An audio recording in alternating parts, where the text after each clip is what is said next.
This stream contains fast-flashing images that may affect viewers who are susceptible to photosensitive epilepsy or other photosensitivities. Viewer discretion is advised.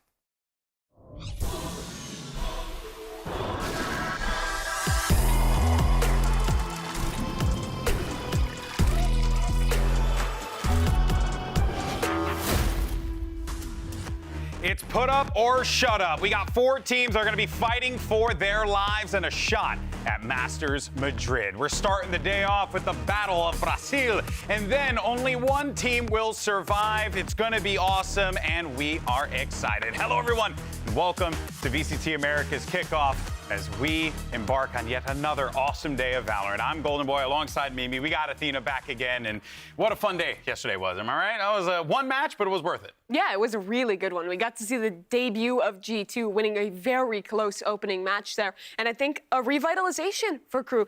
They looked really good, but it was the same thing that happened all of last year where they were losing the closest way possible. But I do think this Crew looked a lot better than that 0-9 Crew. Yeah, I 100% agree. I think they looked solid. I think their form was good. I think their teamwork was good. I think they just need to get that step over the edge to make sure that they push through that. But, I mean, again, I'm really happy to see G2 play the way they played.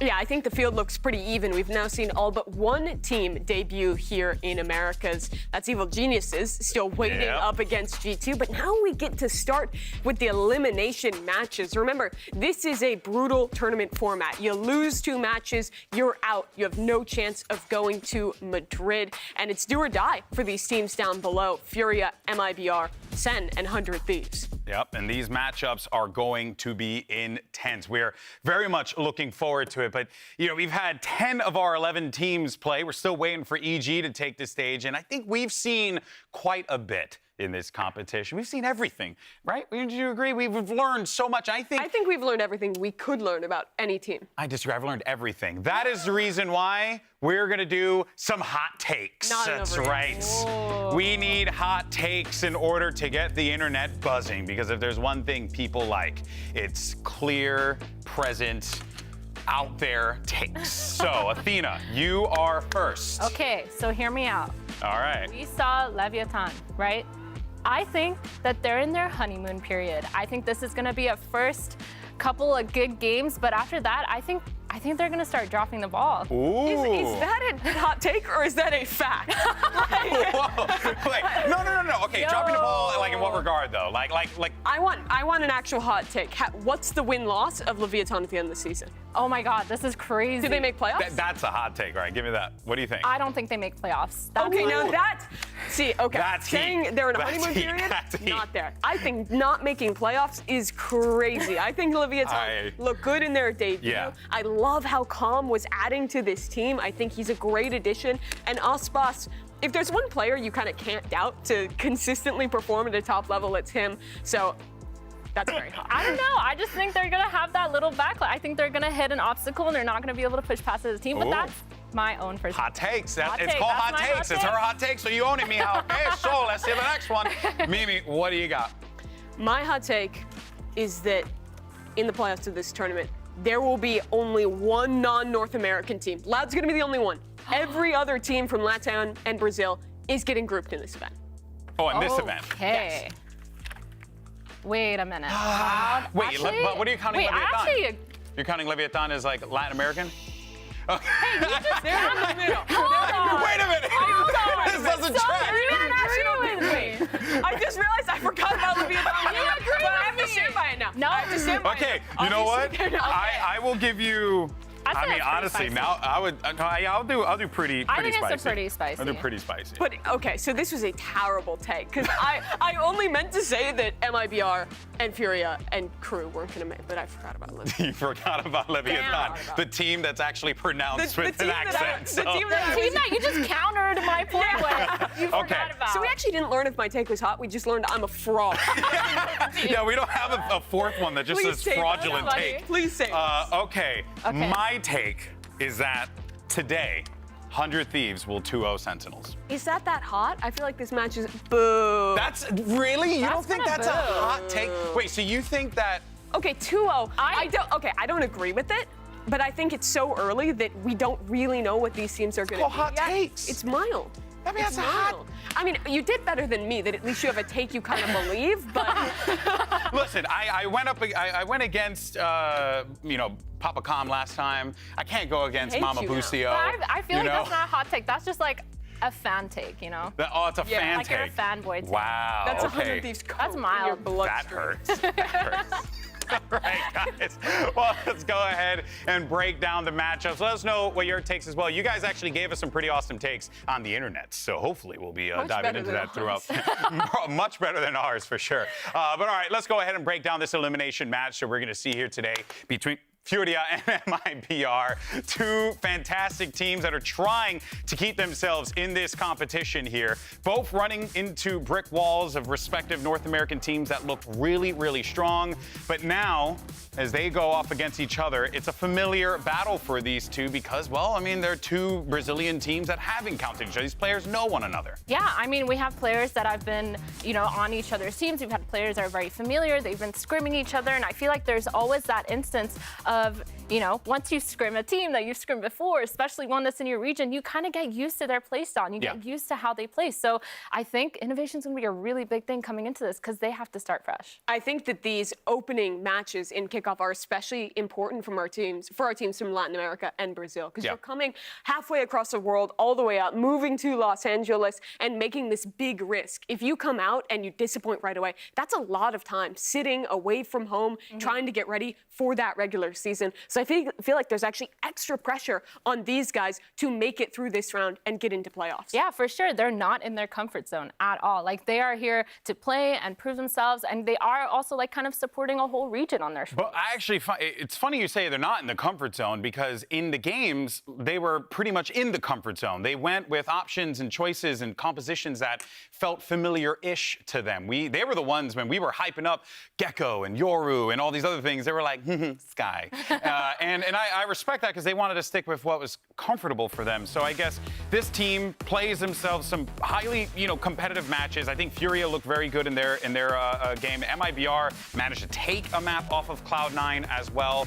So realistically, I think you got two teams that are coming into this that feel like this should be a win for them, like a given for them, given on how they performed in their respective matches. Out of that opening match, I don't know if it raises my stocks as high as it's pushing for you. For me, particularly watching MIBR in that match, they did win a map, but I'm kind of worried they're in this position where they're behind the times. All three maps they played, they're playing solo Sky Initiator poster, where you only have 2 flashes. And very often in that one, we were seeing them use these flashes really early, run out of utility in the late round. It seems like they're playing into comfort in a tournament format where everyone else has looked at the patches and seen, hey, we're going to take a risk. We're going to try something new. I think if you're playing the same things you were last year with these changes in, there is a real risk of falling behind. And that makes me worried for MIBR. I mean, at the end of the day, everyone knows how to play against the current meta. Everyone knows how to counter it. Everyone knows how to play against it.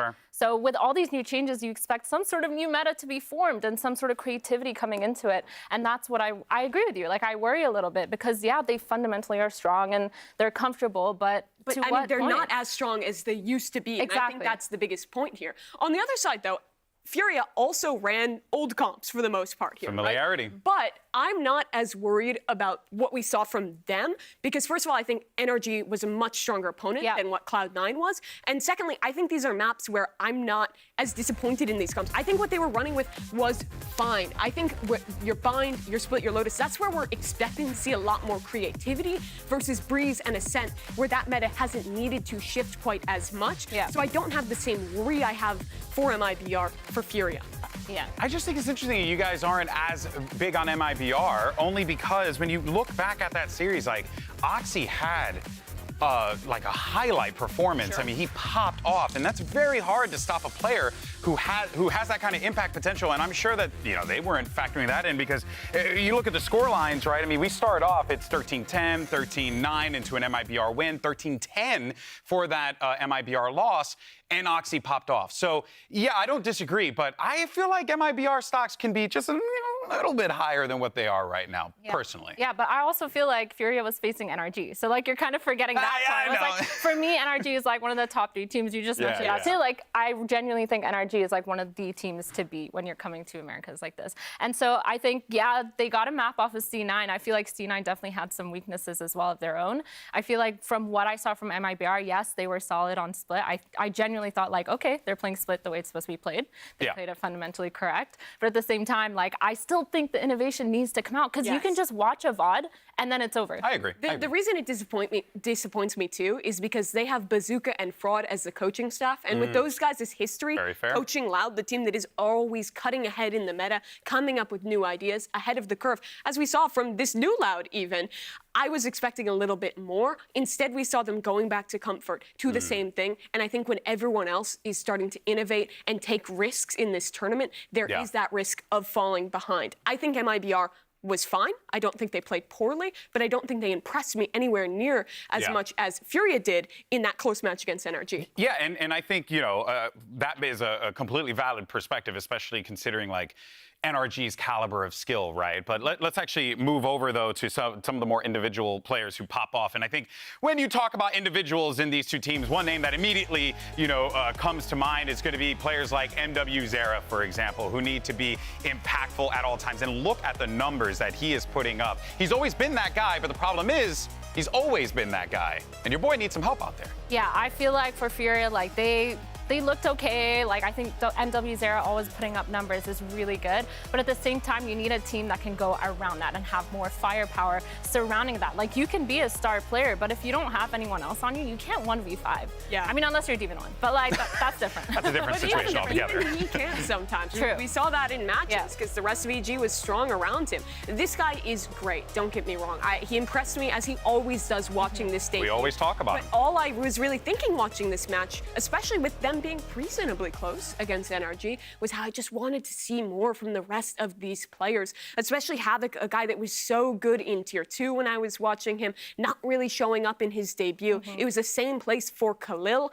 However, I don't take that and I'm like, Furia's doomed for the rest of the season. I take that and see that we know these players have much higher heights they can hit. If they can achieve that while also applying the fairly fundamentally sound Valorant they showed us against NRG, they really can be a team who can start to rise up those rankings. And I think that is an awesome juxtaposition of what's going on with MIBR, because on the flip side of that, you got a bunch of great players, but no real standout performer. And that was kind of the thing that shot them in the foot in their series against C9. Yeah, I feel like for MIBR, they have all these players that are so consistent. And then we have, you know, an RGL Meister that is going, you know, really good, positive scoreline, but he's also their IGL. He is also their controller. And it kind of feels like that's not how you want your team to be performing. You can't just have a bunch of stable players. You need to have that standout player, and I feel like for MIBR, I just don't know who that is right now. I feel like there's just a bunch of stable players, but I don't see a star player or someone who's going to go But do you beyond. do you feel like you need a star player? When you're against MW, I think you do. Yeah. Okay, all right. They need an MW. I mean, it took Osboss to take down MW in that last matchup.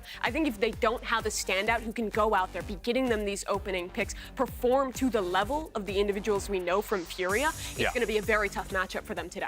Yeah, completely fair. I did feel as if JZZ had some great moments in that series, but that's the thing, it's always just It's always moments. It's moments. And we don't need moments, we need consistency. We need a rhythm to be formed here. It makes, again, I'm excited for this matchup purely because we got to see something different here. We need to see some innovation, especially if people are high on Furia here. Well, let's go ahead and hear some predictions, though. Where do you guys want to fall on this one? Mimi, what do you think? Furia 2-0. Furia 2-0? I liked a lot more of what I saw in their debut. I think MW's in great form, and I thought they were very fundamentally sound. Yeah, that's fair. I agree with you. I think it's going to be really close games. I think they're going to be used to each other's playstyle. Obviously, they come from that same region. In these regional matches. Exactly. They have these regional matches. They're very familiar, but I also agree. I think Furia is just going to take it on top 2-0. It's fair. To be completely honest, something in my gut, and I got a gut, is telling me MIBR, and I don't know why, but we'll see. Honestly, anything is possible here. It's VCT Americas. The parity between these teams is just so minuscule, and that's what makes this league so freaking exciting. I can't wait for it. We're going to be jumping into the matchup ASAP, and of course, it is going to be do or die for all of our teams. You got Furia, you have MIBR, you have Sentinels versus 100 Thieves that is going to be coming up. Wild teams to go out in the first And I may or may not go out into the crowd. It's going to be incredible. Surely nothing can go wrong, folks, because you're here to join VCT Americas. This is the kickoff, and it starts right now.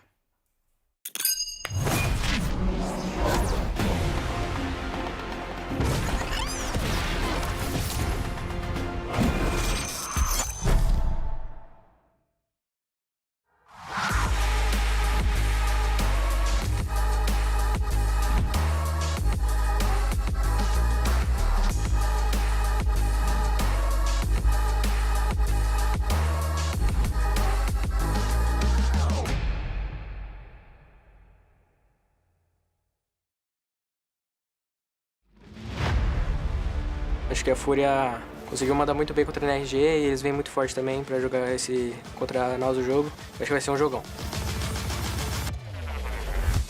Acho que vai ser bem da hora jogar contra a MBR, porque são brasileiros e é sempre da hora jogar contra brasileiro. Também vai ser interessante porque a gente vai jogar contra o nosso ex-IGL, né, que é o Mazin. Ele foi pra MBR, vai ser da hora jogar contra ele. Fazer pelo ladinho, RGL tá por lá, consegue punir. Tem mais um, JZZ, excelente trabalho. Pune ele, sobra somente o Zepa.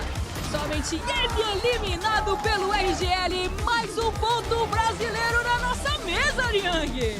Eu acho que é uma Fúria que tá jogando muito adulta. Eles estão bem, com uma sinergia boa, o Havok e o MW, eles estão jogando muito bem juntos. Havok, Friase, todo mundo junto.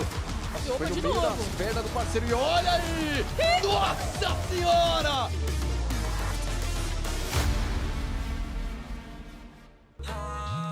Riot Games Arena! I said Riot Games Arena! Let's kick off this Monday. Let's bring our first team to the stage. It's MIBR! Brasil original. Leva a vida dura, mas sempre no alto astral. Mas admito, sou brasileiro, trabalhador que vai à luta. Não desiste, merecedor dessas conquistas. Nascidos para o mundo, trago o Brasil no meu peito. Em busca das vitórias, responsa é com nós mesmos. Quando me perdi, me encontrei comigo mesmo. E tirei forças, eu não sei da onde. Amigos eu ganhei, perdi, são coisas da vida. O que me dói é a minha família longe.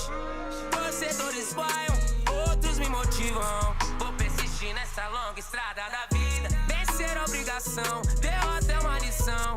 Desistir pra nós não é mais opção. Hoje mesmo busco o que é nosso sonho. Nossos sonhos, nossas glórias, nossos sonhos. Now let's bring out their opponents in the Battle of Brazil. Make some noise for Furia!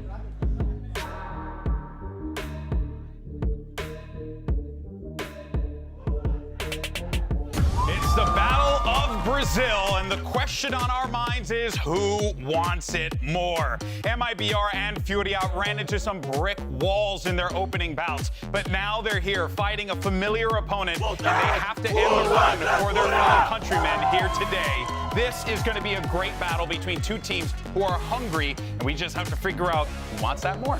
These regional matches are always extra special. These guys have played against each other before. They've played with each other before, so it always adds something. We're into our map select, though, and it looks like we're getting split Breeze into Lotus. Mirna, what do you make of it? Yeah, I'm not surprised about the split pick. I think MIBR looked really comfortable against C9 against that. However, I do think that this is a little bit of scary territory because if you're a team that's comfortable on a map, that wins a map, the other team is going to watch it. They're going to follow you. They're going to see how you played. And I think we were talking about innovation earlier, and I feel like maybe there's something that could be easily countered on that. We talked about MIBR somewhat lacking a star in their last match, and they'll absolutely need one on Breeze because MW Zera was dominating there, even in the loss against Furia. I thought they looked good on that map, and I'm a little worried that MIBR could just get out-firepowered there. Yeah, I think the concern would be like if MW just decides to press him, you know, and if he feels comfortable enough to do that, which if he does, and he's going to, and that is going to be the thing that this MIBR team needs to shut down. But you can also say that, but you also got to worry about Havoc and a lot of the other weapons that are over on Furia, so it's going to be a crazy one. But let's go ahead and see what we're getting for the agent selects here is we get Astra locked in immediately out of the gate for the IGL. Split to start here. We haven't seen this one yet from Furia, but MIBR took a win over Cloud9. They ran this double duelist solo Sky comp. If I'm on Furia, what I'm looking at here is on my attacking sides, how I can play slow and bait out that Sky utility. Once they lack that Sky util, even with double dive, retakes are near impossible. Yeah, like the Sky util is so limited in getting the information now that especially when you have that Viper and you have that wall, you have the ability to bait those flashes. Do you run the Sky? Dogs. Sky is okay, but I feel like in this meta, in this current meta, you can just put up your wall and bait it. That's fair. Bait the Sky, bait everything out of it, and the Viper can probably get in some good lurks. So I'm a bit scared. I don't personally think Sky is that great as a solo initiator, specifically on Split. I think her dog is really useful though. But I think she is more playable on this map solo than, say, Bind. You're less reliant on those early flashes for information. You're more often saving that info for the late rounds on your defense. So I understand why the teams want to make those sacrifices to play that, especially if you want to be rocking with this heavy stall comp, with the double controller, with the Cypher. Those are tools that are tough to play without on the defensive side. So it is hard to make room for that second initiator. Yeah, for sure. And I really love the MW Zera Jet. I think being able to take that early map control space, being able to get, you know, peeking in those lines, peeking down those lines, using the operator in certain spots. Oh, the double duelist. I honestly expected this to be a Cypher pick with this comp, but Artson is locking in the Jet. This is very Brazil. Double duelist versus double duelist. It is going to be exciting. Yeah, at the very least, this is going to be a pop-off game, potentially. I mean, let's be honest, this is very America. Everyone in Americas was playing this last year. Every other region was straying away from it. We love some double duelists. There's probably some EMEA co-streamers just like, what? Why are you doing this? No, I mean, I think the double duelist makes a lot of sense, especially now that we were just talking about Sky and how limited the util is. I think it's good early to get some aggressive information on both sides. On that defensive side, you do want to get the line. You do want to poke in deep and kind of see what information you can get without actually using the util and wasting it. So I guess it makes sense. And both these teams have such explosive playstyles when it comes together. So I think it's going to be really, really fun to watch. Artson struggled in his debut. He's playing Jet now. I really want to see more out of him in this match. Yeah, I do want to let everyone know at home, and for those of you guys in the arena, you can see right there, we just have a mouse issue. We're just trying to get that sorted for MIBR so that this way we could jump into the action. So we'll stick with the stage for the time being, continue the conversation. Just want to let you guys know what's going on. How many stage managers does it take to change a mouse? Well, at least 3. Yeah, and get me up there. you gotta have at least 3 pairs of eyes on the task at hand. But don't worry, we'll get on that as soon as possible, and then once we are good to go, we will jump into the matchup. Let's keep the conversation going here. I love what we're seeing, regardless of the fact that it is very Brazil, regardless that it is very, you know, it's going to be a quick one. I think I'm looking forward to that. Play double duelist. I think on your defense, the nades are really strong to be able to hold space in mid, to stop and kind of add an extra element of stall. And the Jet can be really quickly rotating back and forth on your sites. So you have a very active defense. You can go for these aggressive plays on extremities, or you can just have like these constant rotations back and forth to support your respective anchors. But I really think these double duelist comps actually put a lot of pressure on the IGL. I don't know if you ran this comp when you were IGLing, but I have. Can you speak to it? Yeah, I feel like. What are some of the pitfalls? No, because when you have double duelists, you feel like you're more inclined to take space aggressively, or you feel like you're kind of giving up a lot of space without actually like doing that much fighting or using that much firepower. And I think that that's the scary part where for MIBR, where if Furia is actually utilizing a lot of their firepower, that's going to be a little on the scarier side, because we talked about how they have MW Zera.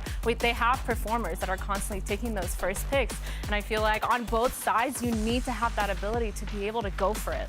And what you're really giving up as well is that Cypher. Like what you're mentioning, if you're rotating and taking space on defense, you're almost always having to leave a gap, leave a timing. And when you're playing solo initiator Sky, your util gets stretched so thin because you give up space to fight one side with that Sky Flash, then you have to go back, use another Flasher Dog to re-clear. You've used almost all your util. You have to be so intentional about when you are using those tools, or you will just get strung out on this defense. Yeah, for sure. I mean, you can try setting up traps, but the problem with this setup is, again, you don't have that much to go off of. So for example, you have like the Cypher Cam to hold and you go traps, and you have trap setups towards that mid or towards that A main choke or B main choke. But it feels like without that Cypher, you don't really have that much to play off of when it comes to trap. You have a contact and maybe a nade and a suck, but other than that, like it's a little bit tougher. So those are the pitfalls. What are the strengths? Why are both teams in this because match? I'm hearing a lot of bad girls, okay? MW, go Zoom! Oh, so MW just goes. MW hold W.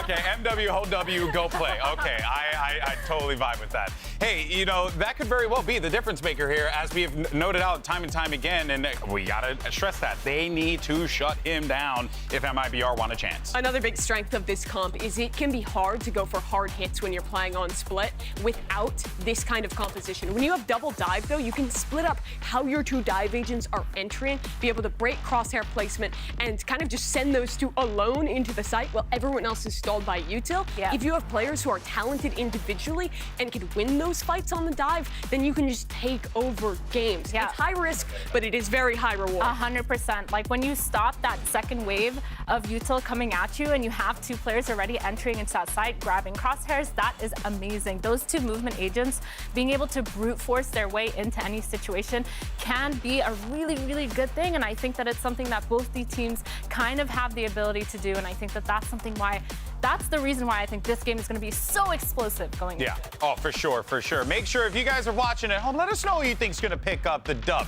Is it going to be Furia or will it be MIBR? Let us know who you think's going to win in the chat. You can type FUR for Furia, and then for MIBR, obviously, just go ahead and spam chat with MIBR. We'll see what the results will be. Curious to see what the community thinks about this as well, especially considering that we're getting a very, you know, like intense, high-octane composition here from both teams.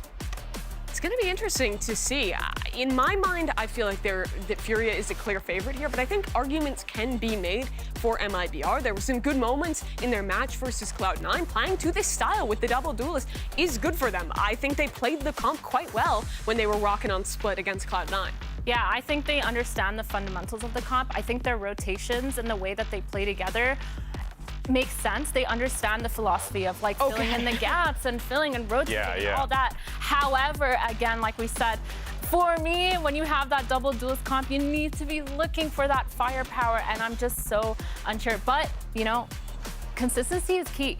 Hey. And I feel like MIBR has 5 consistent players. I'd take some consistency any day of the week. Unfortunately, what wasn't consistent was the mouse that had a problem on the stage. Unfortunately, that bad boy broke. So we're getting that thing swapped out, and then we're going to get this thing going. So sorry about that, folks. Stick with us for a little while. We'll entertain you, I think, maybe. But let's go ahead and see the poll. And where are we? That says that's a 7, Mimi. Is that a 7? 79. 79. 21. Okay, wow. Honestly, that's pretty close to how I think this match is going to go. I would give it like 65-35 to Furia. Okay. I think Furia's a favorite, but not by a ton.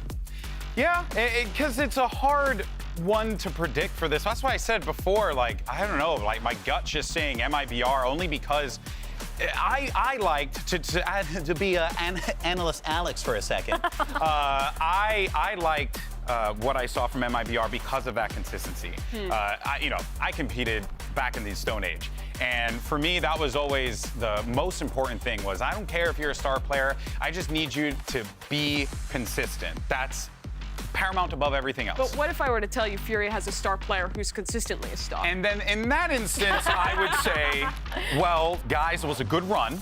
We were very consistent in being pretty good. Yeah, obviously that is where things are going to get a little scary, but you also have that opportunity to be able to nullify those high-impact players as well. Absolutely. If you are MIBR. And as I keep saying, it will be very difficult for them to do so, just given what we know about MW already. And I feel like we're painting a grim picture for MIBR, but that's not totally real. What Valen was talking to us about last night, the league is so close. The best team and the worst team really are not that far apart. We saw it last year with Crew being 0-9 and still having close matches against the best teams and then going on to champions. I think that Valorant as a game and also Americas as a league is so much about form on the day and reads on the meta and what you have. Anyone can really beat anyone. We've asked every pro player what they think about and they all say the same thing. It's anyone's game. Yeah, I think we're also kind of like skipping a little bit over the fact that they got a map, MIBR got a map off of C9. I think that's a good kind of warm up into being confident. That's and what having I'm that saying. Okay. You guys pooped on me. I just want everyone to know that when Alex went into his analyst mode, he put a fake hat on. So I want everyone to just know that. I put a fake hat, but it was a really pretty hat. Yeah. I want everyone to know Yeah, it was nice. By the way, as you can see, we're still dancing on the stage here, but earlier we actually posted something on the social medias for you guys to give us some hot takes, and we figured Please tell since me we they're have better than ours. we have a little bit of a delay, so let's go ahead and dive into it and have some fun with this one. Let's see what the first hot take is. I am excited. Okay, hot take. Crew goes on a run. Like that's pretty outside? hot. Yeah, it's hot. Yeah, the players look like they work out. They exercise. Yeah. I mean, so long as they're, stretching beforehand, that's very healthy for them. Crew does will a go on a run run. mean? Do we like that? What does a run mean? Define a run. Like Well, a yeah, because a running run here would only be winning and then getting those points, right? They've been on a run before. A run in this tournament is not super big, but I don't think that's going to happen per se. That's an extremely spicy take. That is I wouldn't say extreme. It's medium. Medium Okay, spicy. I say extreme. Will say it is a spicy but not extremely spicy take. I feel like we should have all learned our lessons about clowning on Crew going on a run. Let's That's just say true. that. That's all the more I have to say about this. Crew goes on the 0-9 team goes on a run. Legendary clip. Saw it on Shorts the That's other day. exactly what Josh does. Wow. All right, here's the next one. Oh, this is from our boy Ravish. Okay, it's Sadak could get a team of diamonds and still win VCT. I responded to this because I was like, we got to put that on the show. Put me in. Send it to Shout me. out to Ravish, man. Yo, put us I'm ready in, to dog. go. What do you think? Gets a couple diamonds, rolls up and wins Every champs? morning in the mirror, I wake up and I tell myself, do not doubt Sadak. Do not doubt Sadak. Okay. Do not doubt Sadak. And the affirmations have worked? Yes. Yeah. Is this a hot take, though? Nope, mild. No, mild. Chat, Yeah, is this a hot fast. take? Go ahead, spam away. I actually want to know. I can't see chat, but... Yo, we should just I have would a like- team of 5 Sadaks. Yeah. have Sadak's that. doubters are going to be crying when he brings his premier team to VCT and wins. Maybe we should make that a poll. I would like to make that into a poll. That'd be really fun. But the good news is, folks, we're ready to go with our first match of the day. Thank you so much for sticking with us. And let's send it over to your casters. They hate Mondays, but they, in fact, love lasagna. It's, of course, Valorant's very own Vancillion Rivington. How does everybody know I love lasagna? Start. Yes, definitely. We could definitely start the game, and the desk set it up very well. It's the battle for Brazil. There's a lot on the line now for both MIBR and Fury here, Riven. Yeah. Because Chibi mentioned there was a couple of roadblocks that both of these teams have hit last season, but now this time it's not necessarily a roadblock, but a dead end if they lose this series for the journey towards Madrid. Right, you've only had a little bit of time to warm up here, and we do see the desk was kind of worried about how much have they warmed up. What are they going to change from the first maps? Well, since they're going against each other, and since there is history between these teams, they feel like they're going to bring the historical comps back. We're going back to double duelist, and there is a lot of comfort here between what they're going to play against each other. They realized, okay, yeah, same region, they know what it's like to play domestically against these players. They're not going to change. Let's bring what we're tried and true at, and it is the Jet, Raze, the Sky, Astra, and Viper. So I feel like it's a pretty level match as we get into this one. Interesting to see the votes coming in from social media as well, saying Furia is ready to just stomp this game. We start off on split, and it is going to be MIBR on defense with Furia attacking. A few ghosts, a frenzy there for Havoc as they look to enter onto B with just a few lurkers around the map here. Still a lot of decisions Furia could make.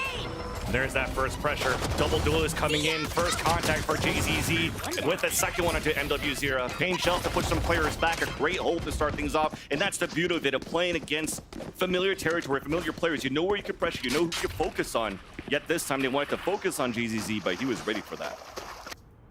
2 down at B. They play out the map once again. With the Viper still up, being able to activate the wall, we see keeping Artsine over towards A just a little bit, so this helps play the numbers for Furia, but they're still going to walk into this solid defense at MIBR. Looking at the utility, not too much left on the side, just the guiding light there with the dash for sight, so MIBR is going to have to hit these shots. That's exactly it. They used a dog earlier on from Conan to try to drone towards the middle and didn't see anybody, so when you don't have util and you lost your duelist, you're playing the contact. They walk within B, JZZ spots them again, has support from Azine on the top of the B ropes. As the orcs come through, at least that's going to help for Khalil to move forward. Pressure in towards the orange walls, orange hallway. But MIBR They're not letting Fury in for a plant. No, and interesting, we didn't really see the use of the double duelist composition either. A lot of contact play, a lot of walk-up, early information grabbing, and then it fizzles out when they actually lose those dives to get into the site. Furia is forced to walk into MIBR. Great hold from Heaven. They didn't really lose too much ground in either site, and they anchored A well, even if Furia did that rotate. So keep an eye on MW Zera, still going for the Sheriff. We'll see if the utility in this is still kind of to make space for MW Zera, or if Havoc is getting in on that. If they're going in together as we would expect here, it's going to be a mid-open play. So still not going back to that dive into site just yet on this save round. Putting a lot of importance on MW Zera this round. For Furia, only a Sheriff in hand. We didn't even buy anything for Conan, so not too much support around that duelist. Artzine trying to push forward, and they actually have a really good angle right now for Liazzi just around the corner. So we'll try to make some noise, bait a shot. There's that push forward. Beautifully done for Furia to start. Quick movement. What a nice play. Liazzi has been, we saw the Ascent clips from earlier, one of the ones on the front of these pushes when Furia goes in to get an engage. And they're playing very good mind games. Rotation back around. Wow. I gotta say, Furia's patience is very surprising right now. They've almost gone to both sites on every chance they could. Little it B, little it A. Second round, little it B, little it A. Even tempting mid for a minute here to give MIBR so much to think of, but this push on ramp from MIBR allows B to be a little bit more sure that the hit could be coming in. Here's a rotation back, it looks like, coming in from JZZ.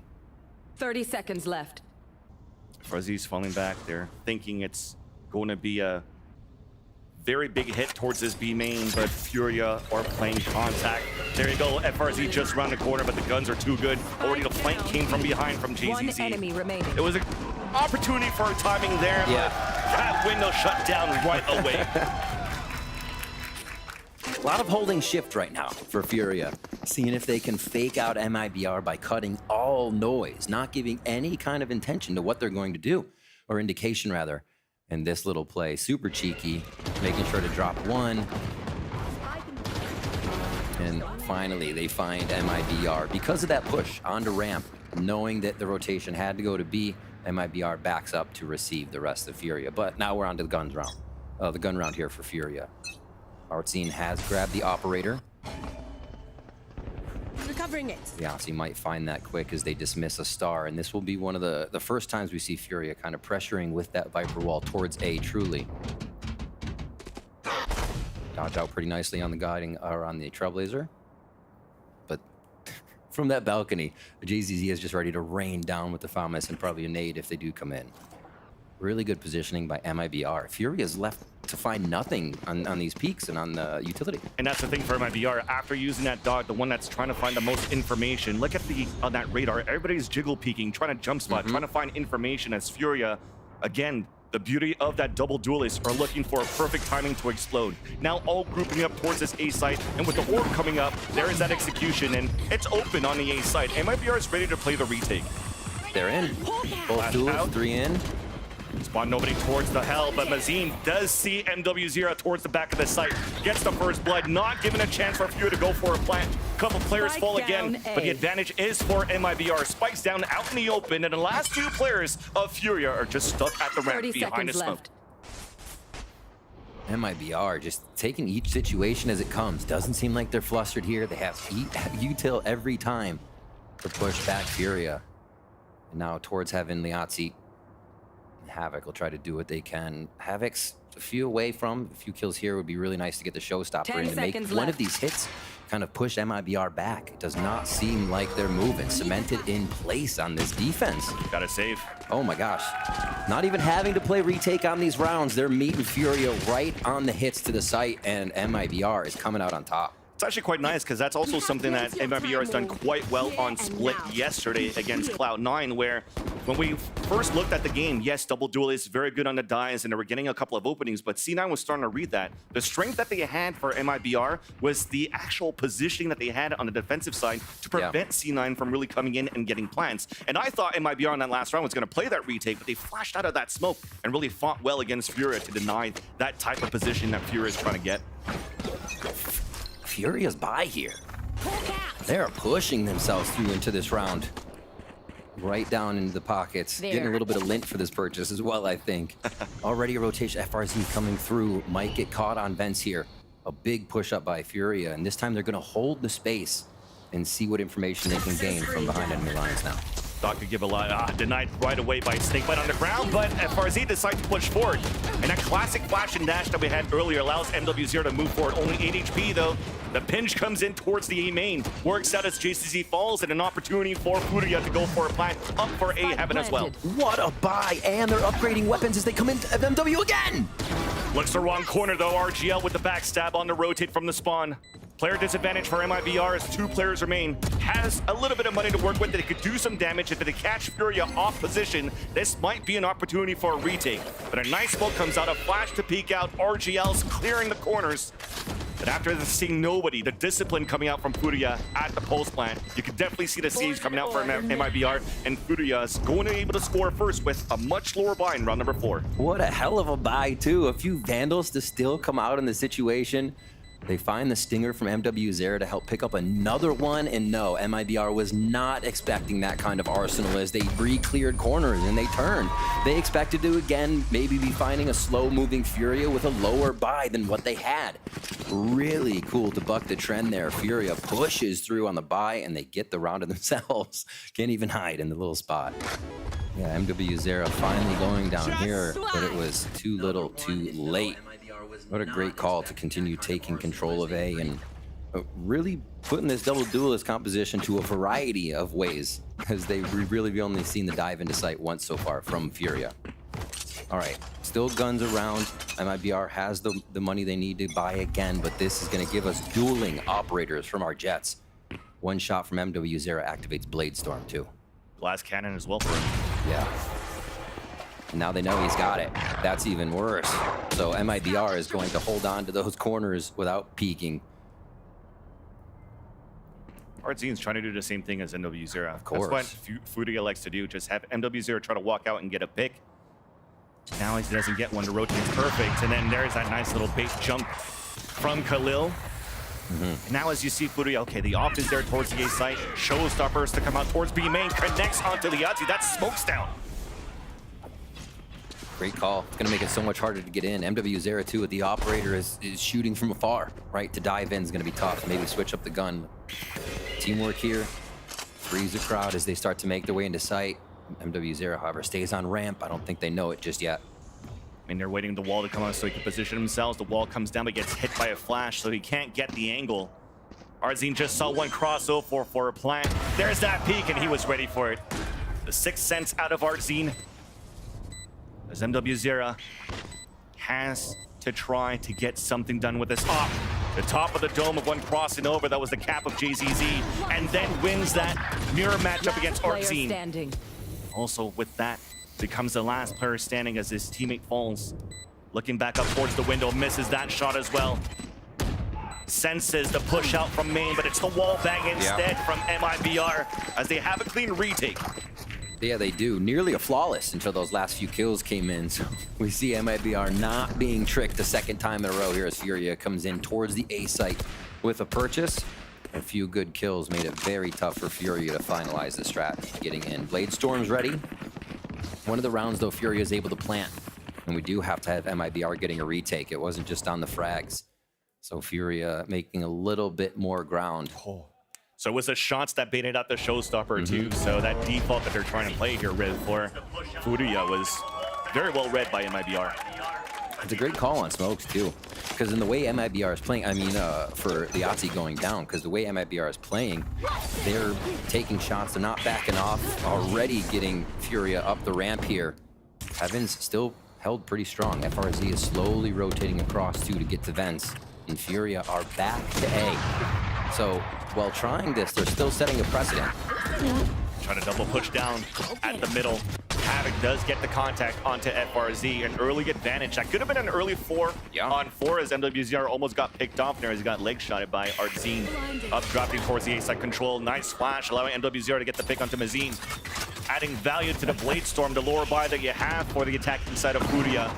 Finally, as they move in, MIBR is actually choosing to save the op for the next round. And I think it's very interesting the way Furia is starting to flex this. We've obviously only seen a few rounds where the attacks have gone in and worked, but it does look like they've gone back to MW Zera, getting a majority of the utility, and Havoc is working mid. It's not the Raze Jet jumping. They're not supplying both. They're creating the space again for MW Zera, and they're still having Havoc do what Havoc can do and get kills across the map, which he did in mid-round. So a little bit of a different style, but also makes you question as well if you're not going to play the double duelist default comp. Where's the change in the meta, right? Long discussion to go down that, but interesting that Furia is finding a different way to use this to beat MIBR. And finding a lot of value, or at least attempting to find a lot of results, good results by this early attack towards the A ramp. We've had a lot of classic flash and dash from Conan to support NW0 up towards the ramp. Right, But right. while they do that for MIBR, for them to reply, you don't see them trying to peek around the corner early with a knock. They're playing behind towards the back of the spawn, towards screens. So the pressure actually comes in from MIBR in these locations right here. Outside B main, down towards mid, trying to break down that default that Furia is currently implementing. But so far, this time around, at least for round number 6, that previous one was won by Furia. It comes down to those duels in the end. Stack towards A here for MIBR. I feel like it's going to be a hit again from Furia. Looks like a bit of a default, though, as the spike goes back and forth. And yeah, this push towards A ramp may sort MIBR back to more default defense, but definitely a different look. I love that call because that's that conditioning. We just talked about those flash and dashes. As that comes through, look at that pressure coming out from MIBR. They're focusing a lot of players now towards this A site and open B. And Furia just changed the pace. Do they dive in? A retake for double duelist is just like hitting the site, so you gotta expect MIBR is gonna come flying through. Site is gonna be Furious. They get a good plant and they'll get a good defensive setup. This is now on MIBR to be able to take the round as Seekers go out to give Furia an idea of how much time they have. So by pulling out a perfect rotation, there you have that classic of the double duelist diving in. Perfect plan for main. Even the Seekers clearing out the space for Furia. But here's an attempt to continue to add to that space. It's Havoc with the showstopper, keeping the defenders behind towards spawn. So the pressure has to come back from MIBR on the top of B Heaven. MW0 gets a nice pick through the smoke, but it's answered back by RGL. He's holding his spot towards the pillar. But slowly but surely, MIBR finally made it towards the floor of that B side. Shot missed. Here comes MIBR pushing forward. JZZ on the top of that balcony. It's actually being diffused at halfway. Finally, the suck comes out on the attacker. Khalil holding towards orange. There's only 2 versus 1. A shot comes in, misses again from Artsine. No matter what, though, I'm pretty sure it was almost no more time left. And Furia, they're actually closing the gap in the lead that MIBR has been building on their defense. Absolutely, and low buys, full buys, Furia had gone A. They finally switch it up to B right away with the numbers of MIBR having to rotate back and get into position. It was enough. Setting up a garrison inside B right after that plant did not allow the retake to happen, and that operator's down. But MIBR should have a good amount of money. Still buys coming through. We'll see if that operator is still on the table here, but that's a lot of momentum that Furia was looking for. All right, a slight deterrent here going up towards mailroom. Not a lot of love towards mid, but now they'll make sure that no rotation can come through here. 2-1-2 on that defense now by MIBR as they spread back out. Exactly. The 2-1-2 using the Viper's Pit, and on top of that, they've been gracious. The good news about MIBR is that they've had some strong buys throughout these last few rounds, despite the score that we currently see. So you're actually trying to funnel here towards Artzin, who unfortunately has been missing a couple of these shots with the operator. Now could hopefully just post up here as the wall will soon come down on both ends, and there's nobody on the other side. There's a jiggle, though, to try to find one. Oh, the timing on it. The timing on it. What a tease. Just take a quick look at his watch. One shot means Blade Storm. Again, they tempt ramp. Seems very comfortable that they'll know you get at least 1 fight up here. For 3, trade it and keep moving. Furia's okay with that. Here comes a rotation. They're gonna look for FRZ. They got the dog moving forward from the bottom of middle so they could pinch through the vents and go back to try to punish on the top of A Heaven. It's a 1-for-1. But the commitment of Furia is towards the A side where Artzine was ready finally with a shot. Anchor in sight. RGL Meister still waiting patiently. They'll never know him. They'll never know he's there. Easy kills for sure. That spike down, 10 seconds left. Liatzi pretty much on an island. He was watching, still lurking all towards the spawn, trying to play RTS style with the stars that he has, and there's no way he could move in. at least we're trying to hunt for some kills at the beginning, but no. Ardzine says, let me save my op. Give the round still for MIBR. And that's a learning situation at the end of the round there for Furia. They're going to double check for the anchor in sight now. For RGL to not have moved an inch is definitely going to educate Furia to be always double checking those corners. You got to do it to him. But still gets back in a position, almost a double there. And yeah, calm, cool, collected, and hides quietly behind the screen. Easy two clap to pick it up. Operators are back out and ready. Cosmic Divide from RGL Meister and Khalil's pit. So if they take a site, they may be able to own it. But if Khalil can actually get into an interesting position, he may be able to prevent some rotations with a pit. Back to mid here for Furia. So a slightly different look again. They didn't like going back to A just yet. And Vans, I feel like... You felt that, right? You felt that, Judge. I was not ready for that. Holy MIBR. Aggression on to Furia's aggro here. Yeah, crazy their stuff. turn to change the pace a bit. They want to dictate this round, but Conan and MWZ are ready. All these rotates to push towards the spawn. Everything that they did towards the extremities left the middle open, and Furia took advantage of that. Advantage through. Oh, the shot couldn't come in for JCZ. Explosive mid, just fury straight through, creating space for each other. Now Mazin, eyes are easily there. Gets detected and it'll just be a few shots. So Furia is ready to try new things. It looked the first few rounds they were just going to go A, B, maybe have Havoc lurk, but no, this protocol mid that has not been seen by MIBR did leave the one person in heaven out to dry, right? FRZ could not get out of the situation, just plowed right through, and Furia waterfall into B for the first time. So really nice for them to break this out at a point where they could easily start to change the game. One of the last rounds of economy too for what we see for MIBR's buy here if they keep all going down like this. So we should get another gun round. Seems like there's been so much money in this game for teams to go back and forth, and Furia is just capitalizing on their post plants now. Every time they get it down, MIBR's had a really tough chance of getting back in. And you could start seeing it. Ardzine, both operas are starting to warm up. So this, as Ades was mentioning before, it could be a very clouded match for this Battle of Brazil.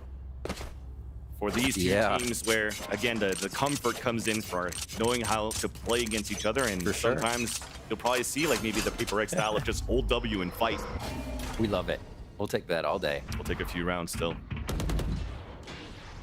to potentially see it, as FRZ does set his sights on Havoc and scores a first blood. Still trying. It's a few rounds they wait, and then they'll push once again. Showstopper drive down A. I love it. They're still trying to add that aggression that they have on defense, and it was a fake check. Khalil punishes him, but at least Ardzine is still able to hold this middle. Rest of Furia meeting up, and they don't have any smokes to work with, so they have to potentially try to leverage MWZ to once again get an opening with the dash is down for MW. Oh, a double jump out just behind the defensive wall to get Decade running through. FRZ dodging some shots behind the map, trying to bait out the rotation, trying to bait out the peek from screens. Are those players on the attacking side? I mean, there's only two left. MWZ and Conan. Oof, that was a haircut. But lands the second one through the smoke, allowing Conan to go for the backstab. Easy kill. Somehow it's a 2v1. Up towards the air, the updraft, it misses. They bump against each other. They swing out, and Conan gets the trade to tie up the game. They did bump into, oh my God. That was, what a round. That was chaotic. What a round, but I commend Furia for the patience. FRZ was not moving behind the screen, but Furia didn't try to do anything too crazy. It did not cause them to make an error, and it was to wait for the shots of MWZ to connect. They don't miss that much, and only after one whiff on that smoke, he picked up the rest. Artisan trying to do the same, but it is not enough. Furia it really had no right picking up that round, but MWZ able to make an opening that allowed it possible for Conan to move around and get that backstab, and the rest is history. Tied up now at 5-5. We'll get our first pause of the series for MIBR. And it makes sense. As we mentioned before, they were really good at dictating the pace against C9 on the defensive side, and it almost felt the same here, as this time a few small mistakes when they're trying to dictate the pace on the aggression on the defense. That showstopper a couple of rounds ago that gets punished there from JZZ. knowing where the players were at, but just did a fake check. And on those moments where Furia actually has been trying to play a little bit slower, more default, where there wasn't that aggression from MIBR, Furia is using a lot of that Sky utility to find information, and they have slightly less to really enter sites, which gives a chance really for MIBR to surprise them back. And maybe we might want to try to go back for those protocols for MIBR here. Yeah. Honestly, looking at a strategy that would just shut down the jet op too, I feel like just focusing at that, waiting until you hear it, see it, and then avoid it is what it's coming down to. 10 and 9 right now. Late storm up for MW0. Operator still in hand, and it seems to be the reason that Furia is able to get so many openings in these rounds. See again towards mid. This was a big push by FRZ a couple rounds ago, so it's being fought for a little bit more. Usually you don't see any mid in a double duelist composition, maybe a lurker from your smokes, but almost every time now, they're gonna push up, and again, Havoc on the front. Gamble stack you see from MIBR. 3 players just jiggling around. See it from the radar. JZZ is the one that's jiggle peeking towards main so that he could be the first contact, and you have a swing out from RGL and Artzine. So leaving really only Mazine trying to potentially flash for info or jiggle for info. He might fall, and then you try to play for some exits and just die to spike. The gamble that they have towards the B site doesn't work out. Well, that flash actually gets that information, and there's that reaction from IBR. Let's try to move quickly here towards B and try to go for those exits. Clean into sight. Happy to get some of the ultimates, or at least hear them on Furia's side. Furia's ready to lock this down. MIBR, the low buy. They're gonna have to be behind each other here on these trades. For shots.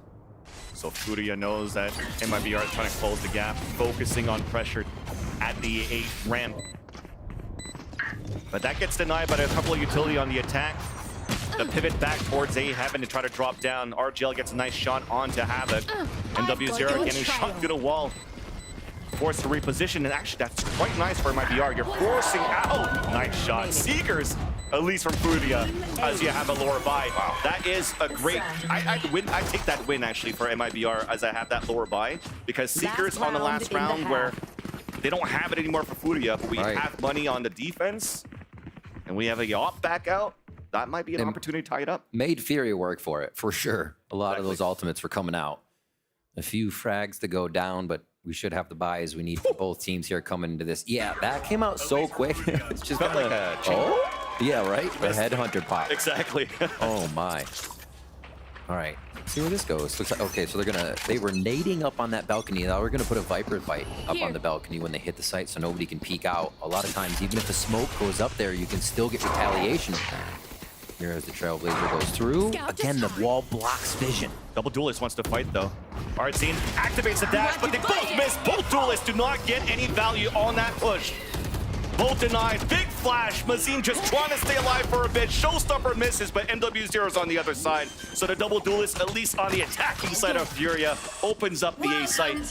Even a pit, this is going to be good luck, have fun for RGL and FRZ. I love it. One of the last rounds, we see it, they ha, we can do it. And they dive right in. MIBR unsuspecting. Yeah, and that's unfortunate. FRZ just got spotted by a flash. So they know he's up towards the A Heaven. Even Furia there, like, hey, let's just flank. Let's just confirm the kill. Who cares? We don't really want to let the time go. Yeah. Pat the stats.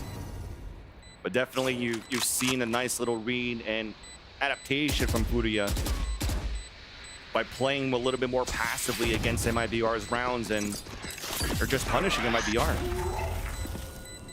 Toxins going up. That's gotta suck. You've waited the whole time towards A Heaven, and as you walk down, you get hit by a dog.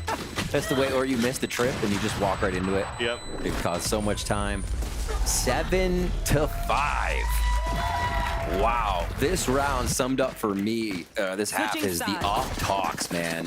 When MW0 had the operator, the team was making openings that Furia wasn't finding otherwise, and able to take MIBR apart to get those 7 rounds. MIBR with a fantastic start, not allowing even plants to come through. Well, now, at least let's toss it back to the analyst desk to see what they have to say for the first half. 7-5 there for Furias. They have that 2-round lead, but things did not start out too hot there for Furia. In fact, MIBR showing that they are, in fact, here to play, but MW.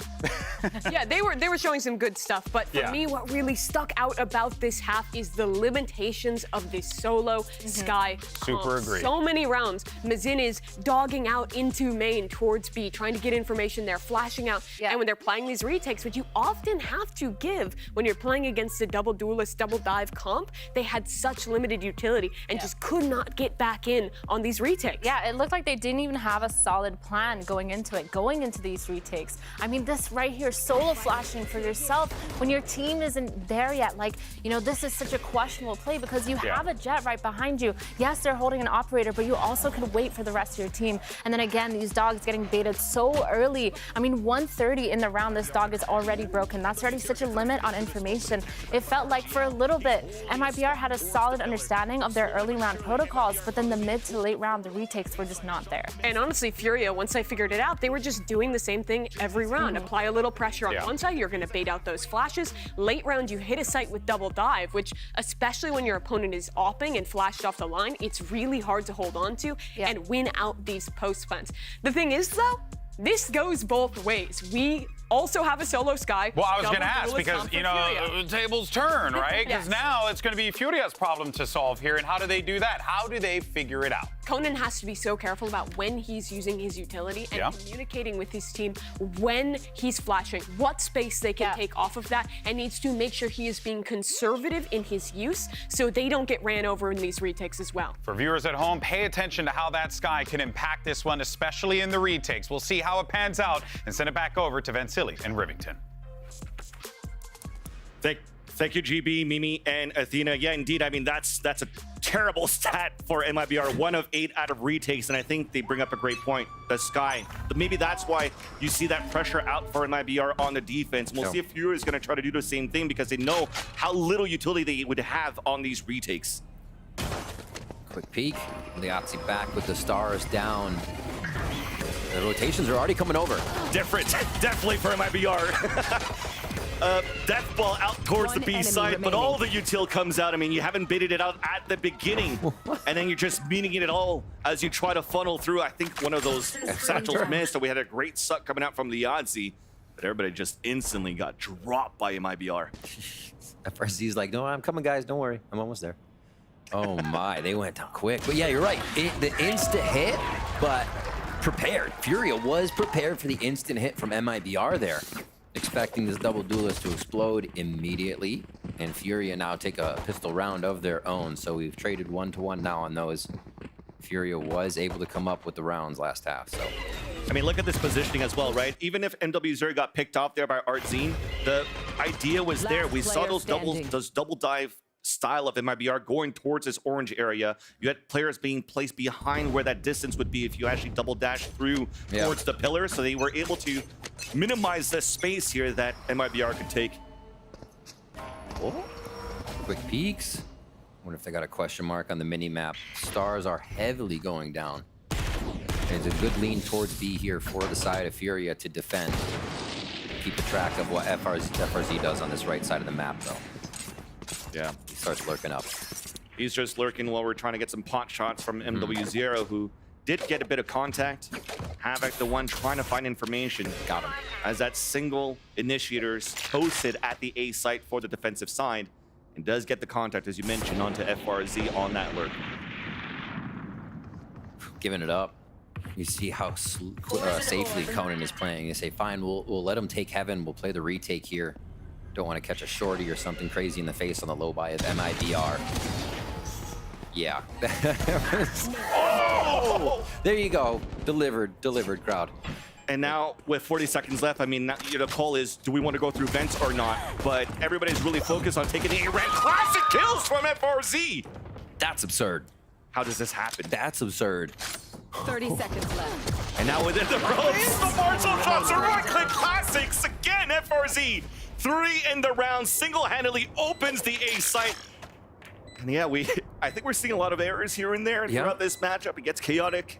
Well, whether or not stock's going up on the glitch pop pistol. For sure. That's crazy. For sure. Planted out for Heaven. Havoc, last player standing, and realizes that there's nobody trying to get the last pick, understanding that they are on this eco for MIBR. You have to play those protocols that they were good with in that matchup yesterday. That's some damage done, but you definitely hear that clock ticking on that spike. Round definitely is still in favor of MIBR here.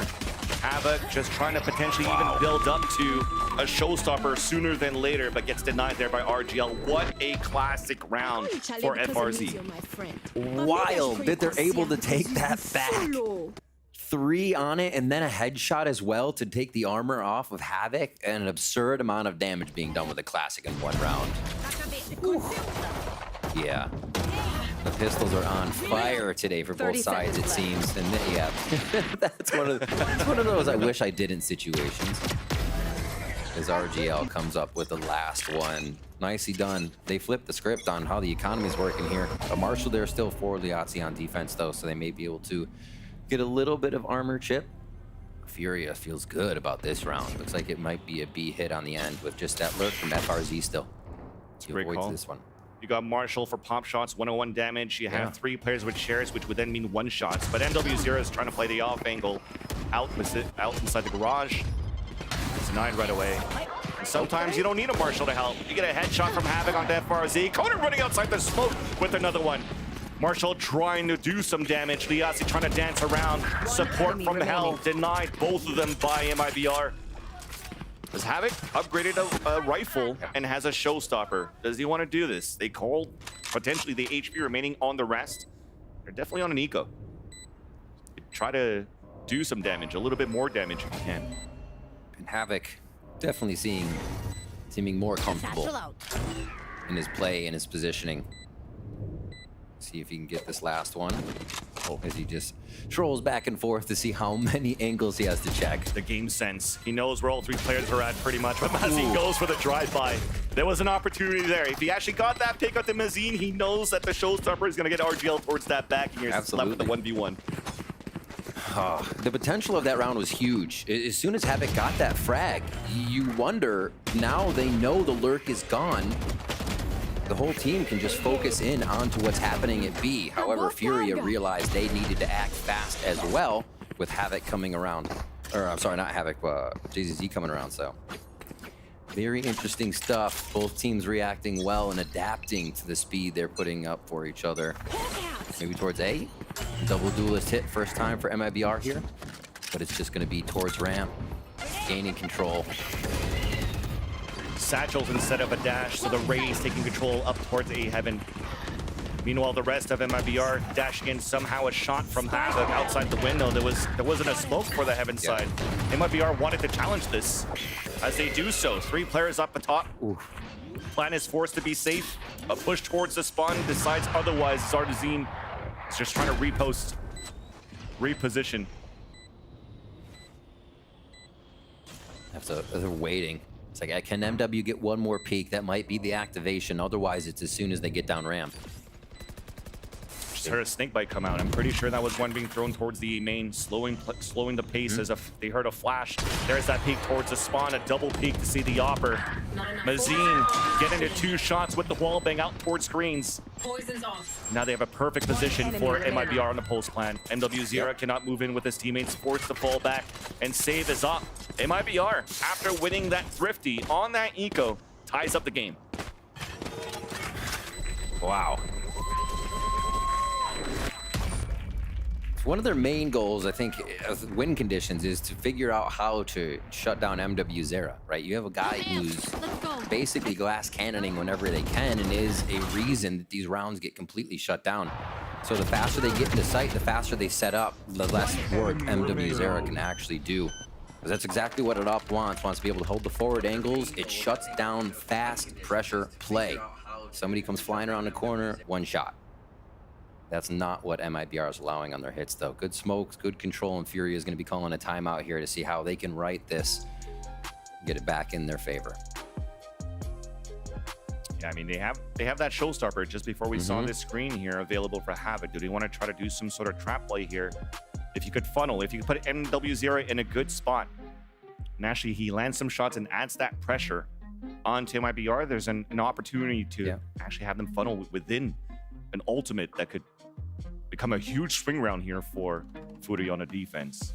But it could also be just a regular timeout to discuss within the next round what the protocols, what MIBR has been doing here on the attack here with. And we know these two teams are pretty evenly matched. You know, it's a kind of plant the bomb equals win game. Looking at the score, it's even. First kills, first deaths are even. 5v4s or 4v5s and pistols, all even in how they're playing against each other. And like I said, and the scoreline, 8-8.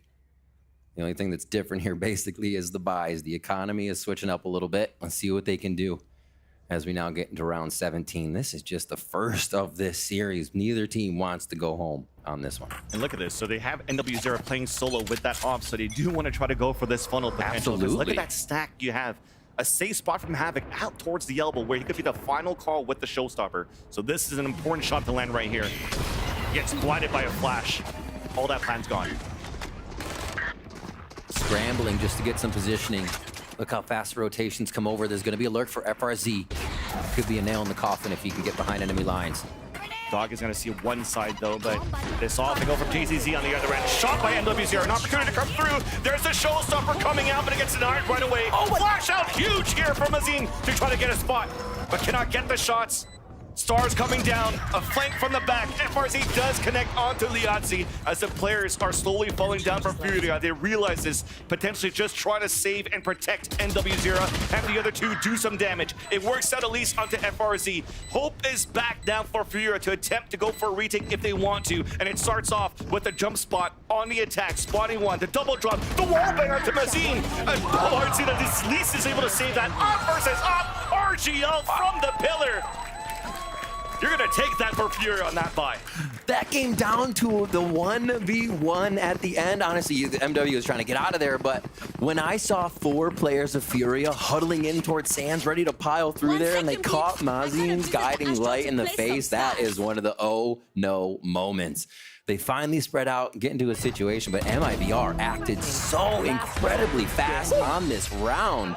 Understanding Furia would try and sprint back into the site. Straight W. 4 rounds in a row now for MIBR as they are going quick. It's a plant the bomb, win the round type of game.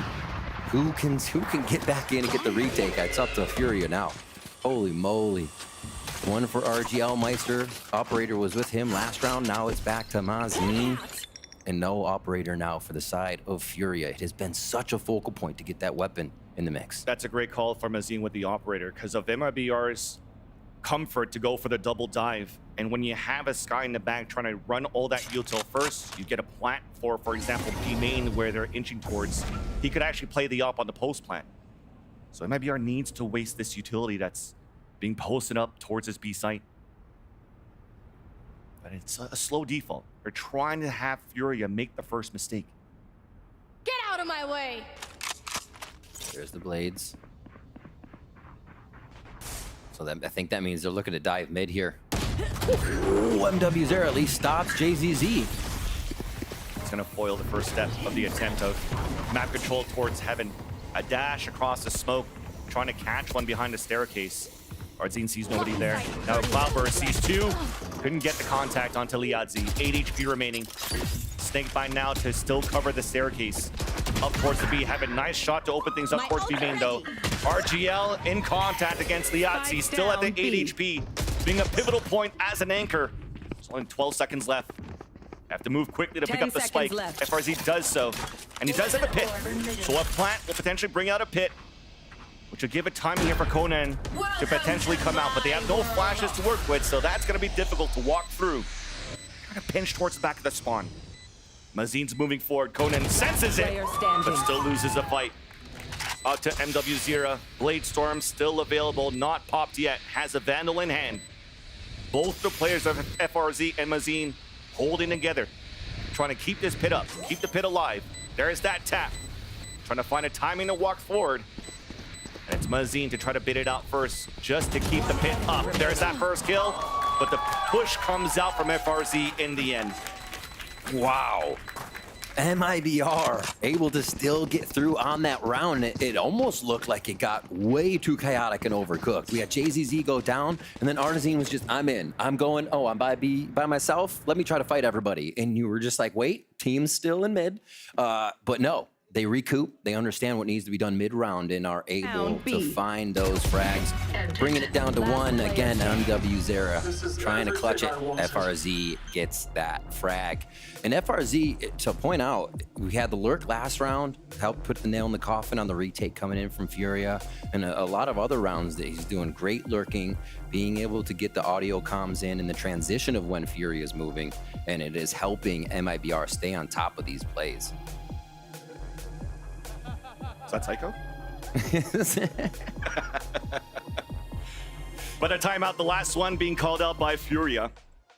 And again, I mean, it's an important one here. They don't have too much money to work with coming out of this timeout, but everything that they were trying to do on that previous round, they actually had the perfect numbers to hold that B site. And they were able to separate that attempt of a push that you had from MIBR on that split towards that B main. Okay. But it's denied right away. I mean, they're doing a great job for MIBR to do heroic plays. Yes, it is crazy heroic. Last 5 post plans have been successful retakes for them. Like, that's kind of crazy with how fast Furia is getting in the site. We still have a few members lurking about that would make some good plays to stop MIBR from getting back in. But man, MIBR is almost happy to let Furia plant right now. They're not worried about the extra money because it just seems like they have such a read on how to retake right now. Mid gets taken over. See if they can force the hand of MIBR to head just to one of the side sites and deploy that double duelist comp. What a gamble. Right now, they have a lower buy. They went for a pit towards middle for Furia and a 4-player stack on the A site. They have Bladestorm available for MW0, but they just want to leave that B site open, somehow trusting that the retake will work. But they've already used a bit of that Sky utility that would be so useful for the retake. They only have a flash left, and then potentially the next thing on the board would be Havoc with his nades. And look, I bet MIBR. Yeah, they're cruising. Everybody's just gambling on movements, and it's working out. Looking to follow up on each other's damage here. Whether it's a 2-person death ball or 3 or 4 of them running around, they are keeping a little buddy system. Trying to predict a B hit. They float back towards A, and it looks like they are going to read this slightly correct. Whether or not they can stop MIBR on the way in, they'll be there for a few trades. Opponent is trying to get lucky before the Cosmic Divide goes up on the attack. MW0 push again, but gets denied right away by JZZ. With that, though, they didn't try to go for any type of floods. Yeah. They just tried to go for those heroic plays. Unfortunately, got denied. I mean, that's the best you could do here with the buy that you have. Round should be coming in here for MIBR unless a miracle happens on the side of Furia. Both players split off here. One towards screens, the other one towards the ramp. Liazzi was able to get one. But FRZ has been so good on this Viper. FRZ is disgusting. He's just kind of understanding what the flow is of each round and putting himself in the middle of the site there, able to hit each angle as it comes through. Another 3K for FRZ and another successful post plant for MIBR. 6 in a row now. Incredible consistency coming in from this team. And it doesn't even look like Furia has a read on how this is happening. Furia, it looks like they're playing to the retakes MIBR wants, and I'm not actually sure how MIBR keeps getting that in their favor. They are holding the angles and just taking Furia down. All right, 11-8. Oh, might get punished here. Liazzi's walking away. Shoals not going to clear out the space. That's going to land. No more stars to deny the push forward from this double duelist dive. Change the pace for MIBR. A little bit of a gap on a smoke that was red in the first place, but an assist from GZZ just to bait out the op. Spike is down, it doesn't matter. Player advantage, the backstab. Havoc just got caught. I don't want to fall. I mean, this is too good here for MIBR. 1 versus 3. Backs against the wall. Conan, the IGL having to decide at this point, do I want to use my Seekers or not on this 3v1? Sees one, here's a plant, spots a third and loses the fight. Map point for MIBR. Absolutely clinical for 7 rounds in a row. This is wild from MIBR, and it is worth going back and really watching this attack side from them and just how they are dismantling Furia on these attacks. Jeez. predicting the rotations, predicting the positionings, and it's really not second-guessing each other. They know what they need. They have the utility for these retakes, and we are definitely seeing a bit of a change in effectiveness for MIBR's solo initiator retake than what Furia was putting on the board. Here towards mid, MIBR, gotta go fast. But slowed by a flash, and that was a teammate's flash. Azine trying to do that to create that space, allowing them both duelists once again to work together, this time towards Vince, and you kind of like it. Sometimes it's slow, this time it's quick for the past 2 rounds. Have it close range with the judge, but both duelists are there. Do they know the crossfire? They do now as they spotted Conan to push forward for MW0. The off shot missed. Furia has a breathing chance. A little light here. Will they be able to connect with another? Still sticking together. Utility there. Guiding light can come in for Artisan. It actually looks like they're just trying to play anchor on the sites, and Furia is ready to re-rotate off of where Liazzi and MW0 are. There. Now they pretty much know where the hit's going to be coming from. Yep. Or towards B Heaven or towards Spawn. And they're okay to play this passively for Furia and let MIBR take the first step. Left. So the 2 players on air watching towards the defensive Spawn. The 2 players B that pushed all the way out are just waiting for the walkout. It's easy. 3 falling, 4 in the round for NW0. As Furia, they finally get a round in this half. It took a while. A 3K, and a 3K just kind of sneakily waiting for MIBR to waltz on in. That was one of the slower rounds, and it gave a chance for Furia to kind of just, like you said, take a bit of a breath and understand what may be happening in it. Too little, too late. Still the question we have to ask. 12-9 here within reach, though. 3 rounds, still a bit of money to work with. Only a low armor buy here from MW0 and that Bulldog. So still very much around that Furia can defend on. Ramp control. Looks again just to pressure Heaven here. So nothing on the left side of the map. MIBR goes straight back to the A hit. Once again, name of the game is being aggressive. 3rd round in a row, this time towards the A side. They did a B to mid to A. 1 round after the next. Plant attempted for Heaven. It will be successful, but Furia is all over the A Heaven. A dog to clear down the ramp. A crossfire set up from GZZ and FRZ. Snakebite does not connect. So they could stay deep now until these smokes come out. Recalls, the peek out. Conan gets the pick onto GZZ. A battle on the other side of the map towards screens. A 3v3 as a heal comes up from Conan. Still no utility left now for the retake of Furia. And the crossfire is there for MIBR towards the back of the site. Clock is still ticking down. Pressure is coming through for Furia as this, once again, is still map point for MIBR. Artisan staying within all these smokes to tap on the first spike, and that's pretty much it. Conan was trying to watch the top for his teammates. Now the clock is down. The spike goes out, and MIBR take the first map.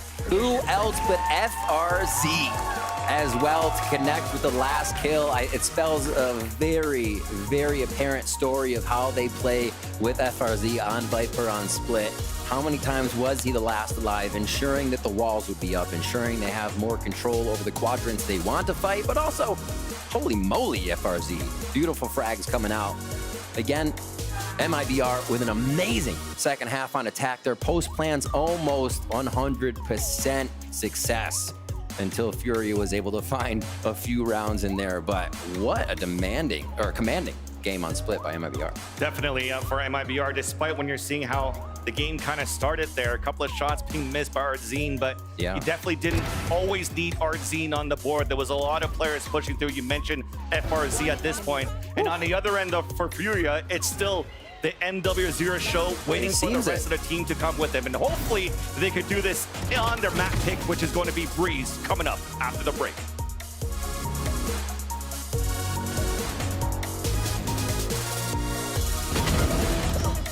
One enemy.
Red Bull gives you wings.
When we last spoke to you, it was 7-5 in favor of Furia. But now it's MIBR who picks up the win, and it's because of bananas. They're back, baby. Welcome, everyone, to VCT Americas as we look to break everything down from that game we just saw on Split. It was a 13-9 victory for MIBR. And I think the question we were really harping on was what's going on with the solo initiator? How is that going to pan out? And I think for MIBR, quite well. They went on a 7-round run. Yeah, their attack side was, or their second half there on the attack was a lot stronger. And I think for me, the biggest issue with the way Furia was playing with the solo initiator comp was they were so worried about conserving Sky utility for the late round retakes that they were never going for proactive plays or threatening pushes on the extremities. But that was the thing that they were doing. Yeah, not to the same. Yeah. Because when you're not threatening to take that space, your opponent can just walk up and contact into mains, and then you get these double dive hits with full utility. You're forced into playing retake, and playing retake with this comp I think is so weak. Yeah, I feel like for both these teams, it felt like MIBR had a better understanding of the early game, but again, was wasting util so early on. So then when they went to that attack, they understood that, hey, they're conserving their util for so long that we can abuse this map control. And it felt like Furia kind of did the other end where they were so timid, they didn't push, they weren't super aggressive. They allowed the map control, just like you said, to be gone. They had all that util, but they didn't end up using it to the best of their ability. It felt like they didn't really have a plan, and they lost a lot of those 1v1s before even using any of their util. Yeah. So I mean, that's kind of why I just think this comp is not as good as some of the other comps we have seen here on Split, because you have to make that trade-off. You need to be threatening to take space early and fight forward, or else you're just going to get these contact executes that run you over. Yeah. If you're doing that, your retakes are weaker, but if you're just strictly saving util to try and play in retakes, you run out of information and you just get out mid-rounded, and I think that the latter is the greater evil than the prior. Yeah, fascinating how two teams can play the same composition, but in completely different ways. It's the reason why we love this game so much, is what makes it so fun. But, you know, I think that at the start of the Furia's run here in the tournament, all eyes were on Havoc because he was such a, you know, a big signing for them, a lot of noise that this player was making in the challenger scene. And we were worried that he wasn't going to be as, you know, was going to be a little nervous, maybe not as impactful. And then as time went on, you can tell, Mimi, that Havoc is getting a little bit more comfortable out there. And if he gets more comfortable, it means NW's got more help, which means Furia's scary. And that's why I thought Furia, part of the reason why I thought Furia was going to close out this map. Havoc was looking way better than in his debut match here in Americas. But on the other side, the big issue we were talking about in the pre-show was MIBR really not having that standout player in their first match. But for me, JZZ filled those shoes wonderfully here on these executes. He was winning so many critical opening kills. Yeah, I feel like he genuinely took that aggression to a whole new level, which is something that we really were talking about. We wanted to see more from MIBR. And he genuinely took his util, the way that he pushed on that raise, like it just felt so good. It felt so smooth. And we were worried at the beginning because of the solo initiator, but it felt like JZZ took things into their own hands. There was like a couple rounds even where like they did the right protocols, raise pushing into that B main after losing mid pressure. A lot of these plays were like really, really good and really good fundamental understanding from JZZ. And I feel like both these players really stepped up to the raise. I will say though, if there is a map to bounce back, it's got to be Breeze, which is where we're heading next in this series. For Furia, they look quite comfortable on it on the first day of play here in Americas. And I think that for MW's era, this is absolutely his comfortable territory. And for MIBR, I mean, I'm not sure if they even have the same firepower to bring it to him here. And that, I think, is the point of conversation here, right? Because when you look back at JZZ in the previous series, he was actually the top fragger for the team. He was playing pretty well. So him doing well isn't that shocking, but it's a different type of doing well. And on Breeze, you're going to need that overwatching position that's going to handle a lot of those long angles, and you're going to be really looking at guys like NW to once again be the impact player in those situations. And Artson is going to have to be the player who goes up. And he had moments. He had moments, but is it MW status? I'm not too sure. I mean, with Furia, we saw that MW was kind of warming up on that operator as well, which I think is the biggest thing on Breeze, is if you get someone who's warm on that operator, like, a lot of it is going to be really hard, both on attack and defense. When you have that operator just going in for picks, and you have the defense side operator just like shutting down executes, making sure that they can like peek past Viper utility, peek past controller utility, like it's the way that flick that he hit from spawn on B site, like it was out of his peripheral. The scope graphic was actually blocking the person, and he still saw the outline. Yeah, exactly. Which I was like, my eyes were like, wait, what? He's an unreal talent, without a doubt, right? And that is the reason why we keep talking about the guy. But now, MIBR, you're right there. You can shut this down. You can move on in this competition and do something that only one person believed in. I'm kidding. But jokes aside, though, MIBR, I think we are seeing that consistency does really work out in the end for these teams, especially in this regional matchup between two Brazilian teams very familiar with one another. The worry for me, though, going into this second map was how slow Furia was to adapt in that. Honestly, in that second half, I don't think they ever found the right call in the adaptation. They kept on giving space in these mains. They kept on getting ran over by these hard hits with that double dive comp, and seeing them not able to come up with a solution in time does worry me a little bit here, especially with MIBR having the momentum into the second map. Yeah, momentum is huge. This is a game changer because once you have won that first map, you'll have to have Furia kind of talking about the issues that they're having fundamentally. Are they trading? Are they using their good abilities? Are they pushing and taking that space? And I feel like that's something that they're going to bring to the table here. That being said, we did have a really big conversation about MW Zera being the standout player on Furia and how the rest of the team revolving around him isn't really stepping up to that play. And that, for me, is scary for Furia. And I think MIBR right now, the way that they're looking is a lot better than the MIBR we saw before. Yeah, do want to let everyone know, just a small delay on the stage. We're going to get that sorted in a little bit, so you hang out with us for the time being. We'll continue to talk more about what we saw in that last matchup on Split as we make our way over toward Breeze. And yeah, there's going to be a lot of question marks. I'm curious to see what the compositions are going to be, what the choices are, because, well, you know, these two teams have been running familiar compositions, and I think that is probably the game plan for the rest of the tournament potentially, or they're going to have to change things up. What are we expecting here on Breeze? It's interesting because thus far from what we've seen from Furia has been the very last year comps. They haven't really innovated anything new from what we've seen. But Furia last year was actually a team who was taking some risks. They were an early adopter of the double controller meta with Harbor Viper, even bringing that to maps like Haven back then. And I feel like having really good implementations of it. But I don't know if we're going to see that same creativity, because that's why we really have seen them going more towards these comfortable comps from last year. Yeah, I feel like those comps, not changing the metas, not going with how the meta has been shifting and absolutely obliterating like a lot of these things. I mean, the Cypher buff is really good. I don't know if they're going to switch off that double controller and make sure that they have that Sentinel out there. The Cypher's just so good. Yeah, he's so good right now. And if you don't have those Sova shocks ready for that, it's like, you know, you kind of have to use your old comp to kind of counter what's happening with the meta, but at the same time, you could be completely innovative and like completely just change the game. Yeah, a lot of teams have just been going back to the comp that was prevalent even before the Breeze changes. That solo controller, Cypher, Jet, and kind of double initiator, and that's what we're getting actually on both of these teams. They're both just going back to that default composition, and here you really do have to highlight that Jet head-to-head. Artson has been solid. He has not been a standout. He is up against MW, and this is MW's map.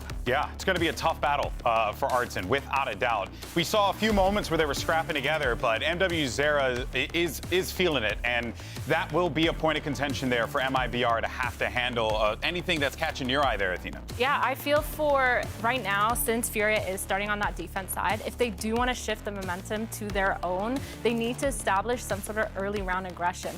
But I think for MIBR, they're going to understand that that might be what they want to do. And so MIBR is going to have to play the game in their own way, kind of see if MW... Because there's a other game happening here, a mind meta game between two regional players. Yeah, especially when you've played against each other so many times before. The player I'm looking at is Khalil. He can take over in games like this when he's playing on that Sentinel. I've seen him hit some nasty lurk timings, and we saw MIBR, honestly, leave a lot to be desired on that defensive side. They had their moments, but we also did see gaps get exploited at times. I think that's less likely to happen here when they actually have a Sentinel, when they have double initiator, but Khalil, he's damn good at finding those gaps. Well, let's see how this is all going to play out. It's time for map number 2. We're going to send it back over to your casters, Vansili and Riv, for the call.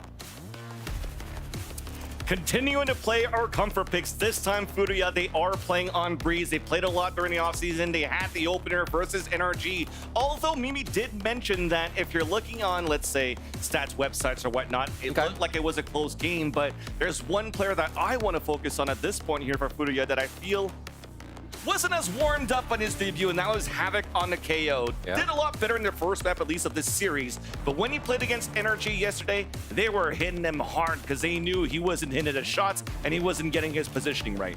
Absolutely, and something that'll definitely weigh on him. Probably not worrying about it too much. The team's behind him and he knows what he can do. But MIBR may look for that focus if they can find again that they do see a weak point for the match.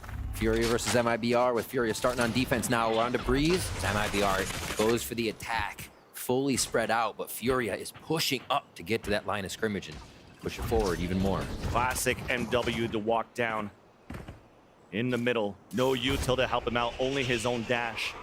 And as it dissipates, at least he creates that space and holds it. Look at the number of defenders of Furia up towards middle. And they just heard that run, for sure. Not knowing RNGL would have the spike, but MW Zera definitely heard footsteps. Artisan, Liazzi waiting on the other side of this wall. So they hear Liazzi's first movement. This is an interesting call right now, though, because FRZ heard Khalil jumping back and forth on that shoulder, yet still wants all the players to rotate inside the A side for a hit. Where Furia, we just mentioned, they have a full stack on middle. And when you're jump spotting in that angle, you got to know they have a pressure on middle. Yet you still want to go for a split on the A side. Both initiators here for MIBR. The rest of the team follow through. Opening the door, Artsine with the first contact, but it's JZZ scoring the first kill. That's Havoc once again, who better on that right side, picked off at the Shrimp Pyramid. And now a wall bang from FRZ, that lurk play coming out, allowing MIBR to even make it a 5 versus 1. So yeah, my bad for questioning MIBR. They're just creeping around, figuring out what's going to work best. The patience there, once they did get up really far, 10 seconds helped left. them suss out that Furia was also taking a few steps out of bounds. And now it is up to Liasi to come back and get in spike range, at least get a bit of chip damage down possibly. I mean, there's no armor even to take off, so they'll end this one out. Nice round by MIBR to read and not have a full committal right off the bat. Feels like they had their homework done on the fact that, yeah, MW0 would be pushing down mid, looking for an instant fight, because we had that position covered by MIBR and they split right off from it. So pistol round going over. 2 on the series for MIBR. So Furia's 1. Nice little spam. Feels like MIBR is really carrying the heat from the first map to the second map. Absolutely. And with that, I mean, it's pistol round. You can't take too much from it based on the strategy used, but knowing Fury is that comfortable to push, MIBR will remember how deep they were even on that pistol. Cautiously pushing up here. Even for this second round, they do wait a bit to get hit by the 0 point. Throw their own. Yeah, that's the thing for MIBR. You just wanted to make sure there was no pressure coming out in the defensive half or track play into a main. Easy for them to pick up an orb. They want to bring it up to Mazin, so they could potentially have a KO ult on the hit. Well, for Furia, you could see the gamble for a stack on B. They're setting up shop over here. Super patient from MIBR again. I think MIBR also has to realize Furia went ahead and bought like Vandals and whatnot and do a low buy round on split. Won't be the case here. But they are going to be able to upgrade to that Sheriff. Will that Sheriff do a lot? It's in the hands of Khalil. MIBR, I mean, they have so much space taken. Easy plant, even set up for a pulse plant. A quad flank coming up from Furia. As at least for the attack, they push towards the spawn. And that's Artzine holding towards bridge. Big knife on that flank. It's only going to hit one player. That's Mazin, who now is watching it. Has cover from his teammates, and smart for MIBR to wait within the site. Looks like they understood that the stack was there towards B when FRZ was pushing in. Oh, but Havoc still gets an opener, a backstab instantly. So little communication I thought was there, but it wasn't, but at least for the rest it is. Reassessing, repositioning. MW0 gets the shot onto Artzine. Numbers are dwindling down on the attack finally as RGL is stopping the bleeding with the Guardian. And now the spike will go off. The round will still finish up in favor of MIBR, but I call that a W. 100%. I mean, obviously a W for MIBR, but that much damage from Furia with a slew of classics to take down 3 members of MIBR in the second round. That works out. Still, the extra money from Plant goes to MIBR. They should be able to fold into a few weapons, but we'll see this again. They haven't make it through that. There was somebody watching. RGL was right here at this pyramid watching the fight. Oh, that wall came out. There was potential there. That was probably the reason how we're able to squeeze through for that kill and really topple down the positioning we had for MIBR in the post plant. So that buy does hurt a little bit. JZZ is going to be able to focus on the initiator utility, though. Both initiators you see focusing on the utility for MIBR as the team purchases guns around that. So you'll see the initiator utility creating space here for all those weapons.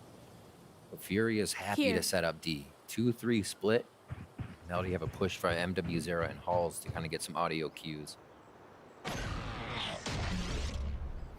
It's being the mirror match it is. They're just waiting for this utility to go off, play within that window. Again, wait for 30 seconds or 40 seconds and then try to hit. Here we go, chaos caused.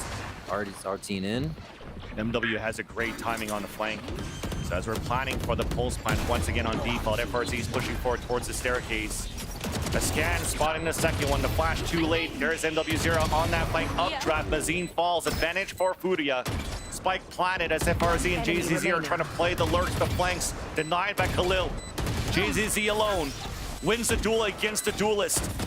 But then Khalil on that rotate, trades it right back, and Furia gets the defuse. The damage Furia did definitely helps count into this from last round, helps into this round. Definitely having the upper hand in weaponry, able to pull up this bonus and get their first round win in. A lot of hits towards A so far for MIBR. I wonder if we see the switch from Khalil actually change sights onto the other side. We'll have to keep an eye on that as we check out the replay, pop out of it back into game. It does look like they will start to switch up how they're playing with Khalil a little bit. This is a nice one. The trips you can set up, the longer ones now, both at B and A, can get pretty disgusting. This goes here.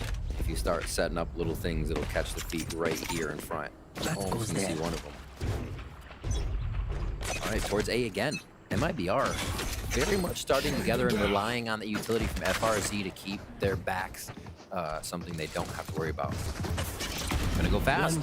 Fast for MIBR, denied right away as Khalil was ADSing down between the pillars. Knife comes out, he's suppressed, but MW0 are going to rotate from tunnel all the way within the A site. Support from Havoc on the top of the staircase. This is going to slow down and make things very difficult for MIBR to move through. RGL waiting for that wall to come up. Finally it does so, but Havoc does get the pick off the JZZ before the wall came up. What a hold in the end here. A flawless coming out of Furia in round number 4. As soon as that wall went up, I love that we had the back shot from observers of Conan just throwing up the drone, and it didn't even matter that the wall was there. You just saw all the shots coming through from Furia to clean up. Very nicely done. MIBR getting red on that site take. A few quick shots. Nice over-unders. The team really coming together on that. I feel like Furia have been allowing too much of the site to MIBR in those first few rounds, so it was nice to see them step up and meet MIBR as they entered A. 2-2 now. Looks like that low sheriff buy here from MIBR will split them up into a bit of a default strategy. See if they can't upgrade a weapon here to start off the round. Cypher back to B. Khalil's gonna go ahead and set back up there with MW0. Conan droning all the way far back. So you know Ardzine was waiting for that drone to disappear, starts jiggling to play the long range with the sheriff. And a headshot there, I think it's still a 145, so trying to find the right timing to push down in the holes while the rest of MIBR scaling up middle. Camera should be able to spot FRZ soon if it continues to push towards the nest. There you go. Spot it, Cage comes up, camera gets broken, and that pivots MIBR towards B. Double swing out from Furia. That's not going to allow any split to happen, and already in an instant rotate from Furia. Inside B to support Khalil. Execution out from MIBR. Control towards the ladder. Ardzine with that push, that timing, that was perfect to get the kill. As unfortunately, though, his teammates are still dying within the B site. And that's all a ruse here. There's a rotate coming out from Azine. At a great position from Liadzi. Might just stop everything. Not even need it. MW0 rotate all the way back. And on this ego, the Shiko that you had for MIBR, they couldn't find true value out of it. A good job by Furia to not overreact on that. Still leaving anchors across the map. A big frag there towards double doors to end up the round. For one of the first B hits we've seen coming in, however, from MIBR. So Furia adapting really well to seeing something different. And again, that rotation of Khalil actually came into play really big, that they switched it back over to the site. Maybe MIBR thought they were getting a free site with no traps there as they would enter. So a bit more of a default setup. We move Cypher back to A. MIBR. The spike drop has been happening a little bit more here at the beginning of the rounds. I feel like they think MW0 is going to be in their face, or they're at least look for one of those beginning round aggressions that Furia loves to do. And exactly, they like to do that. And always putting this wall down towards middle and putting MW0 at this spot. When he has an op, he tries to push down even more, but this is just to watch the angle and allow a quick trade. This is why you have a passive play from Liadzi towards the tunnel. Yeah. They're okay with the instant MIBR or any type of attacker utility dump from B main. As long as they secure middle, this might help them even better for the retake. Havoc's freedom here at Arcades has really allowed Furia to know, play back in B, look for the retake. This could get quick coming from MIBR. Havoc was actually pushed up all the way to Sands just a second ago, where we saw JZZ rechecking. So knowing that push not coming from A, Furia still should have a pretty good read on this as MIBR are going to crash into the site. The late lurk's going to be important from FRZ right now in the halls. Meanwhile, on B side, there is that hit out from MIBR, stopped by a Molly. A KO ult comes out on the attack as they pick up the orb. And Ardzine somehow scores 3. Instantly, all those players that were trying to hold back at least one anchor, the others playing the retake, got denied right away by the aggressive push out of Ardzine. Still looks like we're trying to go for it. And that timing that you have, the more you're winning here, that backstab's about to happen. MW0 gets the pick from the window as he pushed all the way down. And FRZ finally meets up his teammates, but you definitely know that MIBR has the plant, and they're in a great position to tie up the game. Trying to hunt him down. FRZ's already back towards the spawn. This guy's been running marathons around the map of Breeze so far. We would get the fight at least. Let's put MW0 down to 40. Ardzine, what an addition to the squad of MIBR here. Oh, a few final shots as they will keep their Vandals here. I don't think they go back for another one, do they? Tempting fate. But yeah, look at his previous match. He comes out +6 on first kills, first deaths. Ardzine does not fear being in the front. Will use that utility to great effect, and here starts off the round with a triple kill for MIBR to open the site. What more would you... Okay. That one we didn't necessarily see right away, but he does get one through the golden arches there. And it just makes it look too easy. Yeah, another day at the office. So, great kills coming in. A quick round for MIBR to explode onto that B site. Now we go back again, that spike drop. This time it'll be a double push coming in from Havoc, but MW0 is now at that long A position, or that A cave position. Right now you can see FRZ's got a camera posted up to watch the push from the shop. So if he sees this double push out on A main, this might change the pace for MIBR to move a little bit more quickly. Oh, he got behind it. He got behind it. Great knowledge as well by Havoc. There's a trip there, though. At least for Havoc, you can sit it out ADS. Yeah, that's a mistake right there for MIBR. Wow. If FRZ, Havoc rather, that's the second time he's been pushing into that. So it's a contact play, a backstab kill that forces the hand of MIBR to add more pressure in the B site. Havoc continuing to lurk, the push forward, gets the backstab on the backstabber as FRZ falls. Wondered what that KO play would be like, Vansili. Seems a lot more clean. Yep. Coming into today for Havoc. And this is going to be more contact for MIBR as they're forced to walk in now with hardly any util. Made it through. Ardzine's low on HP, but one slipped across. Unfortunately, RGL wasn't looking the right angle. Spike is down. Mazine gets a pick, but to what use? It's out towards the A site, and all the players are split off, already positioned to just wait the clock out. Mazine and Ardzine will save their weapons, and Furia will retake the lead. 10 seconds left. Man, I cannot believe this series continues to be this close. Well, I can, between these two squads. They know each other so well, but just the way it's going down. Another quick trade from MW0 to look and get that Blade Storm online for an upcoming round. This place is nice, but not Could nice have enough dueling to die Blade in. Storms as we Let's come move into it this, out of depending on what the purchases are. 4 ultimates ready, 7 altogether across the board. This could be a very explosive round to help swing the game back to even. You're right, a mistake there. Havoc pushing up, like we said, he gained that space quite freely in A cave before, and that's allowing Furia to recognize where they need to be on the map to really stop MIBR. It's pretty telling when Furia can get that much space. Yeah. FRZ was so focused with the camera to look down towards the other side of halls that never thought that somebody was going to push the A main. But he'll never do it again. Definitely. Now he knows. He'll swing that camera a bit more.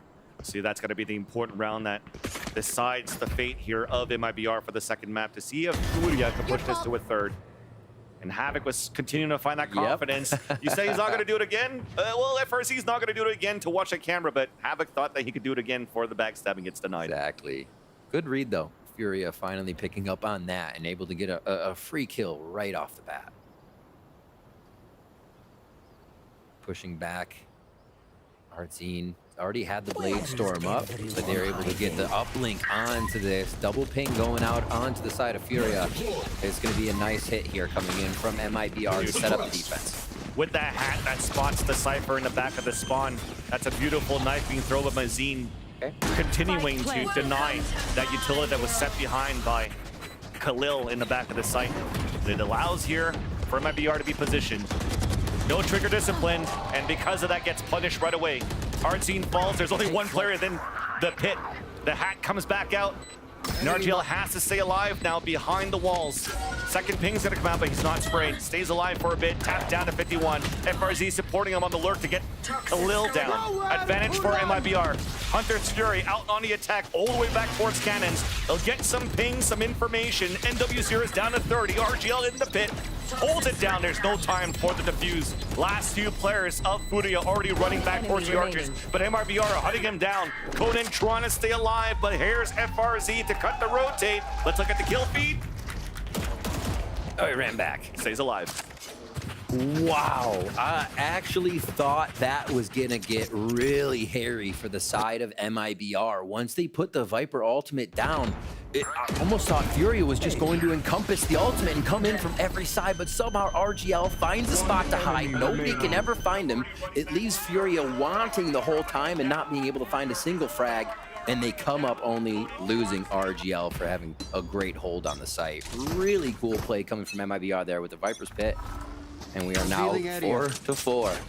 A lot of those ultimates were used for the side of MIBR to secure that round.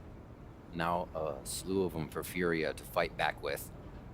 Spike's gonna go towards A. Havoc no longer pushing this position as Furia kind of bring that defense with Cypher back to A and play more for the retake. Did a lot to start for Furia. A knife towards the elbow, a late owl drone, just to make sure that there's nobody towards the elbow. So they're guessing this push is coming in the A side. A wallbang to get the kill. Battle inside. Balls was one for the defensive side.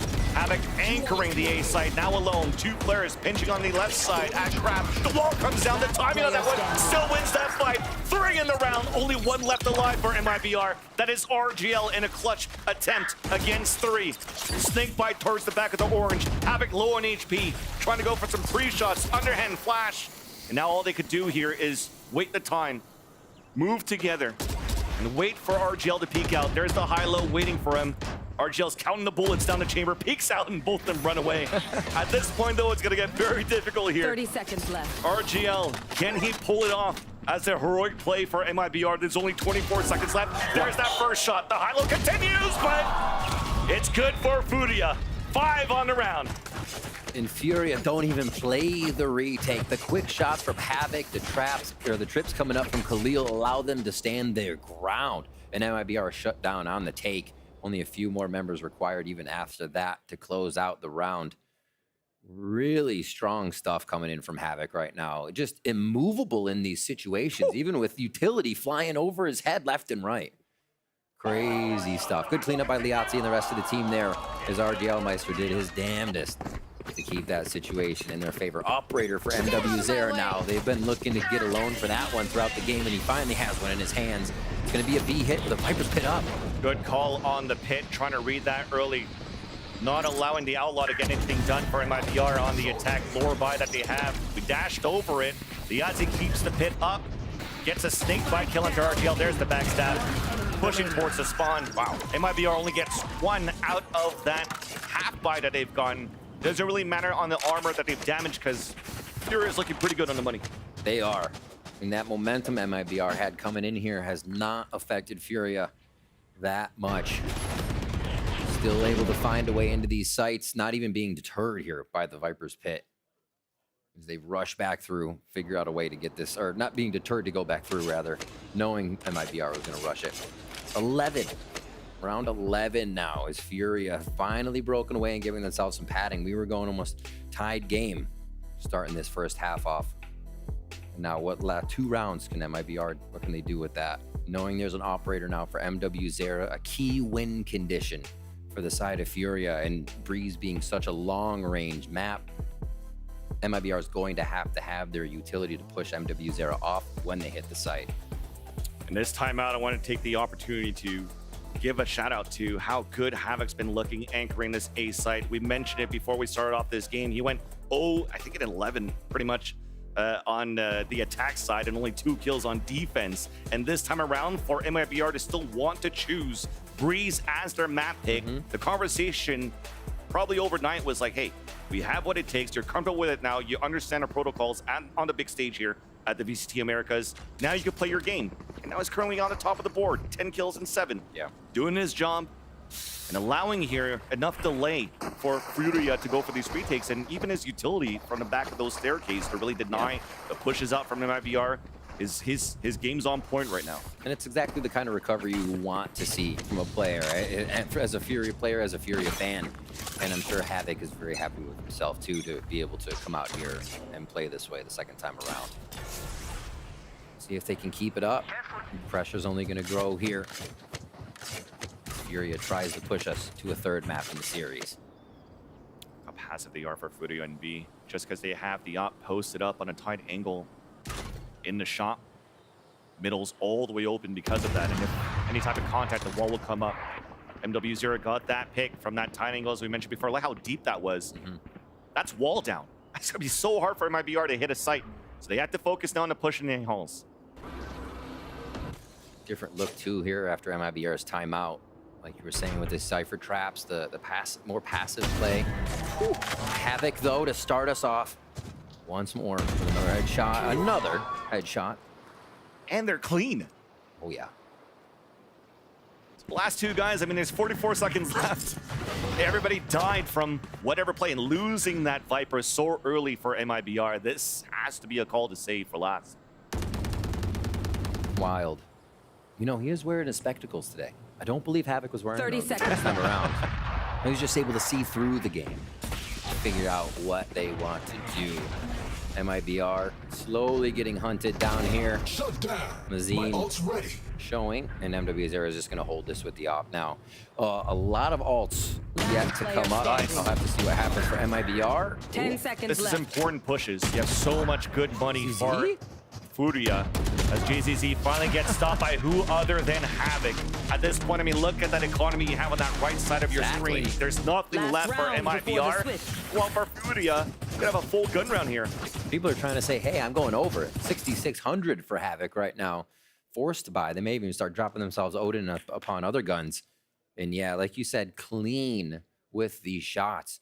And you mentioned earlier, too, how far back Furia is playing sometimes to receive these plays. Know that there's going to be a few lurks from MIBR.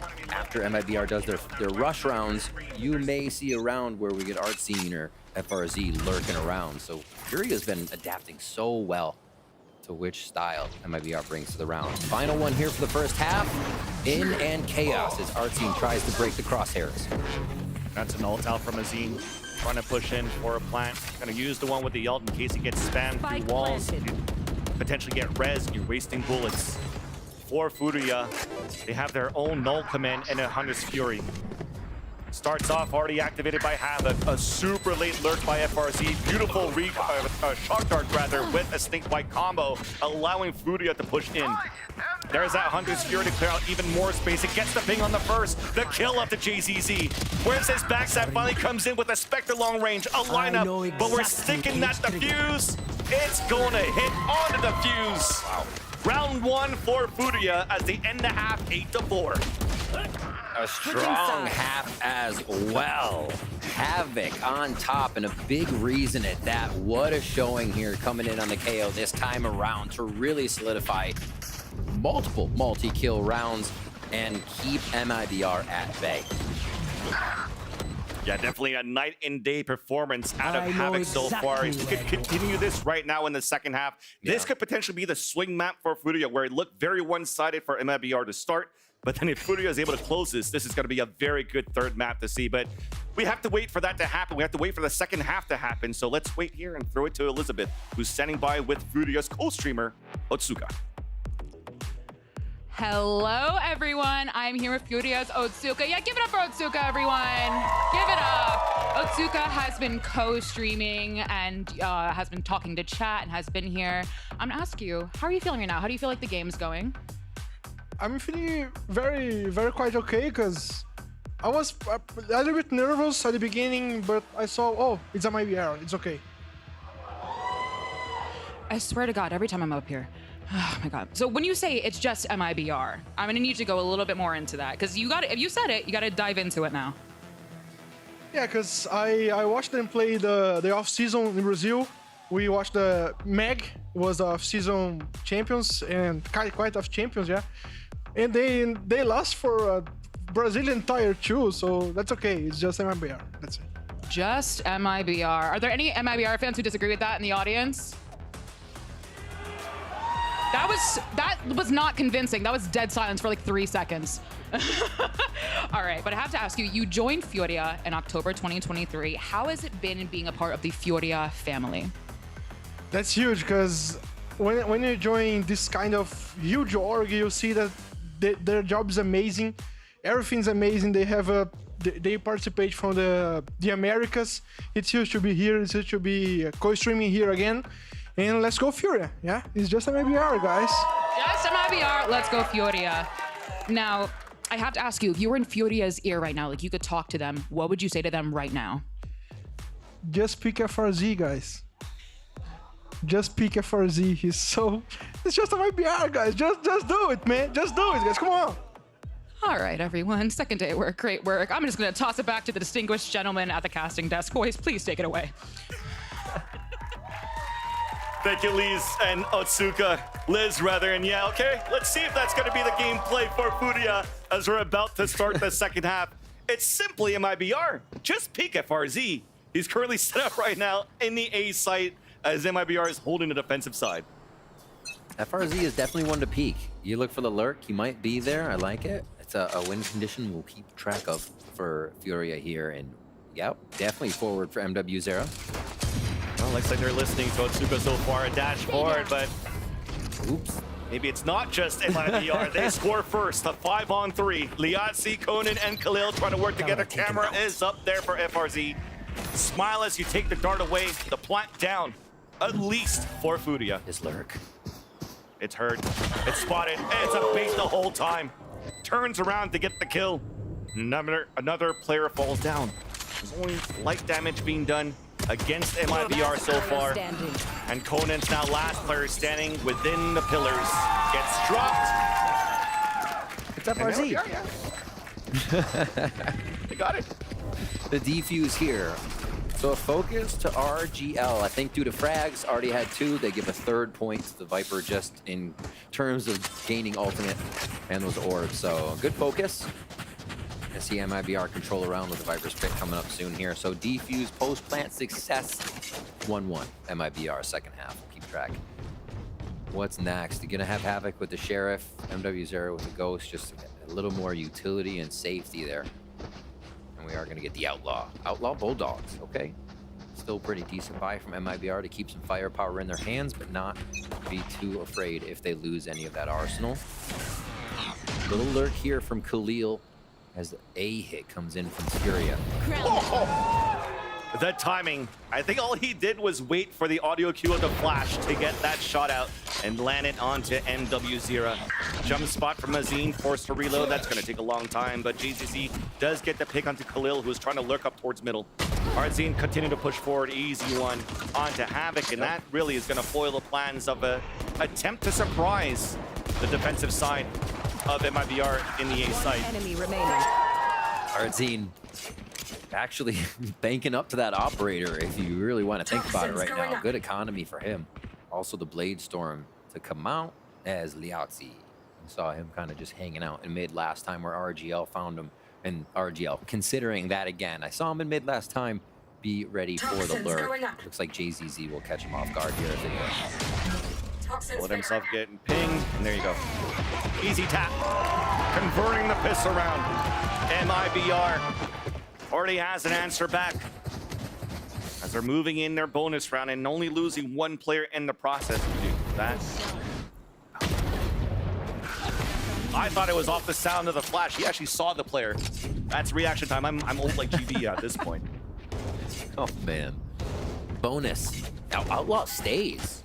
So this is, honestly, you would keep it because Art13 loves to just snipe things, but really saving that economy for the operator, you can see now as they keep with these weapons in the bonus round. No real upgrades necessary anyways. Looks like it's going to be a 3-2 split if they can make it to tunnel here as well as hit the site. MWZera has a pretty big job if he branches off here. Look at that pivot from IBR. They throw a recon dart and they didn't see anybody and they decide to push all 3 forward just to try to prevent Here. or maybe trying to go for a fight, but maybe they saw the camera. Instead, Furia just focusing on hitting towards this B site. Back at the site this time, the outlaw shots do not hit. FRZ in the back at Berlin. Recon dart does get him into some opponents on the other side for Furia. There's a camera actually, not a recon. Beautiful shock dart lands on to FRZ. As really for Furia, the protocol is to clear out the site before going for a plant. You know this is a bonus round for MIBR, but those that do have a better weaponry with the Bulldogs, ADSing for the shots, finally connects, but not before RGL also fell. Couldn't save his teammates. Recon in this site, MWZR pushing down. Player standing. JZZ felt it, but lost that fight. Watching how Furia went about this round, the side entry coming in from tunnels. 30 seconds looks left. like they really took into consideration that MIBR lost FRZ last round, has been switching but playing B with the Cypher, and that our team still had the Outlaw. So if you actually start halfway through B and towards the back, what's our team gonna do? What's FRZ gonna do? MWZera and the team explode in with the automatics and just completely take down that lower buy. I think identifying that they would be covering B alone, or together, I should say. Just Mazin gets the over under here. Havoc gets another one for himself.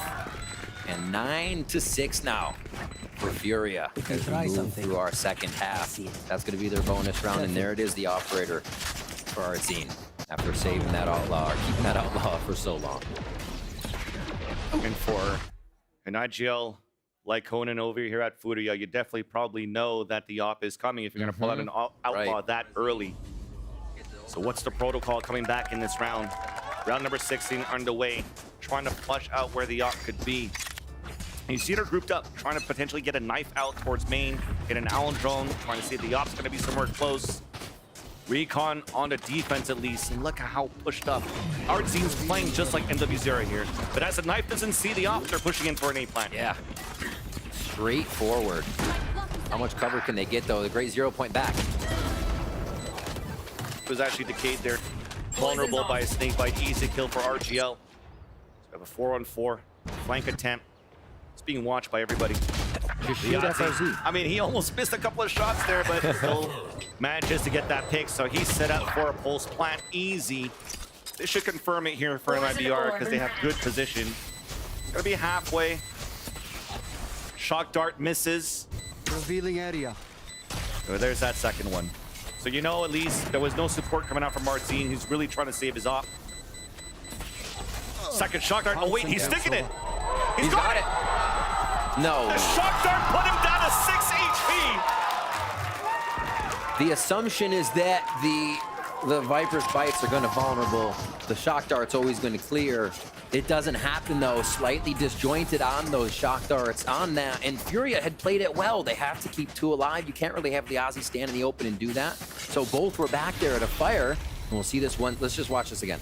That is insane by JZZ. That is insane by JZZ.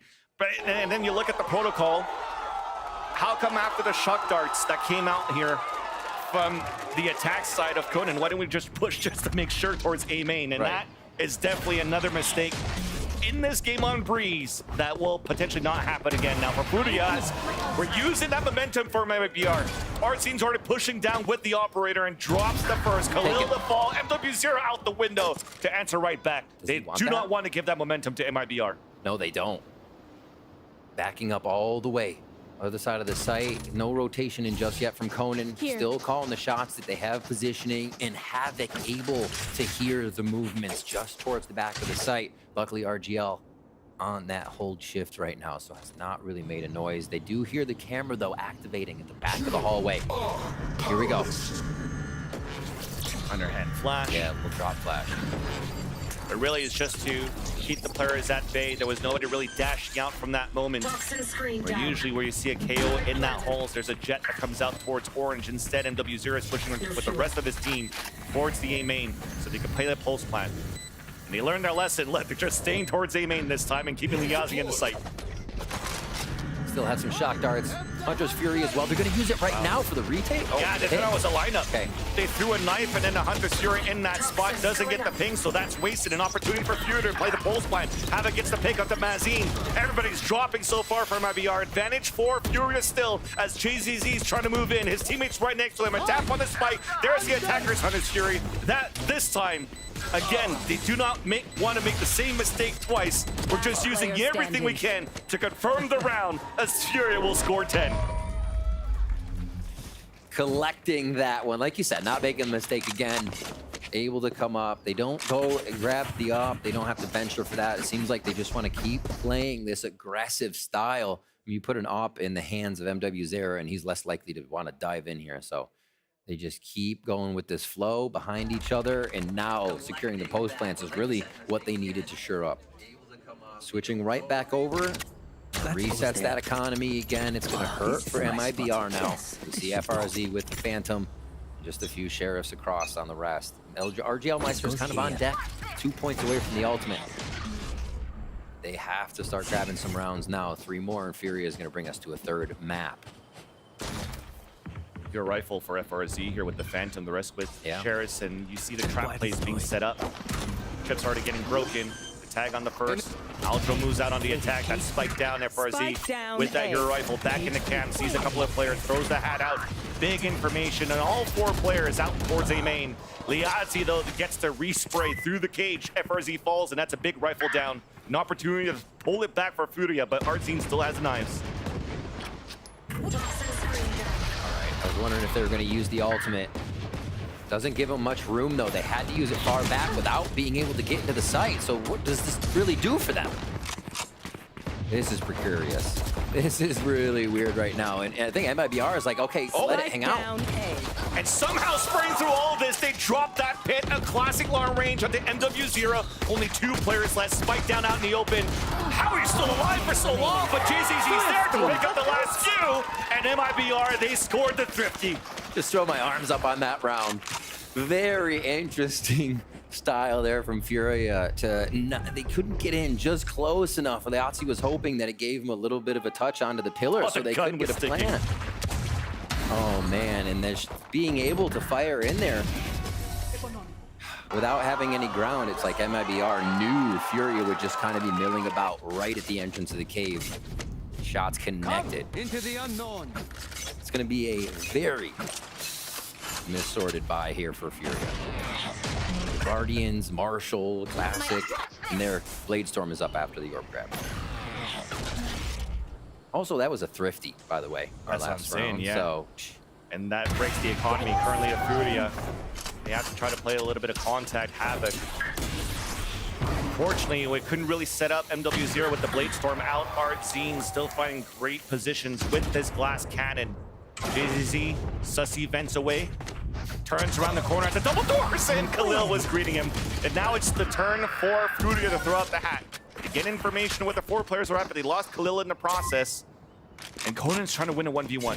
A walk forward, a run forward, a jump spot. Smart play by FRZ as MW0 falls. 1v1 at this point, nice. Spots FRZ before the cage came up. This will allow for the economy to get built up. Conan still has a Guardian though. Cannot use a recon dart as he just got nullified by a knife. Suppressed, looking forward towards the spawn. You see the flank coming out from Artzine with this operator. And it's only a matter of seconds. Jumping up, out into safety. It was close. His demise is still there. Players will soon start closing in. Wall out on the defense, separating that spot. Recon on the top. There's the op shot. 4 in the round for Artzine. Now MIBR only need 1 more to tie up the game in a 2nd map. so many 4Ks today. The players are being gentle to iBUYPOWER. But man, the multi-kills are definitely coming in. Not even that they're required on the round. The teams are just behind each other, supporting, hoping to get these frags locked in. Artzine there. Big frags over at A, and they clean up over at B. So that money does go to the hands of Furia, just a little extra cash. They're gonna go full buy this round. Artzine just has to go low armor. That's really the only thing we're looking at. RGL Meister with an ult, as we are focused here on A. Gonna try to go for a pop flash peak potential here. instead. Trying to counter the flash out from the attack, bait out the knife too. Both teams kind of same idea there. Be like, you're gonna flash us, we'll get back, so you cannot push. There's some sort of contact. Conan's down to 5 HP. They back. Back. Calls here coming in from Khalil. Probably hasn't heard anything yet, but has had control of this elbow area to make sure no one's pushing. It's the question of how have they learned how to deal with Furia's utility here, is the question with Conan so low. And get the rest of those shock darts onto something so they can get to site safely. And you see they're trying to have him try to keep the spike so they could build the ult orbs for Conan, but they gave it to Havoc instead. Now trap set up. Just peek FRZ, not gonna happen. Havoc drops, that's a spike down. Now another camera to spot the Jet. MW0 is forced to fall back in the back of the sights. Finally to break the camera. Trip on the flank. Spike planted. Furia's gonna be aware of that one. Shot dart coming through, double swing out from the pillar.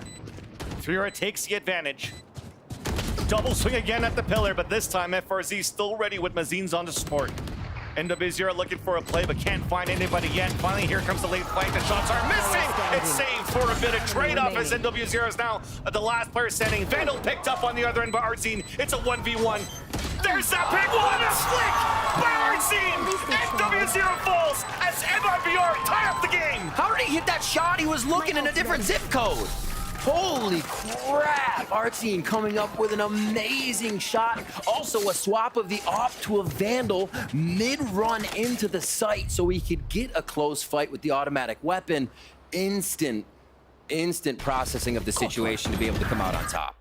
Wow. Yeah, I thought that flank was going to be just a little too late. The fight in the site here, everybody was giving it their most and not even feeling pressure, it looks like, in these situations. Artzine just comfortable.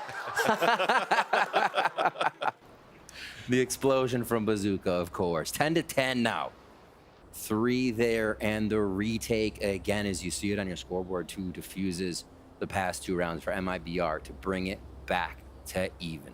We definitely needed some heroic plays for that to happen, though. And yes, as much as you saw how we were happy on the camp of MIBR and how Bazooka was, this definitely was not a happy look for Furia. Calling this timeout super important here, as you mentioned those 2 defuses coming out for MIBR. It breaks the economy right now for Furia. An opportunity for the defensive side to take the lead, continue to build the economy, and potentially even close this out. It looked like it was really Furia that had that control from the defensive half to start, but MIBR, they're doing whatever they can. It gets brawly, but that's the beauty of the battle for Brazil, right?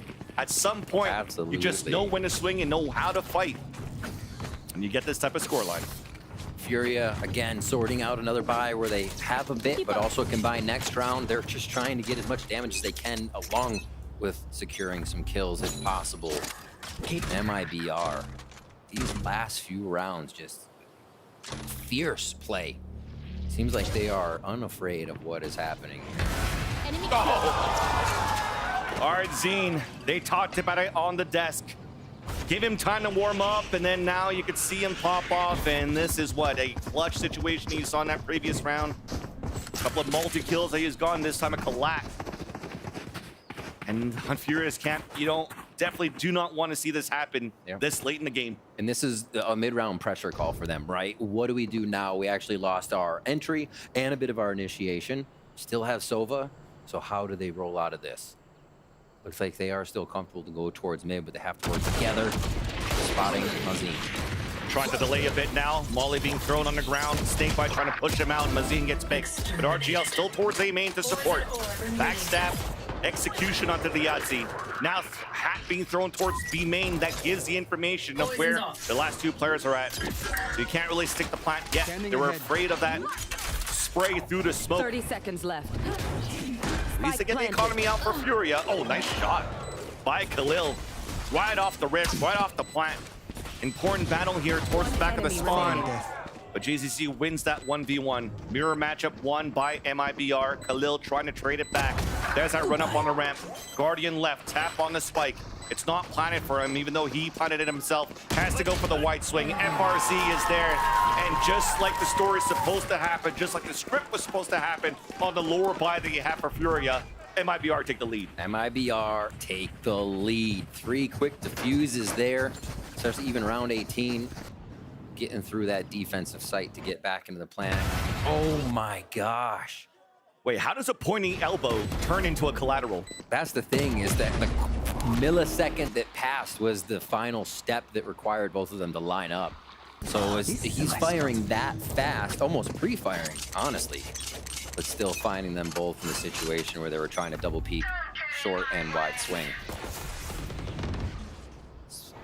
Operator still for MW0, now operator for Artscene. One of the times we're going to see these guys duel it out with this has been Vandal versus Op usually on these rounds.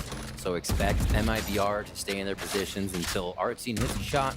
Same with MW0 in the squad. They're waiting for the pick. Yeah, it seems that's what the timeout was called there for Furia. It's like, okay, you're also hitting your shots, MW0. We have to stop Artscene somehow. Let's go for that Op duel. And Artscene always likes to be aggressive, but this time only. It's a slight misread as the push is out from Artscene at middle. He's still staying posted up despite the dash disappearing. Ready here for a shot. As for Furia, they have to gamble something right now. And because they don't have the Sova with them, it's a walk contact. Spike down, advantage MIBR. Great. Does he get out? Hunter's Fury out on the attack. MW0 gets an entry shot onto Mazine. Finally answered back with the Hunter's Fury, but he's going to be under heavy attack. It doesn't matter. One headshot traded out by Khalil. And now being thrown on the attack. A 2 versus 2 door opens up. At first he turns around. Khalil wins that fight. RGL Meister is now alone. And the second pick of the hat, the second ping of the hat, sees him still towards middle. So he's repositioning now back towards the spawn.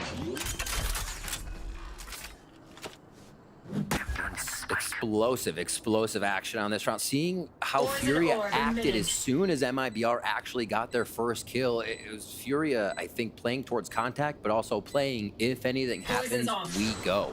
Just kind of using that as a trigger to make the round execute. It has taken MIBR off guard, plants down, operator watching and locked onto the spike with close play by Khalil here. Because his wall was used towards me. Oh, what a shot! There's that 1v1. He does see his last opponent, Khalil, repositioned now between the pillars. Snakebite all around. He lands the shot! The Red Bull clutch! The defuse! And MIBR are at series point. RGL Meister's job is to rotate over as safely as possible, be the last alive, be the one to clutch a round. We saw it on the previous map, and we're seeing it again here as he pulls out one of the biggest rounds of Breeze right now to put MIBR on game point and keep these consistent rounds. 5 in a row of being able to slap down the post plants on Furia. Incredible. And the Phantom at that distance as well, being able to double tap. And his snake bites all around. We talked about the lack of utility he had to cross over. An important win. They had to win against an operator of all things when MW0 is landing all those shots. And then gets the snake bite for the last kill, pushing his opponents away. You got to think of it. Artscene pulling out rounds like that. RGL Meister pulling out rounds like that. How does MIBR lose? It's up to Furia, though, on the attacks to make sure they bring it to the third here, and they're going to be right into sight off of this drone. But the money is terrible. RGL continues to reign. The first pick onto MW0. It's dwindling down even. The null command denied. Lianzi answering to 2. Trying to keep it alive for Furia. Door now being open. Important kills. At first, he never heard it. An opportunity now to stay alive. He left Havoc to die. The flank from Artscene to Conan. Now Liazi hides within the pit. The retake is going to be very difficult with the operator. JZZ has a recon dart. Khalil's watching across. Dream still alive for Furia. JZZ in a clutch attempt. They're going to let the pit down here for Furia. Holding back towards the outside, wasting that clock down. Decay, the peak, snake bite. Trying to get it halfway once again. Up and down we go on the HP. Forcing out the players out. But that clock is ticking down. Beautiful positioning. Khalil with a crucial kill onto what? How did he get the kill at the FRC? How come we never heard that door? And that, unfortunately, is another mistake in this game. I think that paints the picture of just how chaotic things are right now. How easy it is to tunnel on a situation just to get that last kill of the round, to make sure it's a 13, to make sure you run away with this elimination match in 2. And it's just overwhelming the players right now, and we're seeing the errors. Khalil, however, able to pick it up, keep Furia alive. And Havoc feeling good about that one as well. 2016 on top, we just saw him on your screen. We're gonna get a pause here. Coming in is MIBR on game point, but Furia is right there to bring us into overtime for Breeze. This is insane. That was such a broken buy that you had for Furia, and Guardians crossing over, a pit was up. Somehow they were able to get that plant down. Everything was good for MIBR to start off the round. They got first blood with a great positioning from Arzine. Now at this point, the script's been flipped on the other end, where MIBR is the one with a much lower bind. Just before we went into the timeout, you saw that econ was pretty low. We'll have to see if on the defensive side, MIBR could still bring an operator no matter what. But this kill right here, pivotal moment right now in this series that could potentially keep Furia alive. Dueling operators once again. MW, Zera, and Artisan there. Look at this. The Ops 2 buying down to almost 0 on the accounts. The economy is the last round, unless we can get to OT here. Both buys from teams. It's just Furia not looking to pressure right away. Seeing if they can get any tells from Util, from MIBR. See where they might be positioned.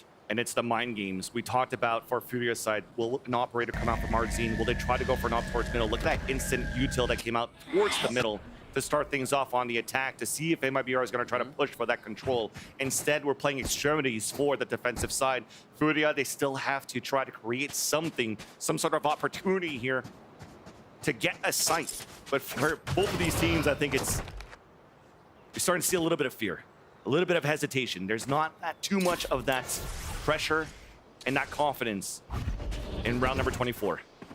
Both playing to win, but also playing to not lose. It slows down things. Sometimes that makes you lose the game, though. Yeah, it does. It does. You cannot hesitate. You have to be very sure about everything. This right positioning. Playing with no information, rotating across, and a smart play there by Conan to jump spot and bait out the off shot. Yet, Furia still wants to fight this. 30 seconds left. Hey, off shot's been heard around. Not this time. Shot dark to stop him. The lineup though from RGL, that's 2 to fall. I have not seen with the support all the way from the bridge. Up to NW0 and Conan. The push forward. NW0 left. Against the world. Trying to keep it alive, but it won't happen. JZZ with the pick. The Battle of Brazil belongs to MIBR.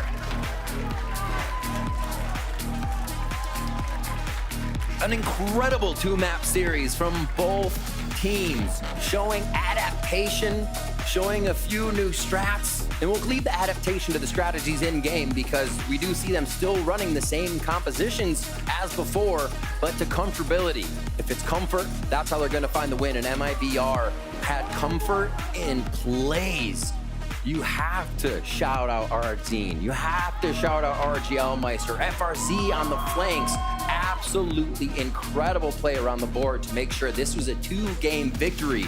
Because I thought we were going to 3, honestly, the way it was going back and forth. Even it looked like it was going one-sided on that second map, though, for Furia there. They had such a strong defensive start. Even as we're criticizing Havoc on his results yesterday against NRG, to want to play this map again, saying we got the reps in, let's play this one, we can get it done. And unfortunately there for them, it's MIBR, as you see on the screen right now, that's able to topple Furia and show that throughout the offseason, there are switches that came through.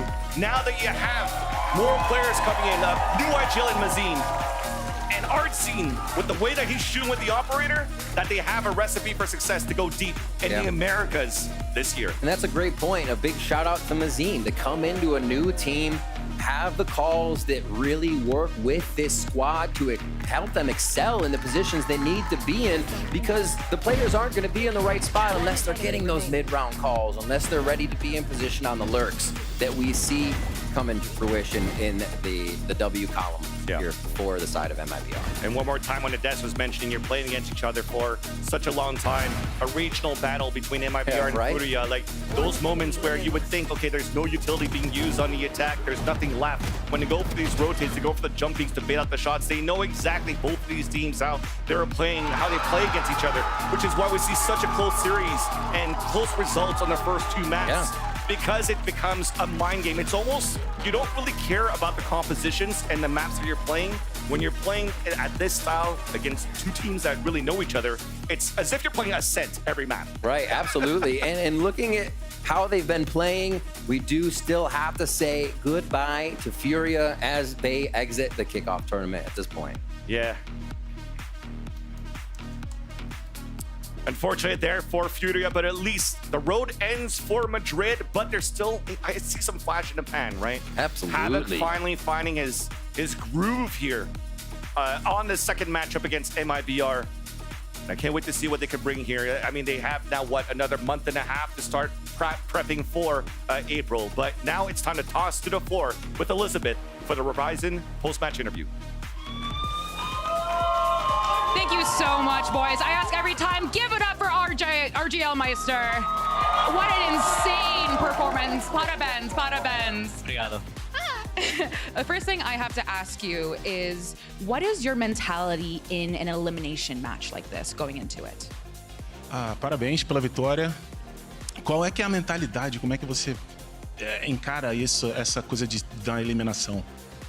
É sempre uma pressão a mais, né? A gente sabia que se a gente perdesse, a gente ia ficar 2 meses sem jogar, por exemplo. Mas a gente também sabia que a gente treinou muito, estávamos muito bem preparados. Embora o adversário era muito forte, a gente confiou até o fim e saímos com a vitória. It's always a lot of pressure. We knew that if we lost, we would be like 2 months without playing. So that adds a lot to it. Plus, the Furia is a very good team, but we worked to get this victory today. You did. I do have to ask you about your clutch. Just talk me through what was going through your mind and how did you feel when you won that round? Vamos falar do clutch que você fez. O que estava passando ali na sua cabeça? Como é que foi aquele round? Ali eu tava bem tranquilo, pra ser sincero. Eu já imaginava a posição dos meus adversários. Então eu só fui confiante e no fim eu saí com a vitória desse clutch também. Só na base da confiança. I was very confident at that point. I knew where they would be.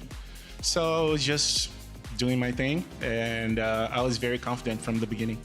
Yes, and I'm gonna bring up something that was brought up during the halftime interview. Furia's Otsuka said that, just because it's just MIBR. I'm gonna give you the floor to respond to that. O Otsuka falou durante o intervalo ali, é só MBR. O que você acha disso? É normal essa provocação dos adversários, mas a resposta tá aí nesse final de jogo. Well, this is normal. Like your rivals say things about you, but that's normal. And the results are here now. You did win. You are the winner against Furia. And one last question: do you have any message for the opponents you will be facing moving forward? Alguma mensagem para os próximos times que vocês vão enfrentar? Cara, a mensagem é que nós estamos sempre muito bem preparados, sempre treinando e que a qualquer momento a gente pode vir buscar essa vaga em Madrid. É para ter medo da gente. Well, we are always working and we are ready, and just be careful because we're coming for that spot in Madrid. Well, good luck to the rest of you. And can we give it up one more time for RGL Meister? An incredible performance. Thank you so much. Thank you, guys. But stay right there because we have a heck of a match coming up. It is Sentinels versus 100 Thieves. We're going to throw to a break, but stay right there.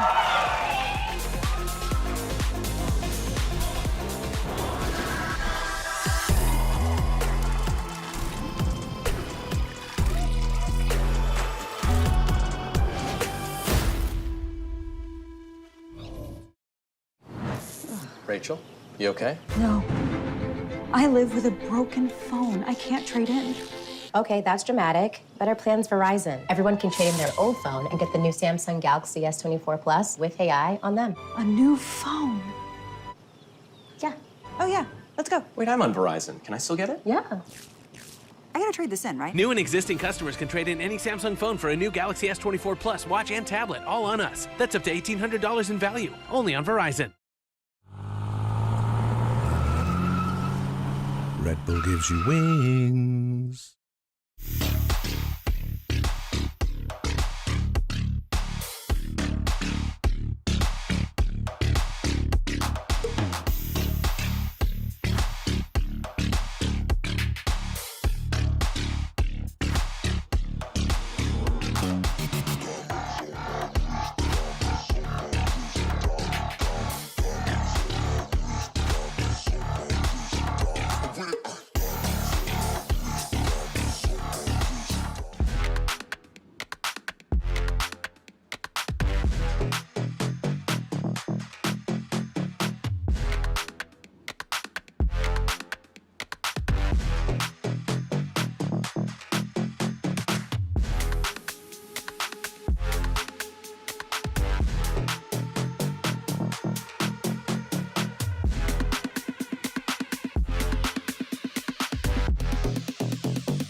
Sentinel's a really good team. They had a really close match against Loud. They're going to be really hard to beat, so I mean, we got to bring it our all and give it our best. It's at halfway. There is that swing out down. Denied by Cryo, and 100 Thieves take the lead. Busio is coming off a world championship. It's been a long offseason though, so we'll see like what he brings. We'll see how 100 Thieves moves. He's definitely lighting the mood for sure. He's a really funny guy, and he's like kind of the spearhead when it comes to aggression. Recalled on the orb, the timing on that one. Triple swing out. Yes. Let's go. A lot of rotations from Sen. They are really stacking us now. Tens, what a ridiculous move from him. There's a follow-up, another flash, nade on top of it. It's a masterclass. We're gonna have to come out swinging now. Every match is do or die.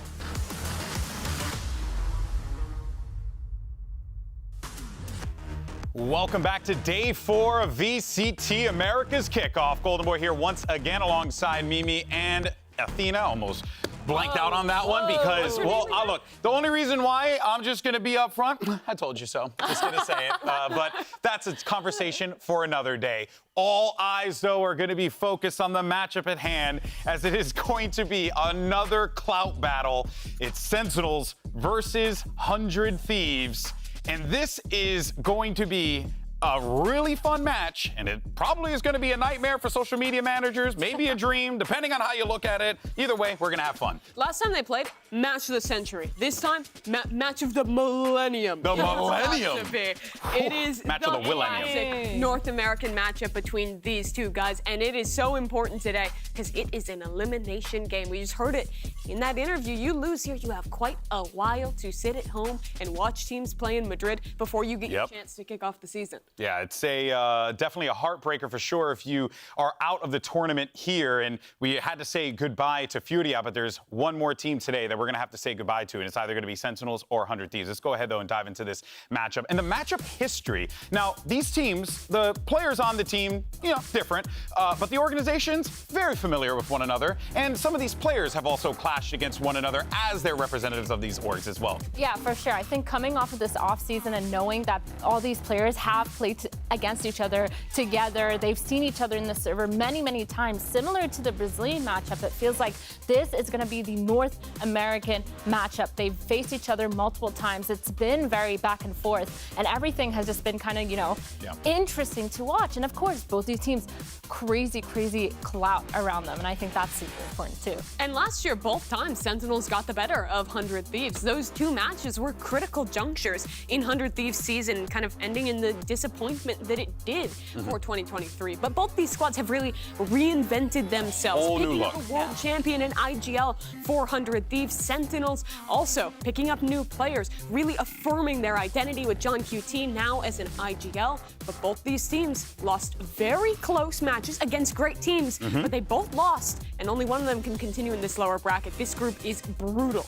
Yeah, these roster changes, I'd love to touch up on how both these teams added some sort of crazy, change of roster because they added these, voices and these personalities. And I think that it actually does really change. I feel like a lot of people don't know that about rosters. If you don't have these voices and these personalities, it does change the environment. But again, they will have a lot of obstacles because like you said earlier, they didn't look good. I'll be honest, they did not look good last year. And I think that coming into this, they do have a little bit more pressure. And I think facing off of another Americas team, like a North American team, it's a little bit of rough. I think when we talk about pressure, there's the pressure you put on yourself, there's the pressure the fans put on you, and there's the pressure from your organization. And I think for these two teams, this is where that fan pressure and that organizational pressure, you're playing for such a big name on the other side. That's where it really mounts, especially in an elimination match. Oh, yeah, 100%. And, even the social media managers are feeling the pressure as well, right? I mean, you got some tweets out there. It's a tough one. The haters said we couldn't do it, and it turns out they were right.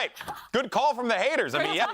Hey, man, truer words have never been spoken, I guess, in that particular instance. But, jokes aside and what we've seen from both of these teams, I think that there's a lot of positives to pull away from this. As you had mentioned, the matchups were close. We were seeing new looks, more vocal presence from some of these players like Celsius as well as Lucio. It was great. Yeah, and for my money, to narrow in on Sentinels here, they lost 0-2 to Loud, but I really think there was opportunities to win that, and I'm not really disappointed by what I saw. Loud brought out this new comp that you've never really scrimmed or played against. It was very well thought through, and Sentinels, to their credit, were able to adapt and make it a close game. And Kaplan put out a tweet regarding that matchup saying, GG, 0-2 to Loud, well played, that the Ascent comp was really that issue, that it was tough to be able to win their pick. And once you're going on to your opponent's map pick, you have no idea what they're going to be playing. If they had just won that close first map, I really do think there is a world where Sen could have taken that series. Yeah, and that was because of innovation from Sadak, right? Like, we were seeing him just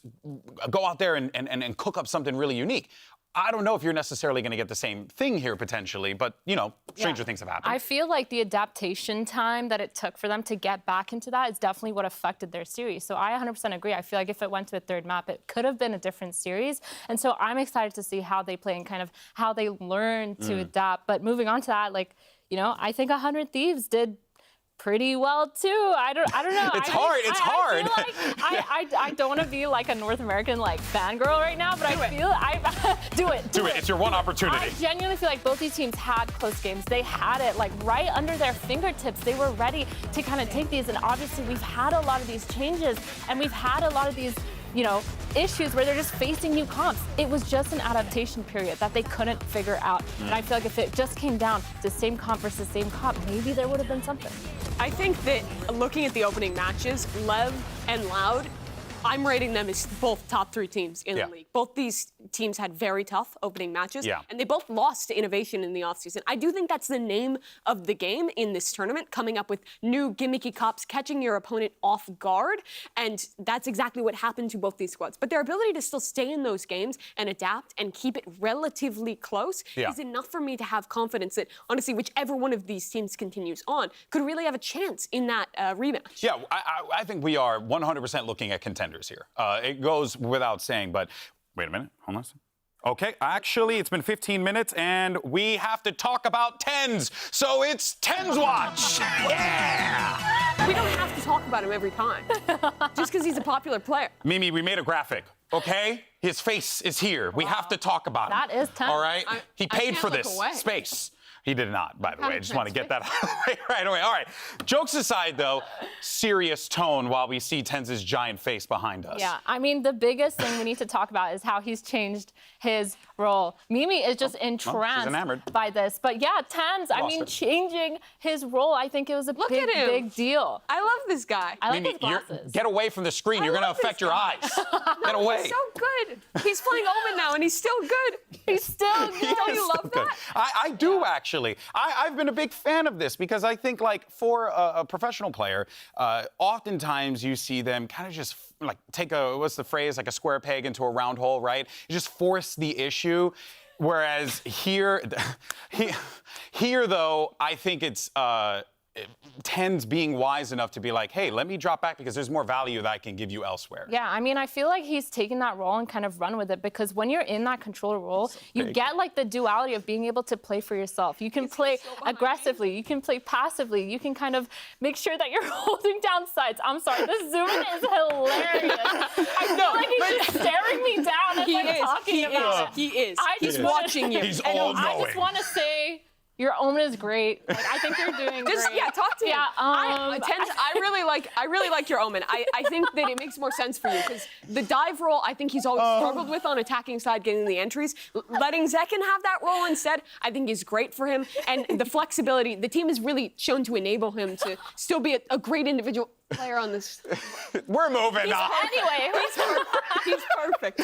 All right, guys. But here's the thing, though. Cryo is in a very similar situation as well. Is he gone? Close I can't yourself. focus.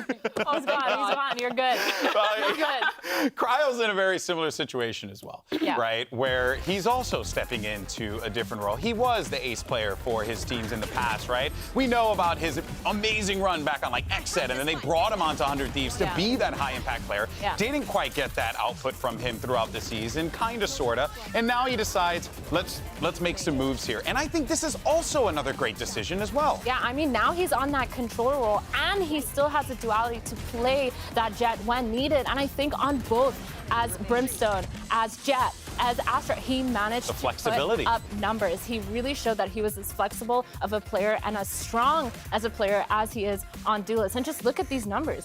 I actually think that there is this direct comparison between the two, because for both Tens and Cryo, I felt like there was a lot of moments where they were in a rut last year. Yeah. They're playing the same role, they're doing the same things, they're being sent in and dying first, and the team's not following up. And now this year, both squads have reinvented themselves, put their ace player onto a role where they can focus more on being an anchor, being a strong individual, and not always having to be that dive role that really leads to a lot of inconsistency. Both these squads have great dive players who can slot into that. With Asuna and Zekken, for my money, two of the best 5 Raze players that we have, period, in Valorant. They're both excellent on those roles. So being able to give these guys a bit of a backseat where they can still frag and find a more consistent role on the team, I think is a great direction that we've been waiting for a very long time. Yeah, if I'm entering a site, I definitely want him throwing the flashes and having my back, right? So that definitely has to feel pretty good for them. How good they are as aimers and as players really makes sense being that second entry sometimes when Tens goes over to the KO. It really is just getting consistency out of your stars. Your best aimer doesn't always have to be dashing in and being flashy to be good. I mean, they also end up being put into these positions more often where they're in those clutch scenarios, which, like, sometimes, you know, when you're in the Duelist and you're going in first, you don't get to necessarily be part of the action. I'm pretty happy if Cryo's in the clutch. That's a guy I definitely want last alive, you know what I mean? LMS 1v2, give it to him, you know? Seriously. So when you're going, you're taking all the crosshairs away from the rest of your team, you're kind of left in a situation where you have these kind of star players left to kind of clutch it up and win the round for your team and play those pulse plans. And I think allowing these players who are really great aimers, one, but also extremely smart players to be left alone in these clutches, I think that also is such a big, big impact for the team. And that actually, it really helps us transition to the intelligence that the 100 Thieves roster brought in, bringing in a world champion with Busio as well as Zik. So you got yourself some champs there to back you up. You got vocal leaders in the comms, and on top of that, you got a guy who genuinely can frag out when he wants to. He is a fragging IGL. Yeah, he's excellent as a player. I love the agent pool he's rocking. I was a fan of his Gecko that we got to see in their debut. But what I really think about when I think Busio is the vibes. This guy is a vibes merchant. He is wheeling and dealing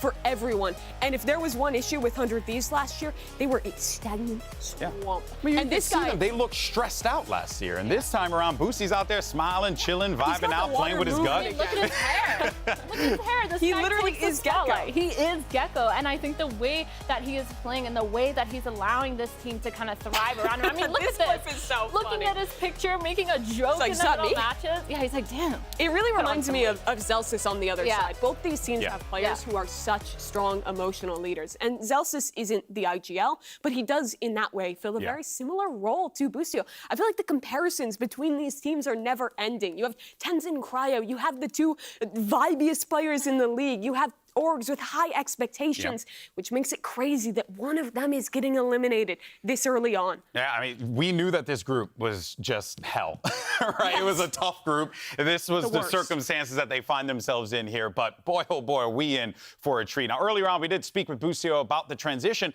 from world champion to a whole new squad. Let's actually go ahead and take a look.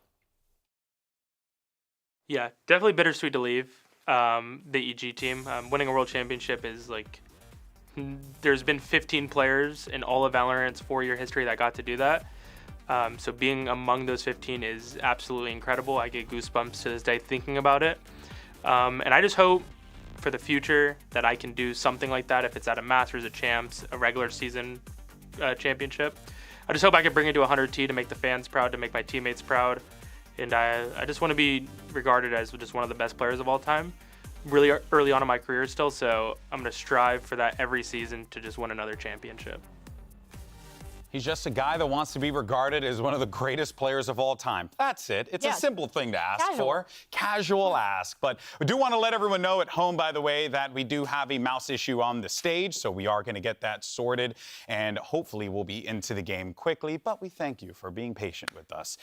So let's continue the conversation here, because one individual that we did not talk about, who, by the way, is also a world champion, it's Sassy. Been there, done that. Talk about Sassy. This guy, you know, it's rough only just because you see Sassy, he still hasn't been able to get a win on Sova, which is heartbreaking, but he's so good. I mean, his Sova tech. With Sentinel, excuse me, with His Sentinels. Sova tech has been so good. The way that he is playing has been phenomenal. His support utility, his Odin usage, as we see, just being so annoying and being so prominent as that Sova player. It's actually crazy that he hasn't won as Sova yet, but I think that that is something that he totally brings to his team. I mean, his ACS on Sova is insane. Yes. Oh, but counterpoint. Sky in that debut matchup was not great. They were playing the solo Sky on Split, and I was not a fan of the way he was. But I think using we've his learned that utility. solo Sky on Split is they can be Yes, hit or but to miss. talk more about it, on the defensive side, he was really often using his flashes early on these extremities, dogging through, sometimes doubling down on that util, playing how you would used to play Sky. Very But with the 2023 of you. changes, with those flashes no longer refreshing, I really don't think you can play like that anymore. It meant Sentinels was losing out on being able to successfully play retakes, and losing that Split map, I think, lost them that series because of the surprise on Ascent. We literally saw it in the last series. Yeah, well, we saw greatness from Sentinels at moments in their matchup. I think the draft picking into that solo Sky comp on Split and some of the mistakes being made there, especially around losing eco rounds, winnable rounds like that man-up situations, is what lost them that series. And they really are going to need to tighten that up and reevaluate how they want to be playing these maps if they want to win today. Yeah, I mean, their fundamentals is one of the biggest things that I feel like, you know, we talked about MIBR Fury and having those fundamentals and having those star players. And I feel like coming into this, we have the firepower. We have all the tools are there. We have all the tools. It's just a matter of making sure that those fundamentals are set, making sure that util is ready for your team, that we're taking the retakes seriously. We have a plan and we're ready to go instead of just kind of like this weird, like, kind of ego war where everyone's trying to like peak. And I don't think we're going to get that, though. I actually think that we're going to see two teams trying out smart one another because they know what's on the other side of that just stage. look at the IGL in the server, right? Yeah. John QT, I've been a big fan of this guy since like 2021 when he was with Ghost Gaming. He is such a good caller. I think he really has a finger on the pulse of the game. And I thought his mid-run and some of the adaptations they did make in that series were good. On the other side, though, for 100 Thieves, you always have to respect Boostio. I mean, It's Busio. He just won a world championship. I think there will be a fun match of the minds here. Yeah, for sure. I think it's going to be explosive. I think it'll be fun.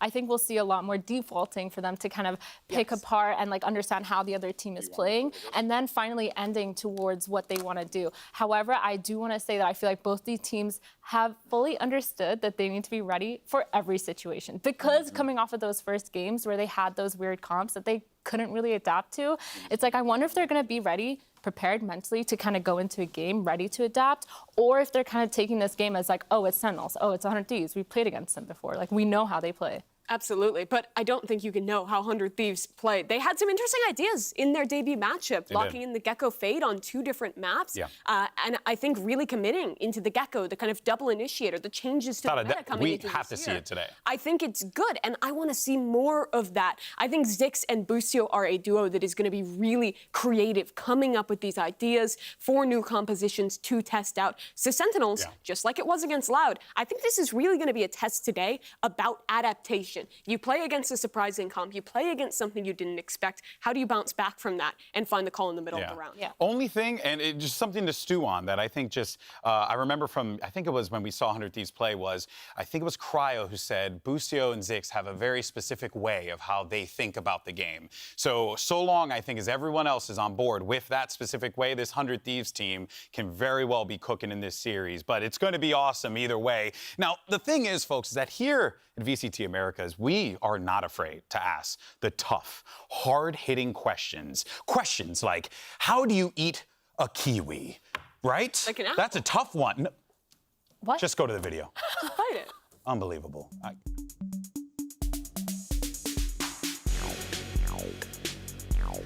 Kiwi, a fruta? Cara, essa pergunta é estranha, mas, tipo, corta no meio, tira a casca e como. Yeah, this one's controversial. Ooh, I think I'm kind of vicious with the kiwis. I literally just cut it up.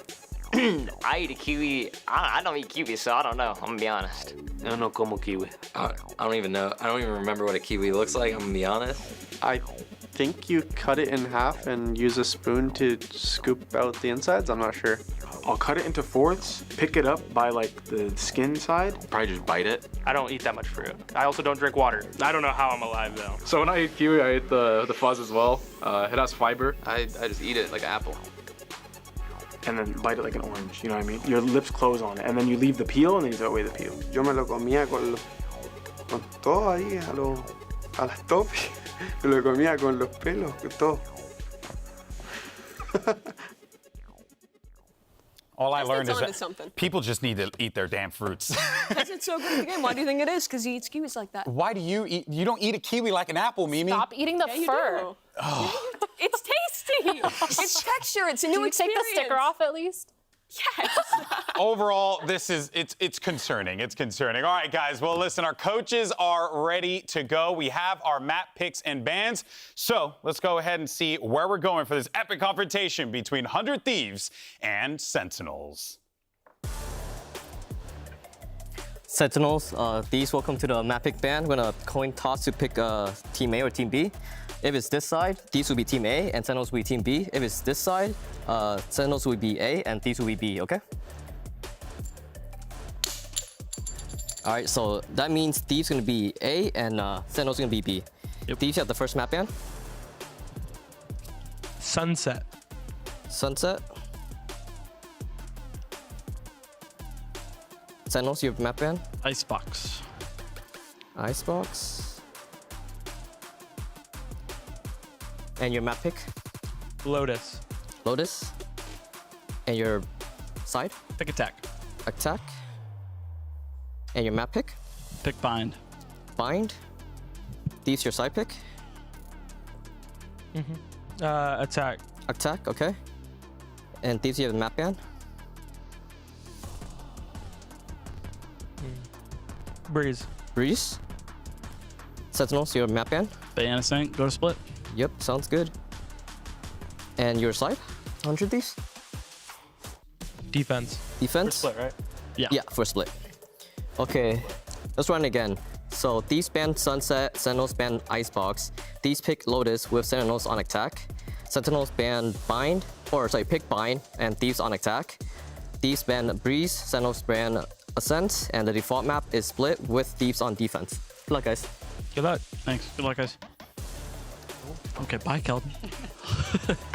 The most anticipated elimination game of Kickoff is finally here. Riot Games Arena, are you ready?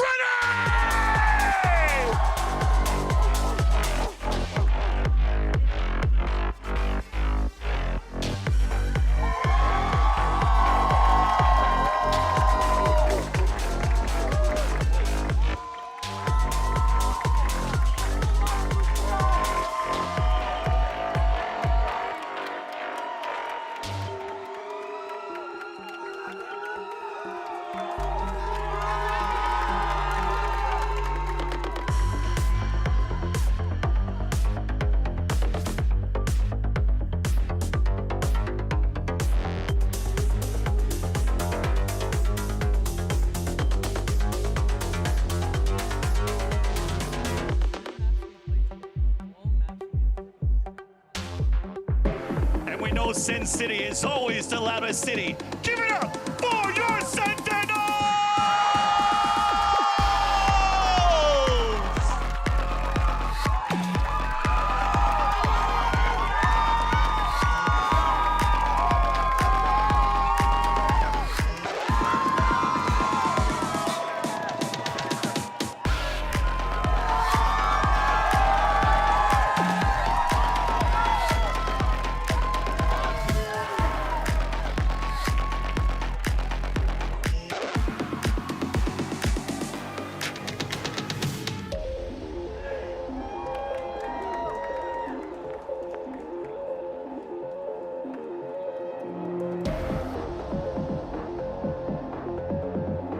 Throughout the offseason, all eyes were on these two storied organizations and what moves they were going to make. And coming into this one, everyone wanted to see the clash. 100 Thieves versus Sentinels, and we are finally getting it. It's the two orgs with the highest expectations. It's two star players turning to new roles in rebuilt rosters. It is going to be a clash, but only one of them can continue on and survive in this lower bracket, which is crazy. This group is so tough to call, and this veto, Mirna, is so interesting. I think we're gonna get an opportunity to see what 100 Thieves is cooking. They've already really been committed to these ideas around the Gecko Fade, and we get Lotus, Bind, and Split. You might get that on all three. Yeah, I love all three of these maps. I think going into this Lotus, I'm gonna be so excited if I do get to see that Gecko Fade combo.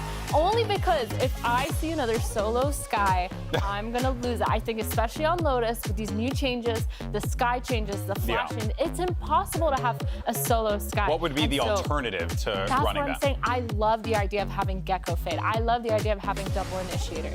I don't know if it's 100% gonna happen, but I need to see at least a Gecko, especially with Boostio not there. Absolutely. I think Gecko is so good on this map. You pair him up with any flash initiator. I think you can even do it with the Sky, and it is good.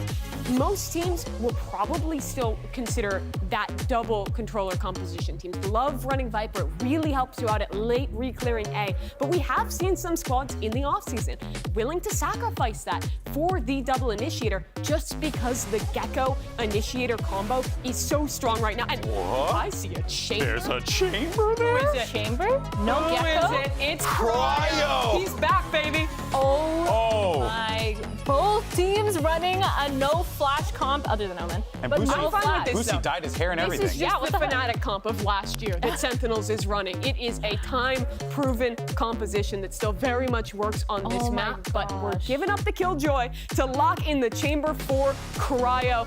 That is going to be so exciting to watch. It's 100 Thieves Sentinels. Only one can survive. That's right. It's one of the hypest matches, if not the hypest matchup in this elimination round. Riot Games Arena, make some noise as we send it over to your casters. It's Brent and Sideshow.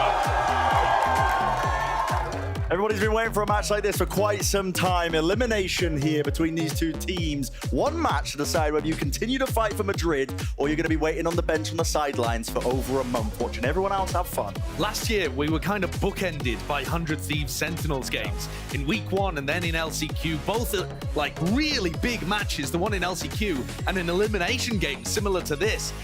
It really does feel inevitable. All roads lead to this matchup. They've played against each other so many times, but not with these specific iterations of the rosters. And these compositions are interesting. Teams defaulting towards what Fnatic were doing last year with the Fade instead of the Sky after the nerfs. But I love the Chamber pick. I really feel like teams can make this work. And when you have someone like Cryo on the squad, why not? Oh, wow, that's played by Asuna. He just went for the AWP at the start of the round. He just trusted that his utility was good enough to keep the attackers back. Hell of a way to get a pistol round started. First kill, going in the direction of Sentinels. Over towards C, anticipating a refight here. You can see that's why Tens is holding that paranoia. Now they set their sights over towards the side, anchoring towards the back. That's Bang. He's got a lot to do here with the orb up to stop in the plans of Sentinels. Poison's off. Now here we go. More util send flying. Nade towards the back on top of it. Into the smoke. That's Bang. That was a right click. Claiming an easy one apparently from that range. Still a few more players to meet him, and eventually with the jump spot, they're going to be well suited. Sentinels gaining ground now. Spike we planted momentarily, but with the door opened up, Cryo a chance for him to really do some damage. Slipping through and past, but can he find this one? Kills Elsis. He's low enough, buying time for the rest of his team to get into position. The damage done to him. 29 health with a triple face. Only gets it done. Leave it to the one player now. All up to Boostio. Look at this setup. Inside a low smoke towards the ground. What is going on here? Doubled up. Could Boostio possibly make anything happen? Not giving too much away at all. So Sentinels with the opener. And a great pistol round. I mean, Sen instantly got the punish onto Asuna, who I think was being a bit too bold trying to pick up the orb at the start. Although I'm sure that works against plenty of teams. Because if you throw your nade and throw a Caesar or a Haunt at the start, most attacking teams are not going to be heavily contesting rubble. But he got punished there. And then a nice two-wave attack into C. The first little pump fake to draw out the defensive utility. And then committing gives a nice opening round for Sen. And 100 Thieves, they're not going to invest in this round, but I'm still going to be watching it like a hawk because we've seen so many of these ecos getting converted recently. These teams are just different with the classics. Not sure what's changed, but teams just seem to be taking them much more seriously these days, realizing that every round is winnable. And you think about it, it looks like all classics, but Cryo still has 3 shots in the Headhunter. You wind back the clock, and old Cryo, that might be 3 kills. Oh yeah. We'll see whether he's capable of stuff like that. It's been quite a while since we've seen this guy play Chamber. Chance for a kill here. Partially deep line, right down towards A. And 1 shot, 1 kill. Preordained is what it felt like. No target. Send now. They want nothing to do with the A site. Now going to start to make their way into C once more. No anchoring players to stop them. There are so many spots that Cryo is going to be able to establish himself on the Chamber. But this is still a really difficult round for 100 Thieves to convert.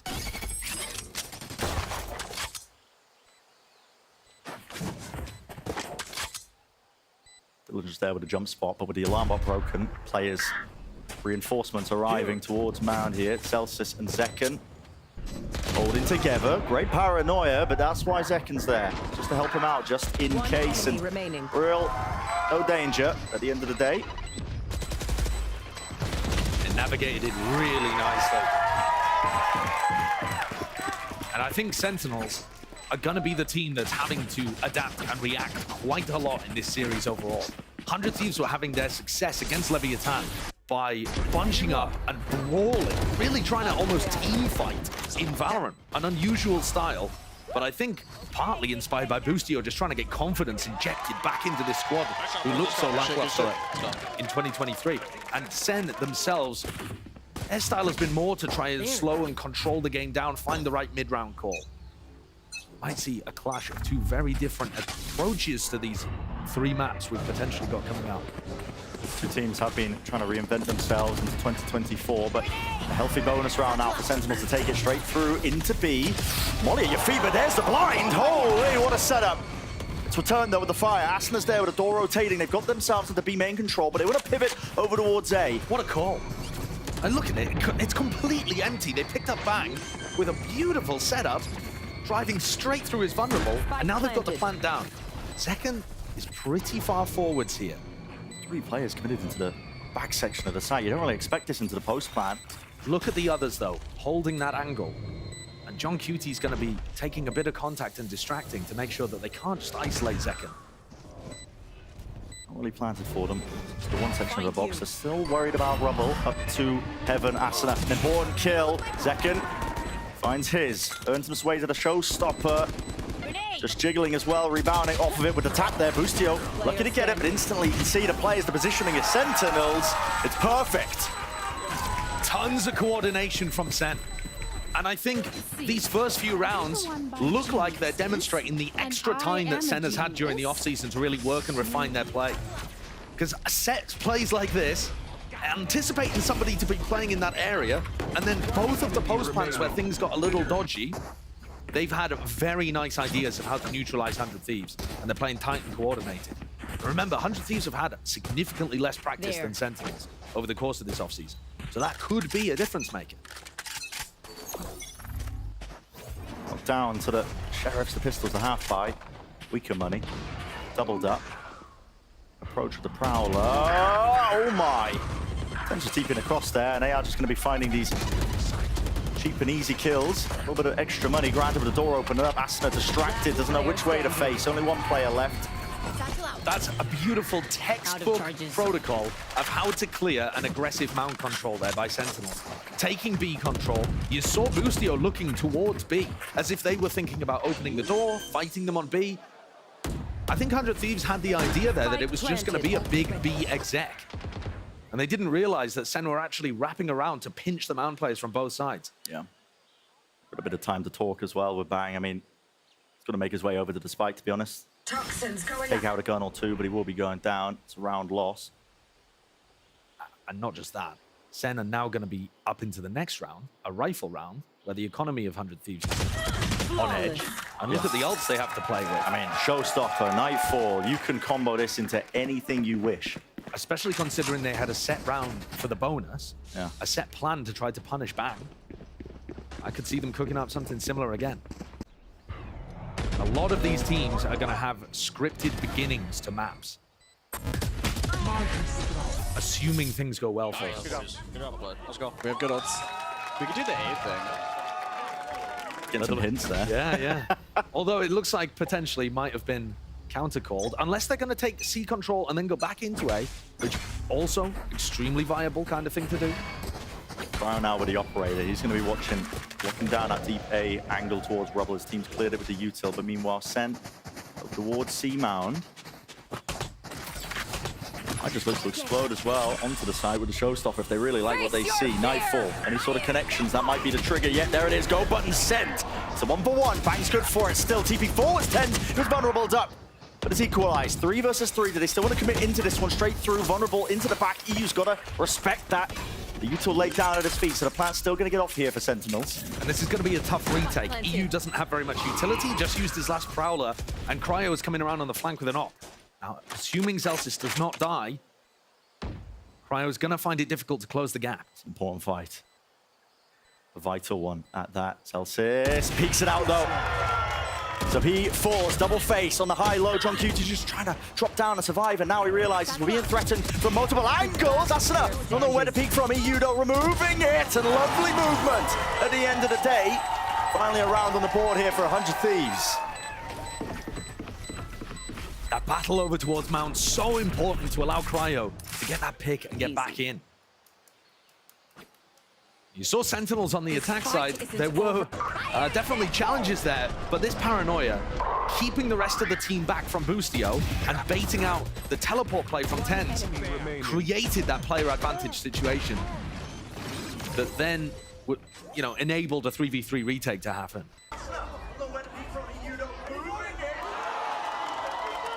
Huge round to save 100 Thieves economy. Yeah, we're looking like a big brawl, actually. As soon as this get out of the replay, straight towards A. Look at this. Lots of players to meet them. Satchel across! What a shot by Cryo! Showstopper, though. TenZ is TP'd right behind them. EU luckily there with the trade. Commits the Nightfall. We're going to really fight over this one, but guess what? Senna out of there. Hightailed.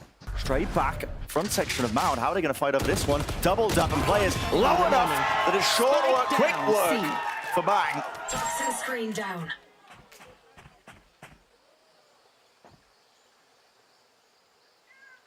Elsis patiently for now, hoping that somebody overextends into him, but picks the right timing, wrong timing, I should say. Starting to stabilize now for 100 Thieves. 100 Thieves will be so happy if Sentinels opt into the brawls. I feel like what we saw from 100 Thieves against Leviathan was that when there's a series of big ult plays being used, or if they can all brawl together, that's where 100 Thieves really looked like they were at their best on Split. Teleport's ready.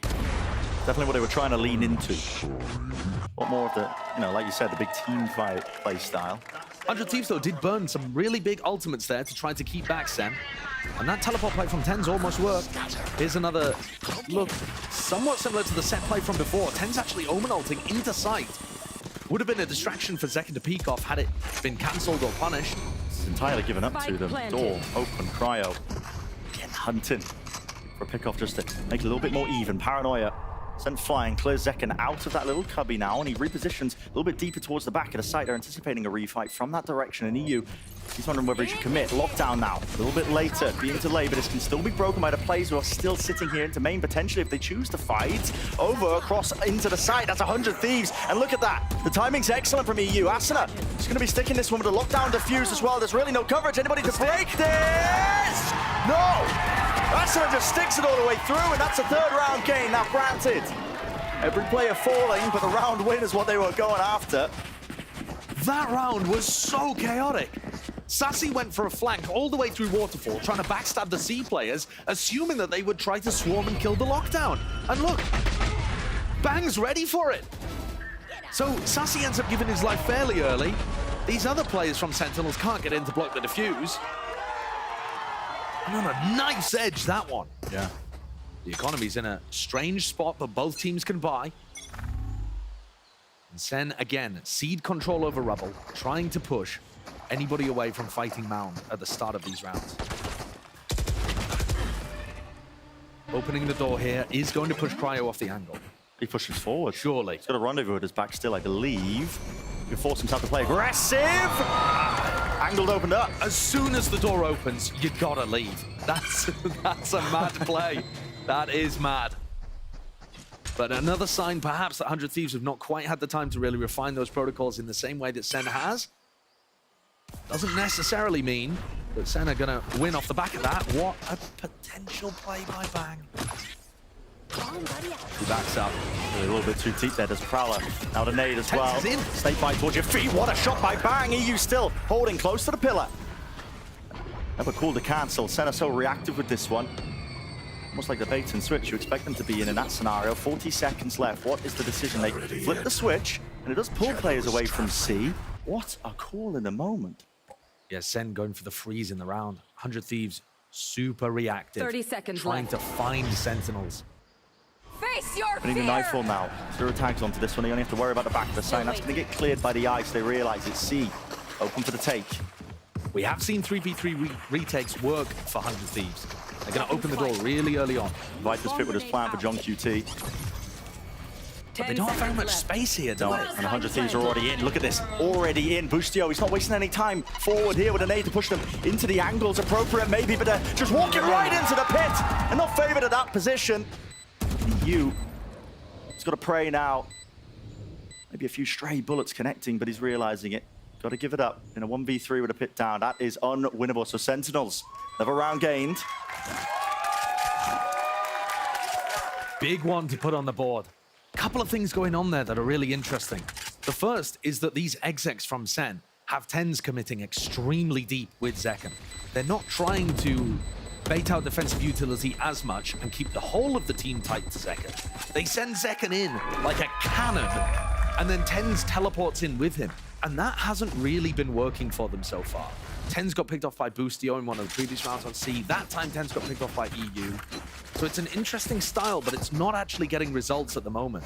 The other thing that actually worked for Sentinels is that they were able to pause the round, freeze, and bait 100 Thieves into being a bit too active, leaving the site. What we were talking about right at the beginning of this series, really, the stylistic differences. And Sen have been honing this over the course of the offseason. The ability to just take their time in a moment and say, okay, guys, what's the right play here? Well, we'll do it together.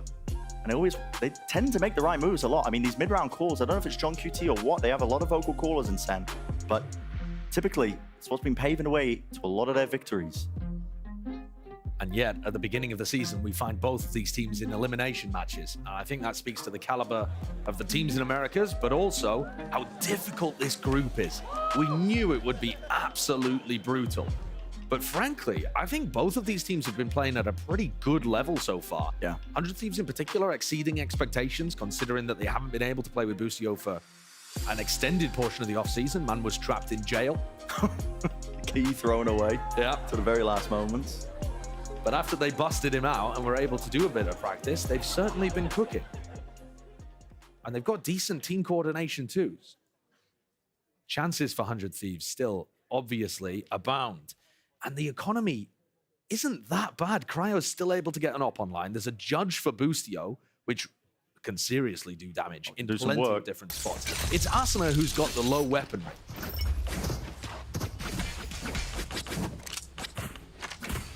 Cryo facing down. Target-rich environment is going to spam this. Yeah, with the Odin. Trying to block this one off. It's slightly off here. TP's all over the place. Second.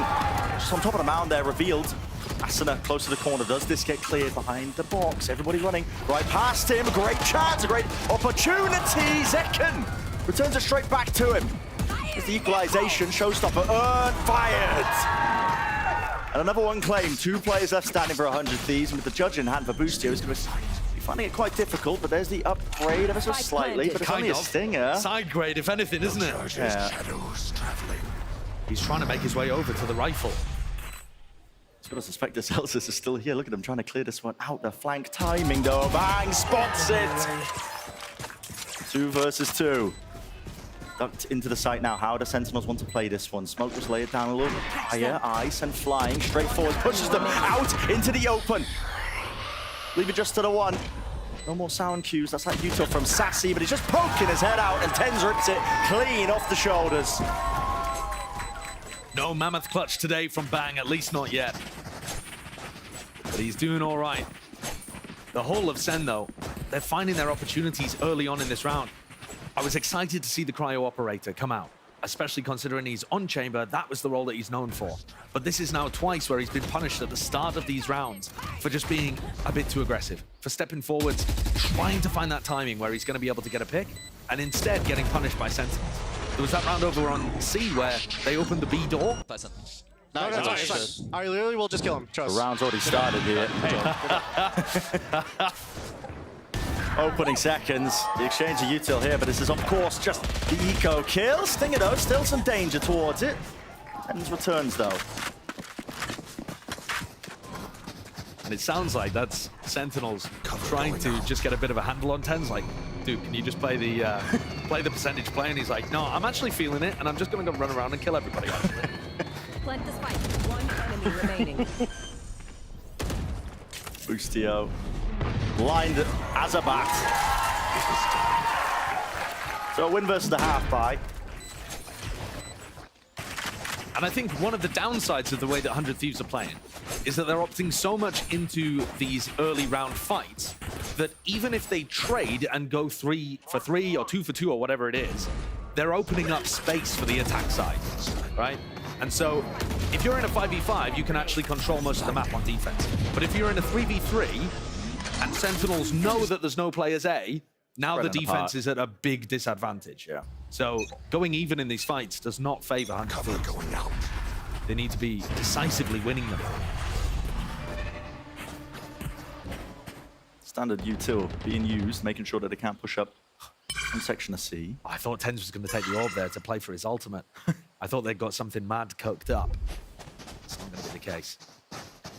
This is one of the first rounds where Cryo's got established on a really deep angle, and if Sen want to go back to B, they're going to need to use good utility to clear him off. The wall is certainly helpful, because now Cryo could get peeked from a variety of different angles. Oh my, what is that? We've got to see a replay of that at the end of the round. I don't know whether that was through the smoke. It looks like Asuna was jump spotting, and Tens hit an outrageous headshot. That's what it looks like, but see at the end of things anyway. Sets him up with the first kill. Door opened up now towards B. Trademark broken. Boostio gone. This is Really drastically, I think, falling to pieces here for 100 Thieves, but Cryo's not accounted for.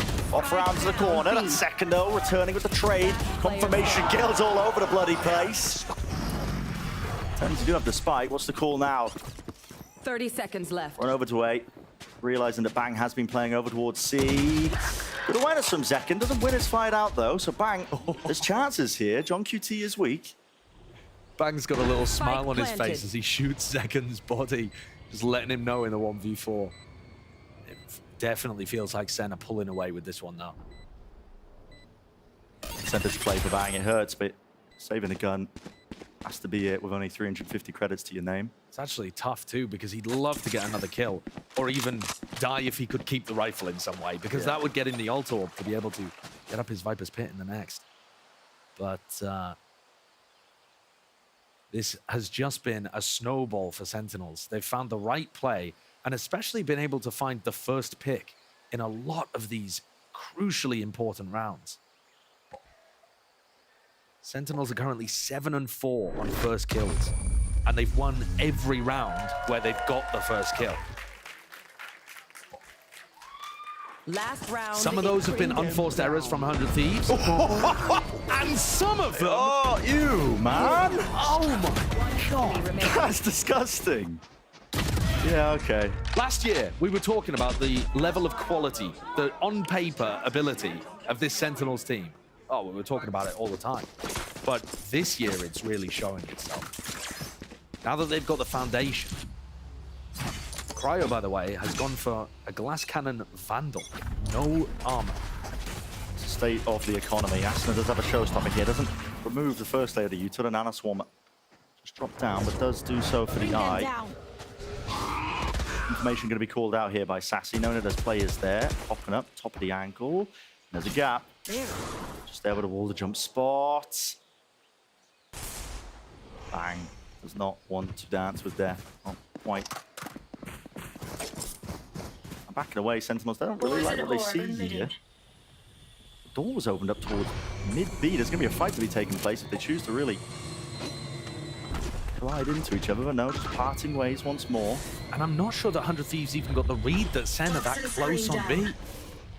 Sentinels are contact clearing up, not using the boombot, just making sure that they're utterly silent. Cryo. John's hearing all this. Yeah, it's got to be surely. 40 seconds left. And he's calling his team back over towards A. These are the kind of mid-rounds that John has been calling that have changed the identity of Sentinels. Bang! Removed!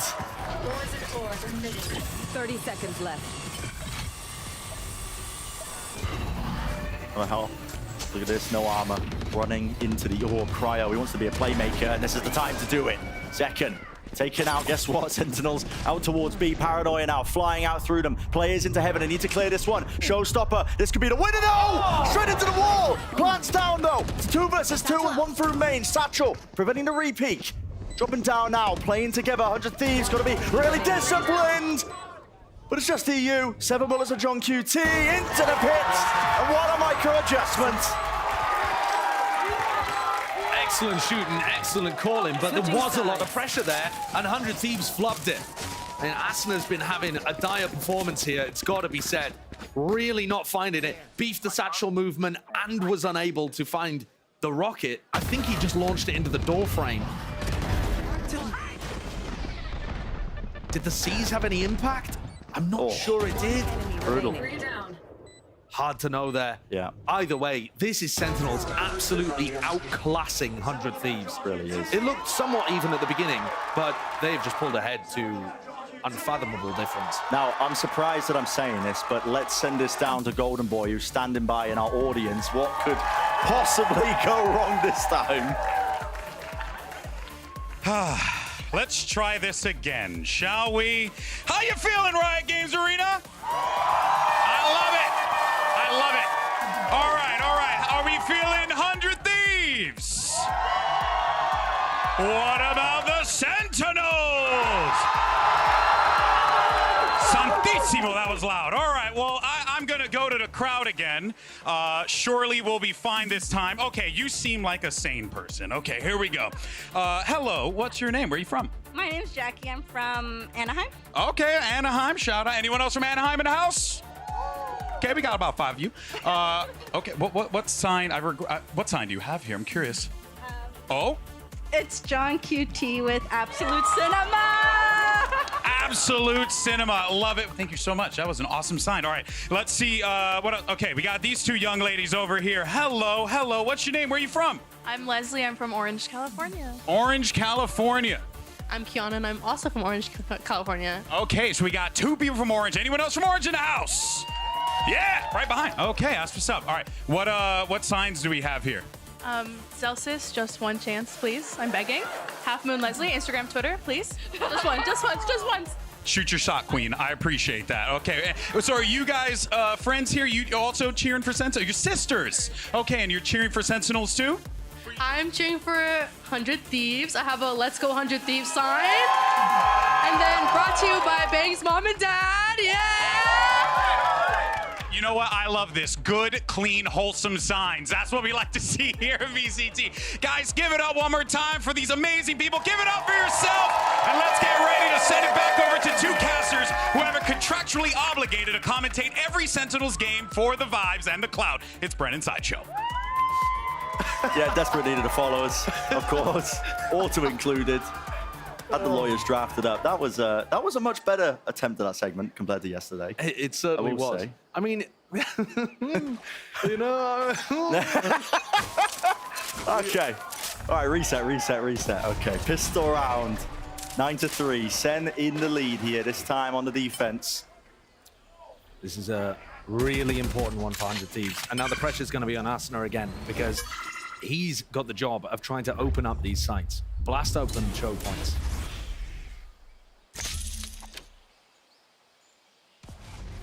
Second joining the defense. John QT with the reinforcements, but noise being cut.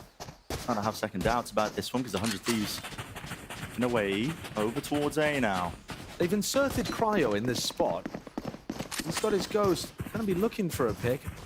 He's not trying to play it for the aggro lurk. Shadows traveling. They're actually headed straight into all the Killjoy utility without really knowing. Yeah. Door opened up. This is a really aggressive position by Zeltis here, but a nade is going to be forcing them all the way back. Paranoia as well. Good utility being used. Sassido's got to be the defender towards the back of the side. Right clicks. Zeltis get away with murder. Onto the side here. EU eventually going to be removing that pesky anchoring player. Nade rebounded though. That'll force the spike to be planted in a different direction. Another tap here, but lined up all the way for Zekken. 100 Thieves forced to be active in that post plant, trying to salvage what had happened as everybody just ran into Celsius and got mowed down. Pretty tragic. A little bit of lost coordination there again. Asuna coming around one side of the pillar on his own, actually won the duel, didn't have other people to play with. And then this side, Bang and Boostio just not able to get it done.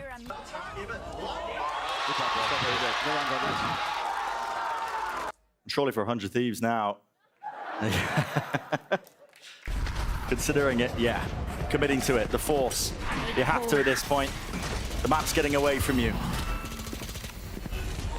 Trying to go for the fast play at the very start of the round, pull out some of the defensive utility, but I don't think that was supposed to be a bait. And T wanted to get in there onto B, and now they've been bogged down. More util to work their way through, isn't it? Nanoswarms being used. There was a Viper Orb in their face. Now Cryo's timing that. Might seek to try and lurk. Really tricky spot. Elsis. Love to try and take the fight here, but non-committal from 100 Thieves. Maybe expecting Cryo to maybe get something done. Prowler spots him, so now they're definitely going to be aware. For Sentinels keeping an eye on that one spot over towards A. Guess what? Tens. Goes to the rubble side. Him in seconds. Something's got to be done about that. Eye is revealed up to towards Tens. Going removing it. Sent out the Paranoia though. Now another nade. TP reposition. A little bit ajar. 40 seconds. This feels hectic. It feels frantic. But they have found the site where there's only one player. Celsius went huge on the pistol. Is he going to commit? 30 seconds, yeah. Turret's going down. There's a smoke into his face. He has to really respect this one now. Backing away, reload. They're going to be able to hear this one. Up top, they want to try and run him straight down. And he's sort of firing line. John QT! What a difference maker! 3 players fall just like that. 100 Thieves. Got to try and take some risks here. A fight taken towards into the back of the spawn, but the discipline from Sentinels is just sublime. Always doubled up. Boostio. Reposition. Onto the brain now. Maybe he can make it a few more, potentially. A tap. Sassy, run and gun does it. And if the pistol round wasn't enough, being able to dismiss the force afterwards should put Sentinels in an amazing spot to clear this out. That was a bit too bold there. The swarm into backside and then further into spawn to try to get Zelsis, I can appreciate. But they didn't even wait for a moment to allow Boostio's paranoia to come through. Just a bit too far ahead of the play. Love that. They forced. Out. Good job. Yep. All right, they need it. They're desperate. Oh. I mean, I think he's right, isn't he? Truer words have never been told at this point. It's a timeout for 100 Thieves. And the coordination is miles off, I think, for 100 Thieves on how they're making these plays happen. The ideas seem all right. I mean, if you compare it to Sentinels, the way they pause, slow down in the mid-round, when something goes a little bit amiss, maybe the rounds are even, it's a bit night and day, you know? Everyone feels like they're on the same page. They're waiting for the util to come up at the appropriate timings. 100 Thieves is very go, go, go, go, go. And I think that was obvious when you watched them play against Leviathan as well, especially on Bind, which is actually our next map coming up. They were extremely execute heavy on their attack side, didn't really have too much differential in pace. But once again, 100 Thieves kind of came late into the offseason with the acquisition of Boostio. And these things take time. They do. Unfortunately, this is a tournament format that does not reward the tortoise versus the hare. You're not going to be able to slowly pick yourself up. This is an elimination game. Last chance to be able to make it to Madrid and a long road ahead, even if you wanted to. Oh, yeah. And Timeout Thieves are gonna have fading. to dig so deep. They certainly are. Where is the answer? Maybe it's heroics of an individual. Somebody to step up to the plate.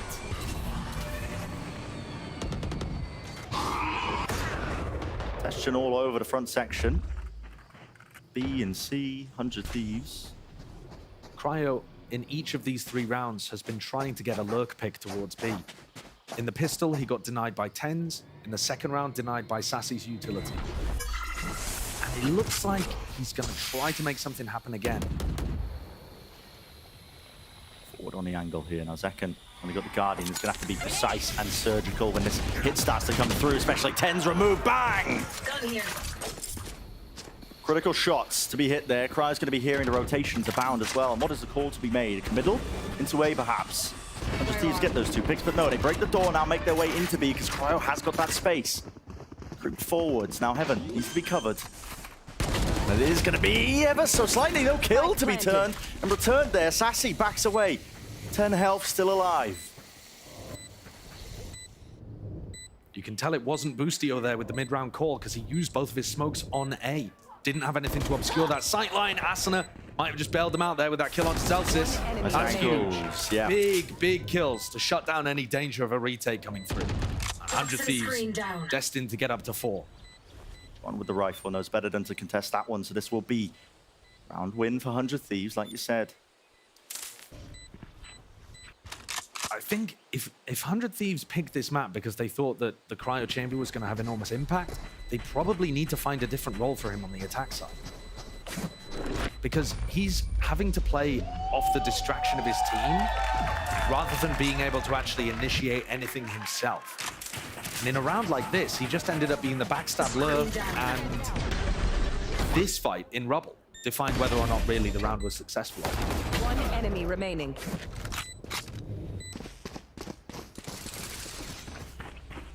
It's a long road back, but this is an eco from the Sentinels. The ecos have been deadly. Yeah, they have. Showstopper for Asuna. The safety policy. Satchel's through now. Fade Eyes exchange. Lighting these players up. Nade rebounds. Going to be forcing them out wide. C's on top of it. It's all being combined.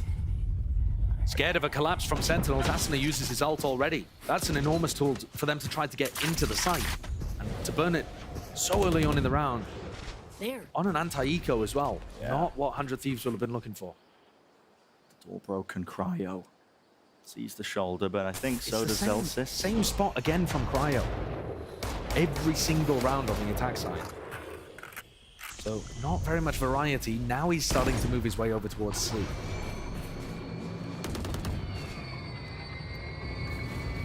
Door opened. Still making the noise over towards A. He's keeping a lot of sentinels over. But guess what? The bodies are just moving now. Look at it. Reinforcements sent to B. Worried about it now with the noise being cut. And it seems like the read is almost correct here. Just retake onto A and might pay off for them. But the turret broken. That's the signal. At least plan over towards C here for 100 Thieves.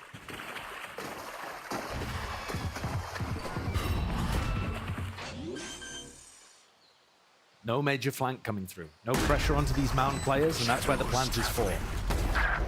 Lovely shot.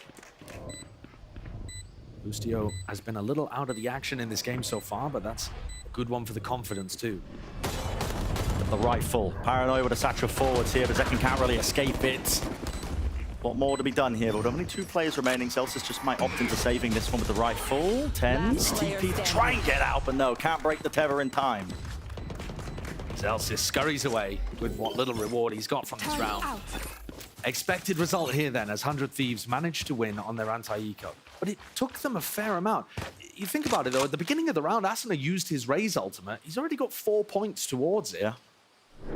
By being able to collect an orb, go forwards, collect a couple kills, that kind of thing. So not an enormous punish for that ult having been invested early on. These are the rounds that really matter though, when Sentinels gets back up to rifles and things are more even across the board. And these are also the rounds where 100 Thieves don't have that snowball available from the ultimate that we saw from Sen on their attack side. The way that they comboed ult into ult as they got to the important rounds. Yeah, save our guns. Good shit, boys. Yeah, good shit. 1 round at a time. That's how you got to approach these moments. Yeah, right mindset. Understand that it's still winnable for them. 100 Thieves. Fast across here. Oh, Celsius. Expecting them to hit the switch here. They are fast through now with the Paranoia. He is going to be approaching this position, and he needs some help fast. There's no one really to help him out. That's a spike drop down. EU was the only one contesting. Right from the broken angle here with the nade at his feet. Asuna, no chance of a swing. Asuna's got to wait. He's got to wait for teammates. He really does. Paranoia as well, though. This is an onslaught with a util. And finally, there's the reinforcements. Second. Splash packs in. Takes the head clean off. Cryo's lurk towards B once again in the round has actually allowed them an opening. Whoa! What a spray down from Cryo! He found them the B site, and that's he had some major impact there. Mission force into the box there from Bang. Was getting the one, but Cryo surely he's done enough still. It's a man disadvantage. Bustio, lovely work. Didn't get to see the second player there. Does he just assume that Celsius is coming through the door again? Cryo's covering it, but now with the flash as well, the timing on that one is just perfection. Up top, Bustio working around, waiting for the timing with the top 10s. That's all him with the Guardian. Taking down the world champion. With the Omen differential, picks up the Odin and escapes with map point. Match point. After all that Cryo had done there with that push in, one of the first rounds where that B-lurk actually had massive value for 100 Thieves. But things got really scattered even before that. These kind of kills as 100 Thieves scurried from A to B. Yeah. Ended up being a bit of a backbreaker. But it did come down to a 1v1 that was winnable for both sides. It only gets harder here for 100 Thieves now. They have no more room to work with. Up to 12 for Sen. One more round will do it, and the ult to be built up. Big fight. 4 players taking the contest and contain out towards A. They're going to be setting these players up. Where's the reaction of 100 Thieves here? It is fairly quick. Over towards Mound. Celsius with a lockdown. May choose to just whack this down and call for help from John Cutie. Still to be dealt with. Celsius is just giving them that space and choose to contest this one. Waiting for the full retake, and it's a smart play to do with the amount of ults that they've got online. It should just be a slam dunk. 100 Thieves, they're the ones that still have to take it the extra mile, even with this spike planted down. That's why they're playing deep into spawn here, just with Bang though.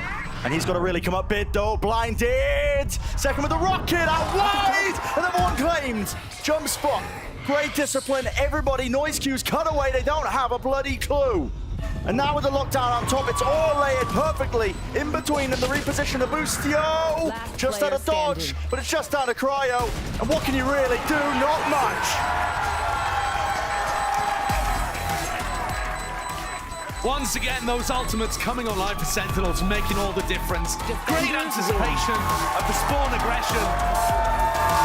And honestly, all of the threats that 100 Thieves threw at them, really nicely dismissed. This Sen team, looking clean, good reactions, great mid-round calls, working up their ultimates and their economy so that they could finally put 100 Thieves away towards the end. That was a dismissal on 100 Thieves map pick. Yeah, and that's a scary prospect, isn't it? You're now heading into Sentinels, picking binds. So their map territory must have seen something that they maybe liked. I think from what we saw, we are in for a clash on Vine. We're expecting probably Tens to be playing the Yoru still, expecting big XX coming out from 100 Thieves. Massive. Or stepping away, but up next, GB and the Alistess are going to be breaking it all down for map number 1.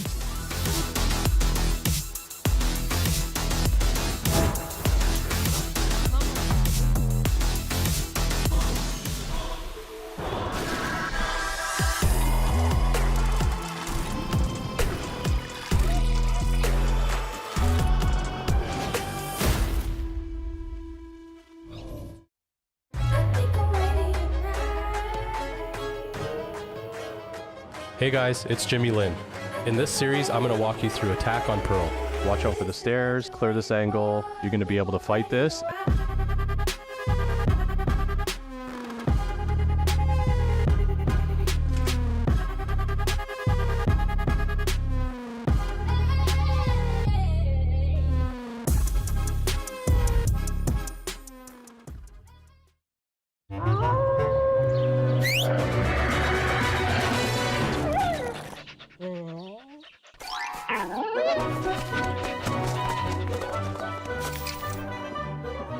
Red Bull gives you wings.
In the clash of the clout, Sentinels strike first with a 13-5 win on Lotus to kick off this elimination match. Welcome back to VCT Americas. I'm Mimi, joined by Athena, and we've got a round to break down to talk about just how good the calling was from John QT in this match to be able to take the win over 100 Thieves. Why don't you set it up for us? Yeah, so we are here on this round 8. We have 4 to 3 rounds already on the board, and we do at the very beginning already know that, 100 Thieves likes to take that C aggression. Every time that Sentinels has put any aggression, 100 Thieves has managed to push down towards that mount. They did it the last round, and so this is a really good read coming into it. And at the beginning of the round, we do hear that Chamber actually pops his ult, so we know that there's an off online. And you see they're going to try and bait here, having that Viper just behind the Chamber player. And as we let this round start to play out, you'll notice that 100 Thieves is doing just that. But Sentinels isn't biting on this bait. They push down their turret, they're waiting, and as we look at the map here again, this is where the plan starts to take form.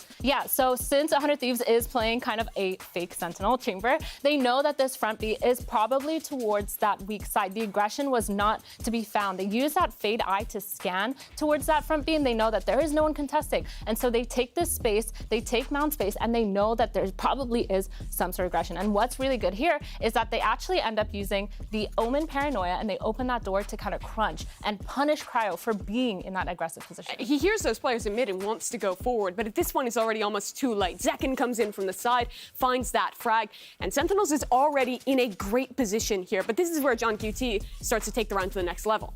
Yeah, so this pause right here already, they're going to go and farm this orb. They're going to sit here, see if there's any counter aggression. They don't just go in right away. They do like to send in. I mean, they do end up ending the execute towards that C side, but there's Slayers. Yeah, they're chilling, they're getting the orb, they're gathering their thoughts, and they're sitting to see if there's any delay of util. And now they're waiting for the rest of their team to kind of group up towards this front C. And as we fast forward this round just a little bit into the future, they start this one off by sending Zekin in alone to this site to see what he can find. They have Initiator utility to support this, and while the trades aren't initially favorable, they still have another layer to this one, where again, John takes the time to not panic into a decision and resets this round once again as we look at the map.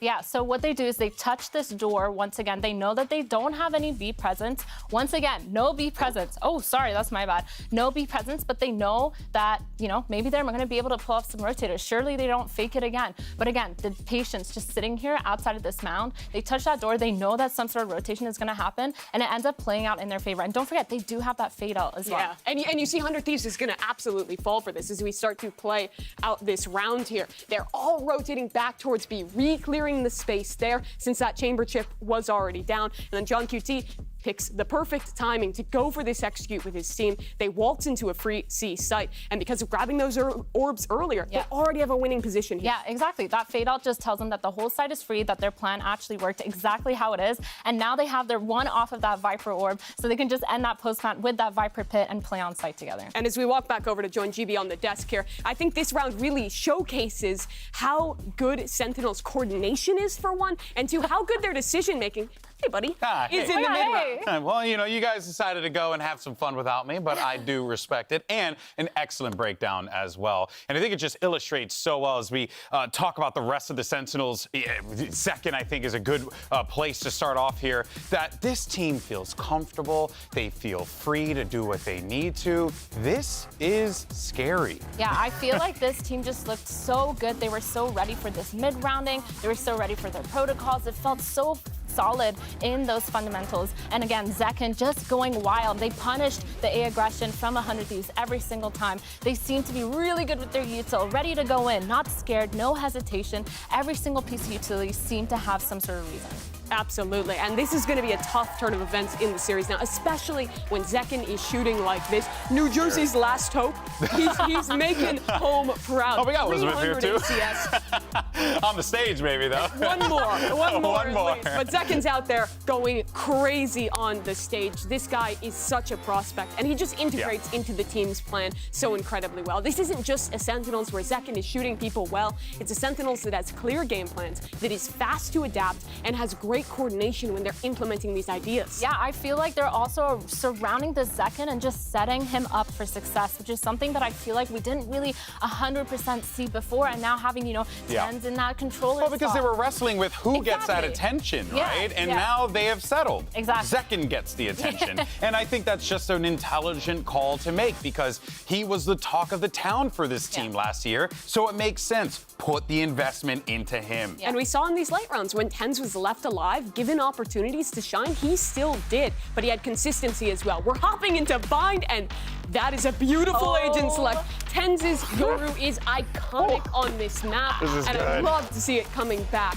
The interesting thing for me, though, is they're running it with a Skye. I'd expected teams to be picking into the Gecko-Yoru combo to get those double flash kind of synergy there. Yeah, I feel like it definitely is a little bit weird. I mean, that dog does get that information, but yeah, I mean, the Gecko goes crazy. I mean, extra util, you get that wingman being able to plant, you get the molly, so much delay, and you just pick up your flash and get that information. But I guess they are kind of gearing a little bit more towards that old meta comp. But the Gecko and the Fade on the other side is something that I love to see. No Sentinels on either side, but they do have those double controllers, which I think works really well on defense on Bind and allows more aggressive plays on both sides. It absolutely does. Saucy on the solo initiator here again. I'm looking to see what he learned from the issues Sentinels had on Split. Can 100 Thieves exploit that? Can they call the attack side they need to stay in this series? It's Bind, so you think this is their best shot to bring it back.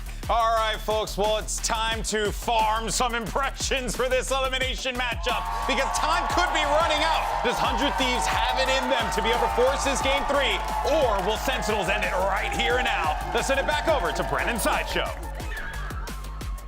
There's so much on the line, isn't there, GB? I mean, listen, this is it. An elimination game for both these teams here, but Sentinels on the precipice, really, of being able to survive that one day longer, fight for that Battle of Madrid. 100 Thieves, I mean, they end up losing this now. This map right here, it's April when they'll next play. That's a while away, and that is a heartbreaker for them, but they have to stop it here on Bind. That's an absolutely brutal reality facing 100 Thieves. A Bind, a map that they've played recently, and they use that double initiator utility to go crazy on big execs, especially down short, sometimes going for hookah floods, generally ignoring the more outside areas of the map like B-Long.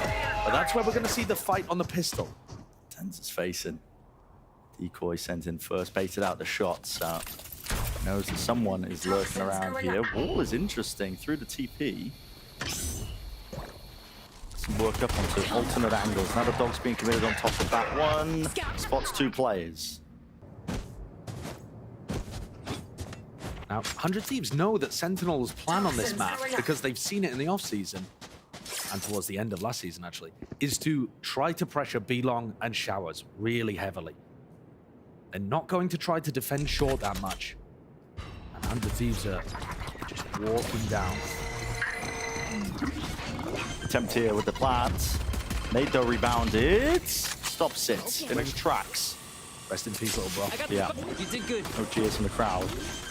Put it up with the orb here, but Boostio now going to attempt to plant this one. He will get this one off, so 5v5 retake. Look a bang at short. And this is an important one. Many players to meet him. So many players here on the flank. To the side.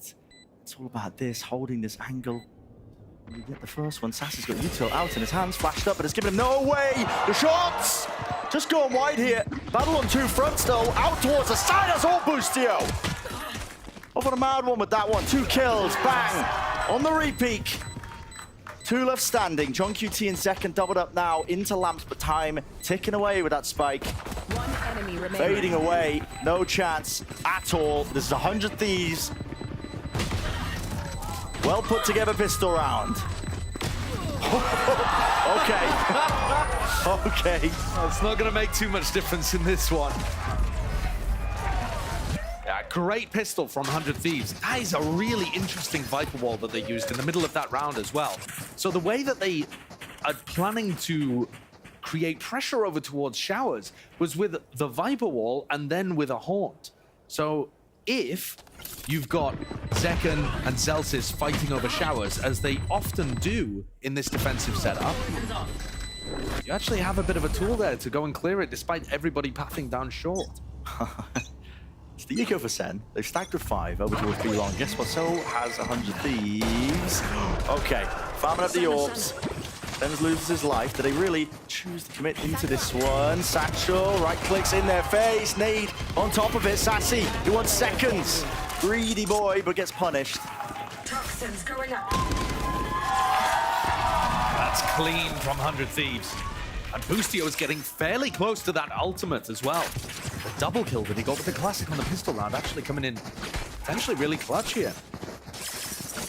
Now the problem is, if you want to go around the map and farm orbs as 100 Thieves, then those are the areas that Sentinels like to fight over the most on defense. If you start going towards showers, there is a serious potential that you're going to have a Skydog in your face, Tens flashing through the teleport, and you're going to get crunched. So I think 100 Thieves, their best chance is just to stick to the middle lanes of the map and go for these big burst executes down short. Double face step, there's a mosh pit behind them. You've got to respect this if you are Sen. Backing out and away! Asuna out wide here, still holding their ground onto the top of the box, but Tens is still alive. Right here with the decoy sent forwards. Cryo, he knows it though, holds his ground, gate crash to evacuate. No. Close one. But now that ult is online, Boostio, having got the plant down, has access to Thrash. They're in the way. Spots it though, sends it flying. Bang. He's so aggressive. He vacuums up the space, doesn't he? Shows a little bit of respect though. Tail end of this one, 3 versus 3. Flank attempt by Tens right from behind here. Cryo. So it's back to all of it indeed, and he does not know it! And it's all up to Boostio! Ran down! The Tens gate crash earlier in the round, when he was trying to put pressure over towards showers and then disappeared, they had no idea where he was coming back from. And you saw multiple people on 100 Thieves looking towards showers, expecting him to appear from there. He says peekaboo to Cryo and a bullet in the back of the head. Cool ideas though from 100 Thieves. You can see that they are trying to path down short in these rounds while still applying pressure to showers. They had fade utility through the front, mosh pit in the back. Tyson, I think And Sentinels looking to try to adapt their setups to deal with what 100 Thieves are throwing at them. I think we're going to see tons of retake attempts here because 100 Thieves are dumping major utility into these execs. It's really difficult to anchor. The major game plan when they were playing against Leviathan. So what do you two try and get the plant down into the post array? Standard take over towards B long. Using the same tools now. Ice and flying. Boostio facing the side as an anti-flash, but now he's walking his way up with the rest of his team. Asuna, one step closer to the big rocket. The reclear? Reclear attempt, flash through. It's anti-flash from Asuna. The rest of his team combined, but how are they finding these kills? I mean, right behind him in second, and he wants even more. Look at this, just walking right round the corner, almost catching with the util. Out 72 health, backing away. It does seem ridiculous that Sen somehow managed to get 2 kills out of that. Through the teleport, and Tens is in cave, taking up residence deep into enemy territory. There is just no way they're going to expect him to be coming around showers behind them here. This is such an unorthodox position to be in right now. Rest of their team. And what do they have to clear this one? Bang, it's in a really forward angle here. Asuna just jiggling from the bench, spots it. Do they think about him at any point? No. Not likely. Flash rebounds! Anti-flash, but not enough! Not enough! And Tens, when he's on the Euro on this map, I mean, he looks like a one-man army at times. He's absolutely inspiring. Genuinely, the kind of tech that he's got all around the map, these little bounce flashes that set up perfect pop flashes for himself. I mean, he really is right in the playbook. There's no one doing it like him. Eat your heart out, Forsaken fans. I don't care. Tens is the absolute truth on Bind with Yoru.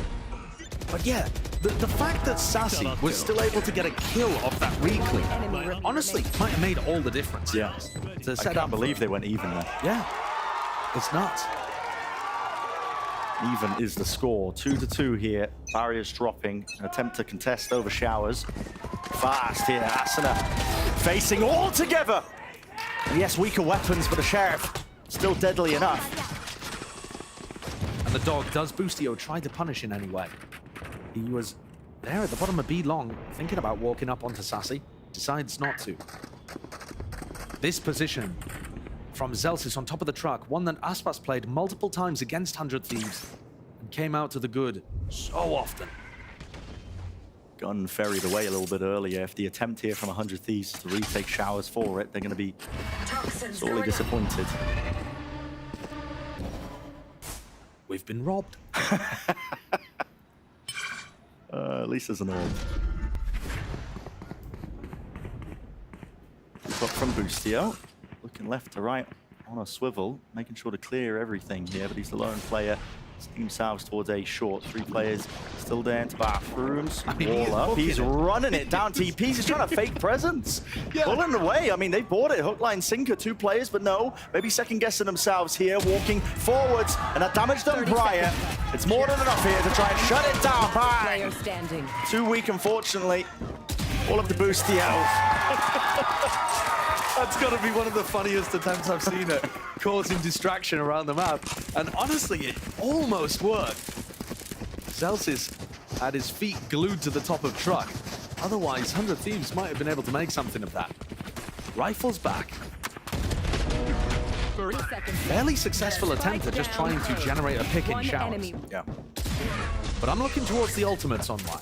And I think they're really important because Sen have got 2 that are really useful for retake. They did use the Seekers already in the prior. I mean, Celsius can't try to fight short here, can he? Smoke's so deep, he's like feigning like they might be attempting to fight over this orbital strike. Mosh pit, it's all being utilized, but they've got the movement to get out. Satchels, gate crash, forwards though, that's Asuna, and a snake bite on top of it. Beautiful execution with all the utility. Combined up. Free-for-all towards the back of the side with those 2 kills now. Plant online, peek through by 10s. Offsetting it, you got to take risks in the moment, but it's all being contained and answered back. Huge round from Asuna, and Cryo with some excellent trades as well. Asuna was getting absolutely diffed on map 1, and now we're actually seeing Zekken struggling to get a little bit of impact against the level of utility being thrown in his face. And he had to dodge an orbital strike, a mosh pit, get behind, got snake bit. Meanwhile, Asuna bullies his way into backside. I don't Nice! care. Nice! Good shit, baby. Good shit, man. Let's get it, baby. Let's get active. Yeah, keep this shit up. Let's go, Viper. That's a super important round for 100 Thieves to win. More short presence and pressure at the start of the round. We've seen tons of emphasis towards the A side here.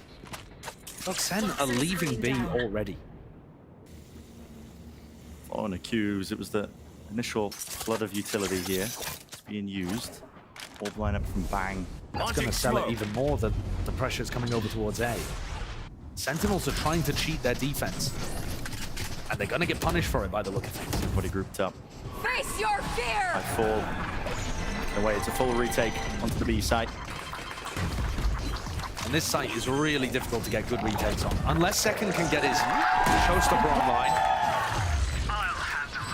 Here comes the one of his own. Yeah, dimensional drift. He'll be picking out these players as well, getting themselves into the position. Flash! That rocket's gone nowhere. No man's land. Running them straight through. The rifles gained, and here's the showstopper to UAS. 410s, meanwhile, like I said prior, 1-man army. This guy's a wrecking ball running straight through them, and the elbow players, they can't afford to swing. Zekken can stick it all the way through. And talk about well-oiled machines. I mean, 100 Thieves on their attack executes, but Sentinels with that retake, that was just picture perfect. That was absolutely amazing. Generally, this site is so difficult to retake, but the flashes could not have been more perfect to just annihilate people on site. Those 100 Thieves players trying to anchor had no chance. Asuna's like an actual rocket launch into the stratosphere moment. Like he was trying to put the thing into orbit. Yeah. Double flashed up. Timeout, 100 Thieves. It's been even so far. I mean, it feels even, I will say, but it was 100 Thieves winning that pistol round, which is why the scoreline ends up being closer. Yeah, and that's a massive difference, right? Because Sen, in the first map, their first kill conversion rate was literally perfect. 100%. Every time they got the first kill, they were able to win.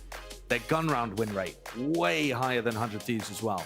So, while the scoreline seems fairly even, 100 Thieves actually need to be able to figure out how to convert post-plant situations. because 3 out of 4 of the rounds that Sen have won are retakes. And it's one thing being able to get the plant down, but if that takes all of your utility, and then you don't have anything to stop Sen getting back into the site, you're going to lose these rounds. Yeah, what good does it do?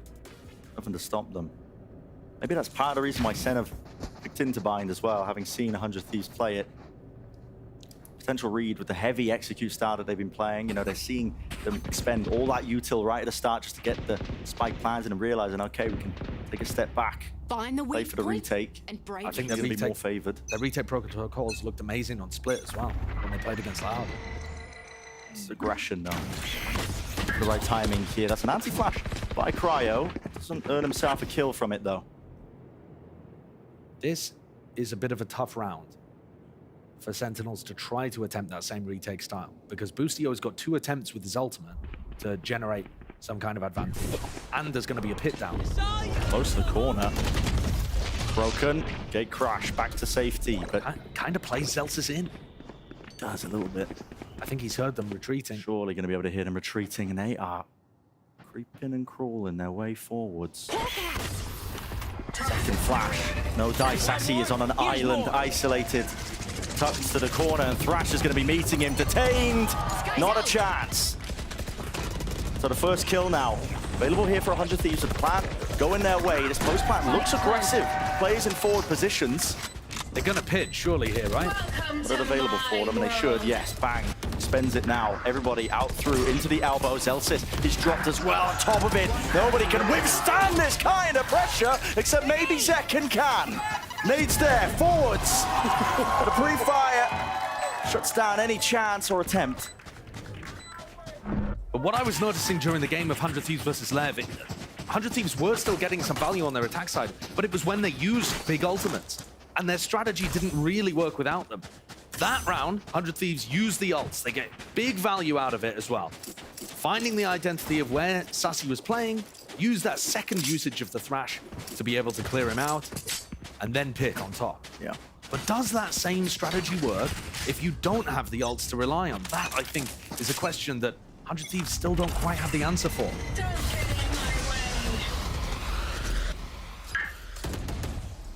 Deep Viper's pit blocks off that B-long avenue, which 100 Thieves have been playing there pretty often. Now, almost all the time, we're going to see teams try to ego their way through the pit. They put some kind of initiator utility through the front and try to flood out hookah. But it looks like 100 Thieves are not going for something like that. Instead, grouping up towards short, thinking, all right, well, if John Cutie's established his position towards B long, we'll try to take the A side, which should be a little weaker. Everyone grouped in through short. 2 players still into hookah. This reads to me like a bit of a TP pivot. We wait to see what these players can get done. Asuna jump spots. The problem with the TP pivot, though, Bren, is you don't have anybody be long, so John Cutie's not getting pressure. They're giving it up, waiting for Bang to see if he can make his mark. I mean, look at this gate crash. Yeah, where is this one going? All the way into the spawn. Swapping sides. I mean, Tens commits to it. Yeah, he's all the way behind them now. And he's going to be trying to put pressure on the people, putting pressure on John. Yeah. Flash, eye, everything committed, but still, it's a TP pivot into showers. Does he expect Cryo right here behind him? Does he attempt to follow them? This is absolute carnage and pandemonium. Flying straight past them, Tens. He's not, no, Cryo! Catch him with a backstab. Tens still behind them. Zelsis attempts it with a spray through, but it's all down to Tens. Jump spot, great movement from Asuna. Well, Boostio cooked that round. We had full access to the minimap, but we still couldn't tell what was happening. They were pivoting through teleports left, right, and center. All over the place. Made it feel like a fake into the pit at the beginning, went back towards short, then took the TP, or rather retreated to make it look like they were going into B. Took the teleporter again. Went through onto A. Tens was behind them, and he just was running from side to side because he couldn't figure out where they were ending. That's a wild one. What a call to come out from 100 Thieves. That is such an important round as well, because it starts to build them back up to the ultimates. Asuna's now very close to a showstopper, which we've talked about how important that is for 100 Thieves style. And it knocks Sentinel's economy. Yeah. That round 9 call could not have come at a better time. Against the pit as well. I mean, they had that one locked down. It's another ult removed. absolutely running rings around It's Sentinels. all over the place. I mean, I was losing track. Awesome One stuff, eye on though. the mini-map, one eye on the game. It was really, really cool. And like you said, critical timing for all of it to be happening. So they're taking the lead, 5-4. We mentioned the importance of this one. It's an elimination game at Bind in the staging grounds, whether or not we see that continuation in the series. So every round counts for 100 Thieves.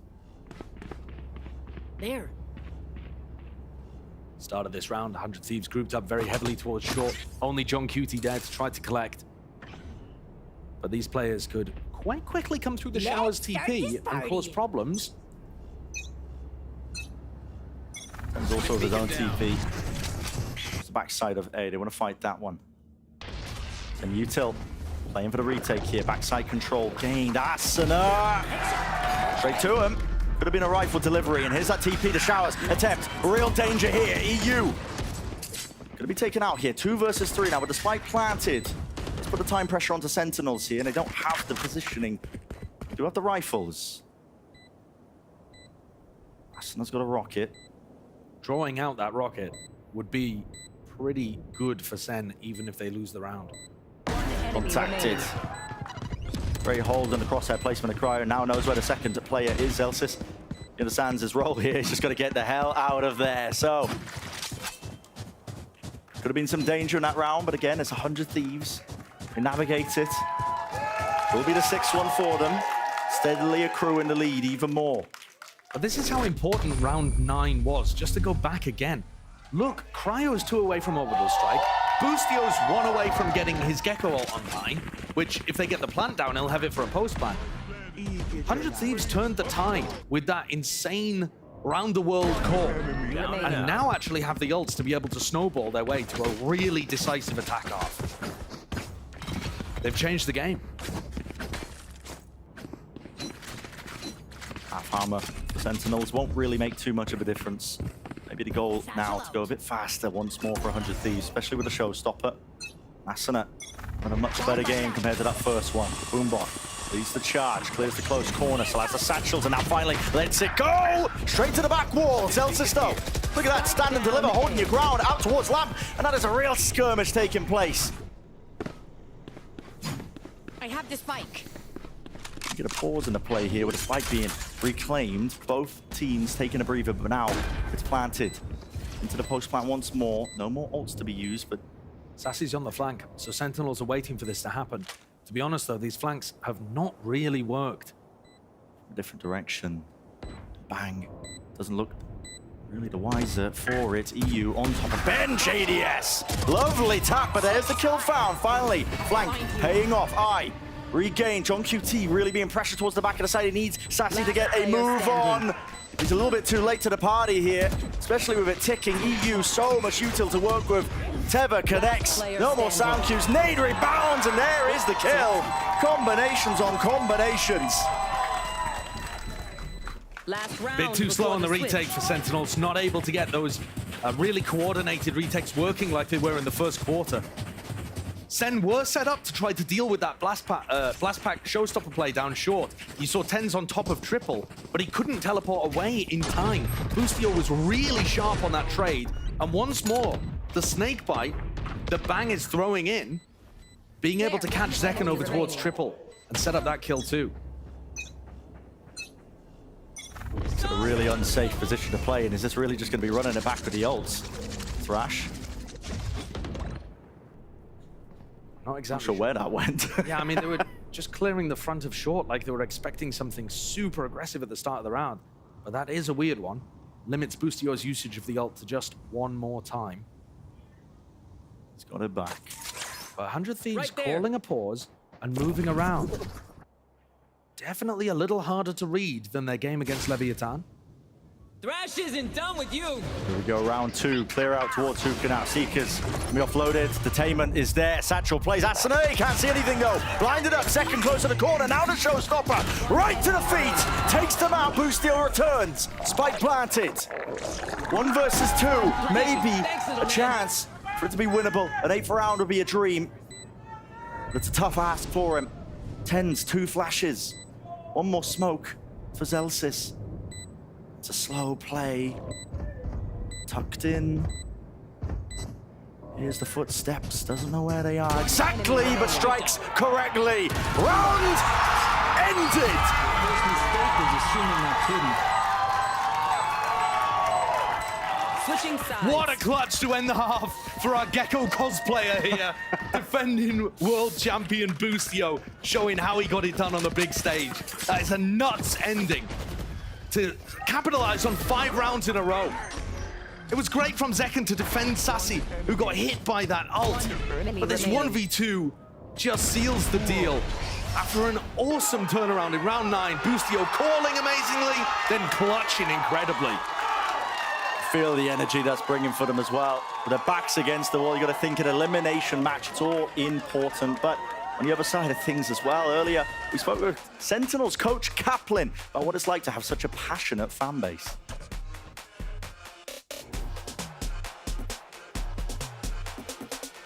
I don't think anyone on our team feels more pressure because we're doing badly or well and the fans have certain expectations. For us, we're a really competitive group. We're really hardworking. The drive to win for every person on the team is really high.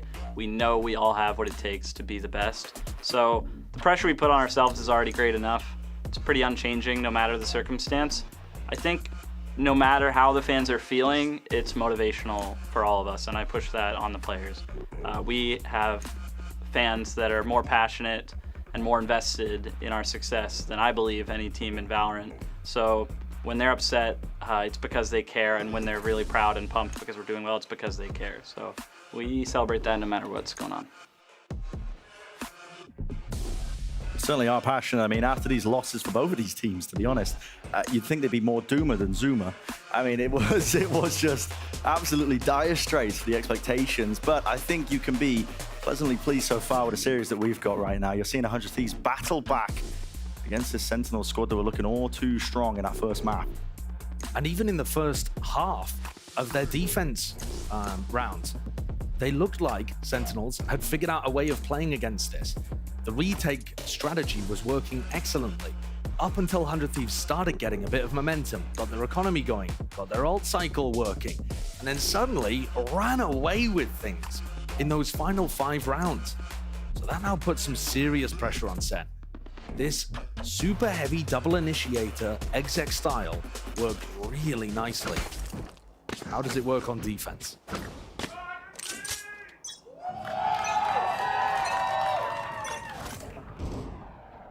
Long distance lob from downtown. Get to the Olympics. What the NFL? I don't know. What's more topical? I don't know meat sports. The way that Sentinels likes to play this is takes showers basically on his He's alone, yeah, most of the time. Yeah, a lot of the time. But if you try to fight him, good luck. Even if you double up, really difficult to stop. And just because TenZ is in showers, it doesn't actually tell you anything about which way Sentinels are defaulting. This dog from Sassy though will. Smoke's down. They send straight through. Wrapping around, spots out the players there. Decoy broken out. Flash forward, lots of smokes drop down on top of it. They want to try and fight this one in through lamps. There's a lot of players here. That Tether is monstrous. Nade on top. No, not quite. Missed. It just about missed. That could have been deadly. A massacre, a bloodbath. But the players still stand. They take a breather. 35 seconds in this round. Not much more time to work with. Another tap. Baiting out the util. This is getting really, really tenuous. It's spam. Being committed. Trying to stop this one. Get the spike. Plan to drop down. Asna way too far forward. Ahead of the pack there. No one can help him out, but with 20 seconds left, the call is made. TP pitted all the way through. Now they're going to be seeing as an empty B. Sight Boostio. Nice kill to be claimed. Expect the second player. 10 seconds left. They should have been able to hear how many people went through the teleport. It looks like Boostio's not quite aware, but John can't capitalize. No, plant down though. To the post plant now. Sassy, you dare peek this one into so many players. Well, his team are taking contact. Attention being diverted. It's all Celsius. I mean, he's cleaning these players up entirely. Lighting them up. Kill feed filled with red. Great call in the round from Sen to just put that pause in after 100 Thieves had got people in position to deny the plant and decide to take the kittens through the teleporter. that a play. That play right there, though, could have just swept Sentinels away in lamps. I think Asuna rebounded it off the door frame instead of the back wall, but otherwise the tether was perfect from EU. Could have been monstrous. What could have been? Yeah, and now 100 Thieves up down to the eco. Of course, a long while yet until potential lead is equalized, but patience play by Sentinels. So it's a flash. Yeah, that flash though, when you pull it out that far towards the left, it doesn't actually tell you anything, because there could be a player left, could be a player in garden, there could be a player on site. You want your flashes to be a bit more specific than that, especially when you only have 2 of them now. They still have to nade this corner. They're giving a lot of info to 100 Thieves. There's a kill that's going to matter a lot, though, because now Sentinels can make the call to end over towards A. John QT's not seeing anything over here. 45 seconds left now. We know it's an open book in terms of the plant. Anywhere you like. Dog sent in. Sassy does have the spike, so not going to be able to get this down. He's got a scurry, cleared forwards. Zelsis is calling for the spike himself to build up towards that ultimate. An orbital strike could be a difference maker, and you might see him go around hunting for some of these kills as well. Yeah, so he exchanges for the Stinger. They're just orb maxing. Yeah. It's going to be a standard round here. Already won basically for Sentinels, unless something goes amiss. Flash play to re-peek into this and trying to hopefully farm up some of these ults forwards. Reload, online, 20 bullets left. Tens is helping him out, right? 2 of them not letting anyone escape the ire of it. It was Tens who vacuumed up all the kills. Yeah, I mean, when you say Tens is helping him out, you mean Tens is stealing the ult orbs from the player trying to get his ult online. Zelsis one away. I mean, exactly. With Zelsis only 1 away, they can definitely try to play for one of these orbs. The advantage of Sentinel's composition and the way that they play the map is that they do put a heavy emphasis towards showers, be long, the areas of the map that you can access that extra ult point. Good to see them thinking about that extra layer of the game.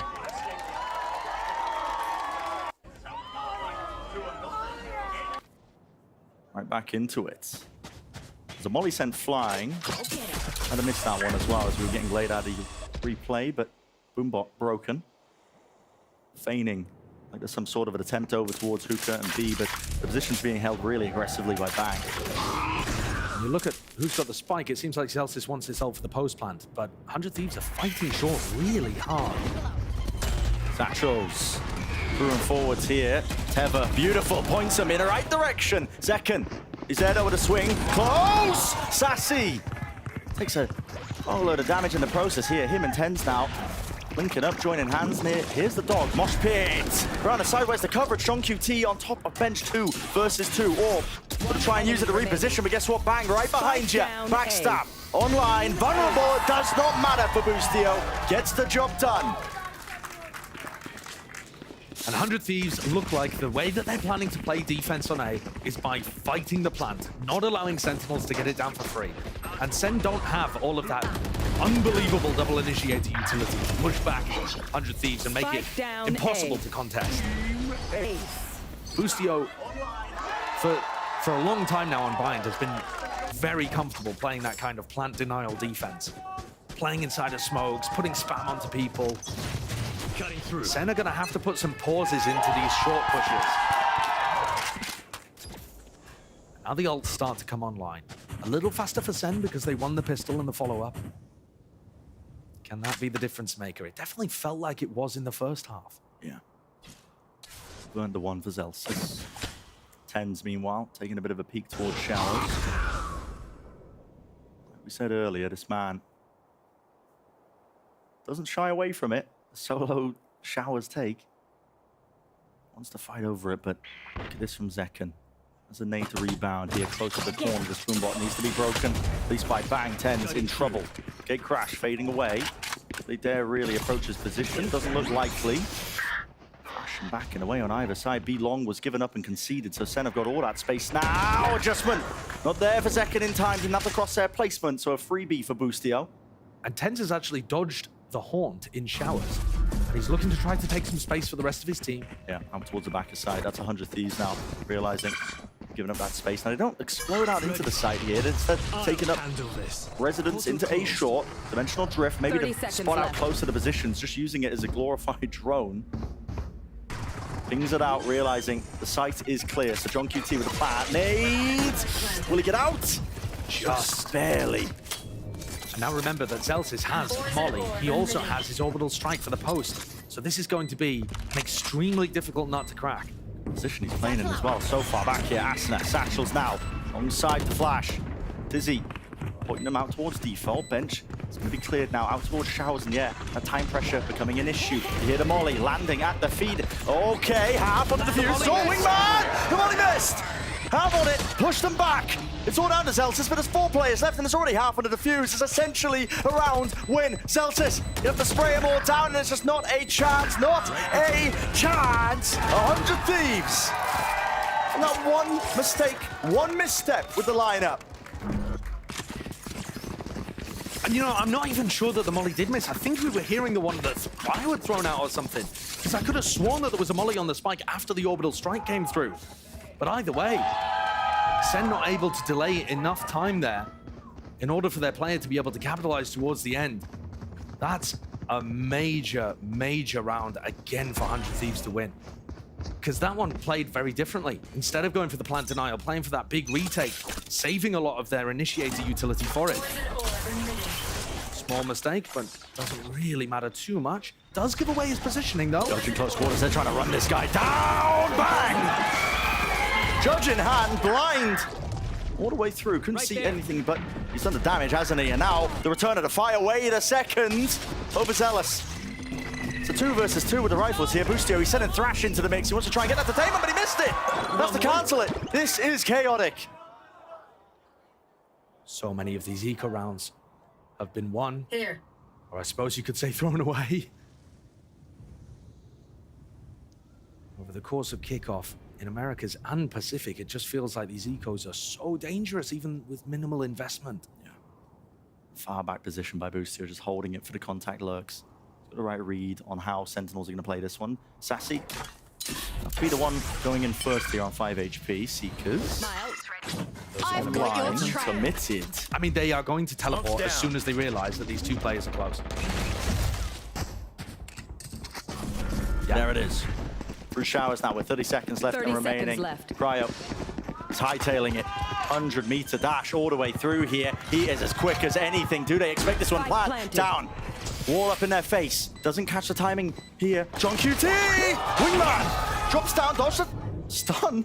Just for a moment. Sidesteps it up through heaven, moving through the vulnerable. John QT, that is ballsy. A tap. Trying to force these players out of position, but it's being held from heaven. Sassy holding it. Balls of steel. They do not swing. They do not approach the position. They are still holding their ground, but no. Boostio takes the timing and they know exactly where John QT is. Once more, another tap. No kill, but only for Cryo. Really, really well played. An iron will from Sen there, not peeking as 100 Thieves tried to draw out the peaks over and over, eventually getting their way. So close.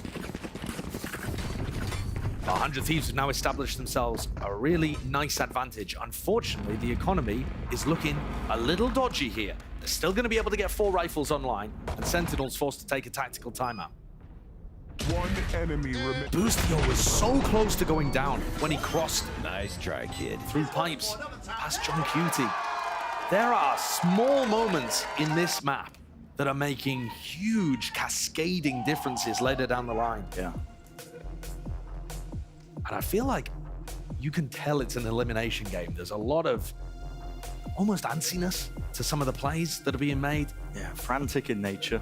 On both sides, though. Yeah. And I think Sen are trying to slow it down, trying to calm things down a little. But 100 Thieves thriving in the chaos with their Gecko Fade composition. It only gets more difficult here for Sentinels. 100 Thieves are built up a little bit of cushioning when it comes to the bank. Some money to work with, of course, if they end up losing this one round here. But of course, the round lead, nevertheless, and the ultimates that they've not now got. More importantly, Orbital Strike, the Nightfall. Tons of tools to be used that can bring them up to that map point. Yeah, 100 Thieves are fine to play retake. They're also perfectly fine to try to deny the plant. They're going to have a pit at the start of the round. And kill them. Enormously favored, I would say, to be able to get up to 12. Sen have got an uphill battle here to knock them out of contention for Madrid.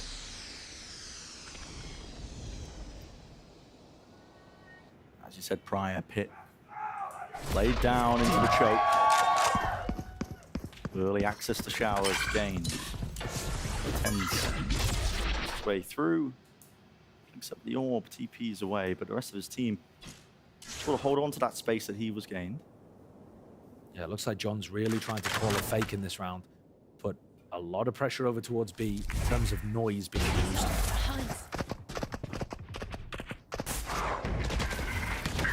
Night out forwards, and right behind it. Like you said, it's that fake attempt. It has pulled EU over towards B, or Spawn at the very least. Orbital strike. Wow. Just from the drop down, actually, anticipating that could have been a play. And yeah, gate crashes right to safety, but Asuna, he didn't rotate away. Still holds it onto the high ground here. Going for a second peek at this one, but a satchel maybe to safety. It's labored. Messy even, but it gets the job done with the 2 kills. Adjustment from Tens. Pit. Huge. No longer a problem. Less than 30 seconds left. Damage through the wall, enough. Right to the dome. Rips it straight off for Tens here. 2 players now left for Sentinels. Desperate task ahead of them. Attempted nevertheless here with really such little time close towards it. Sassy, the spike has been dropped down. You have to accept it. Cut the losses. Get the hell out of there. But that means 100 Thieves are on the brink, the precipice. And Sassy needs this weapon. The economy is not great for his team. Gotta save it. He's gotta save it. Massive from Cryo. Huge towards the end there. That's going to put so much additional pressure onto the economy. You look at what John's going to be working with. No rifle now available. He's got to pick up a Spectre. And at the end of the day, it's this position from Asuna that ends up getting the work done. While his teammate's holding short, he's in an unexpected position. And doesn't just go for one and drop off, but actually holds his ground on top of the box, going for repeats. Just did not care. The difference between Asuna's impact on map 1 and 2 is crazy. 3 players meeting him, dog there. Stimmy, flashes all abound. A truce is ordered. A pause in the play, but Shower's given up again, as we've been mentioning. Tens, he's ahead of it, ahead of the smoke entirely. Asuna seeks to contain, and contain he will. Bringing down the opposition. Reclaiming that space out towards Showers. They give up and concede again through into short. Still with the op, out towards triple. How do you really seek to do some damage here? There's just an angle opened up to him. Does he realize that they're so deep close. on sight? I mean, side by side, shoulder to shoulder. Crouched down with the Prowler. Broken! Lands a shot! It's Boostio. He's still there. John QT in the meantime. He did take care of Asuna. Second round aside. Okay, 2 versus 2. We could end in a moment's notice with this flank attempt occurring. Bang, he's all the way behind them once more. What is the call to be made by Sen? Grouping up. No more noise. Toxins going up. Pit. There! Oh my! So close. Barely opened himself up a tap. Teva through. They don't know where this last player is. They are really struggling to find it, but with 25 seconds left. It's dangerous games they're playing here for Sen. John needs second inside the pit, I think, so that he can just get the plant down. Yep. There's only 20 seconds left. And he just chooses to stick it. Zeken's not even there playing with him, just seeking to hold this round down, almost going down just from the vulnerable and the spam. Really dangerous. Back to the box. Healthy players from 100 Thieves, and this is the real turning point. Might just come down to it. Random spray, the bullets through. One player's a target, and John QT is found, taken out. Zeken close to it. 100 Thieves right here. It's theirs. They are not out of it yet.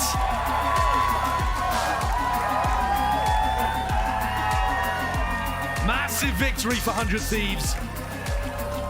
They looked outclassed on map 1, but came back into this one, recovering after a rough first quarter, showcasing the power of this Gecko Fade composition, and also turning around their individual performances. Asuna in particular goes from towards the bottom in terms of impact, right up towards the top. He was having so many multi-kill rounds. an enormous difference maker after getting raised diff map 1. This is anyone's game going into Split, where both teams have already showcased really strong performances. A reminder as well, it's an elimination match. That is what we are watching right here. It's the battle to fight to chance. And Madrid as well, get that qualification even further forward. But map 3 on the cards. You wouldn't want it any other way. It's time for a quick break.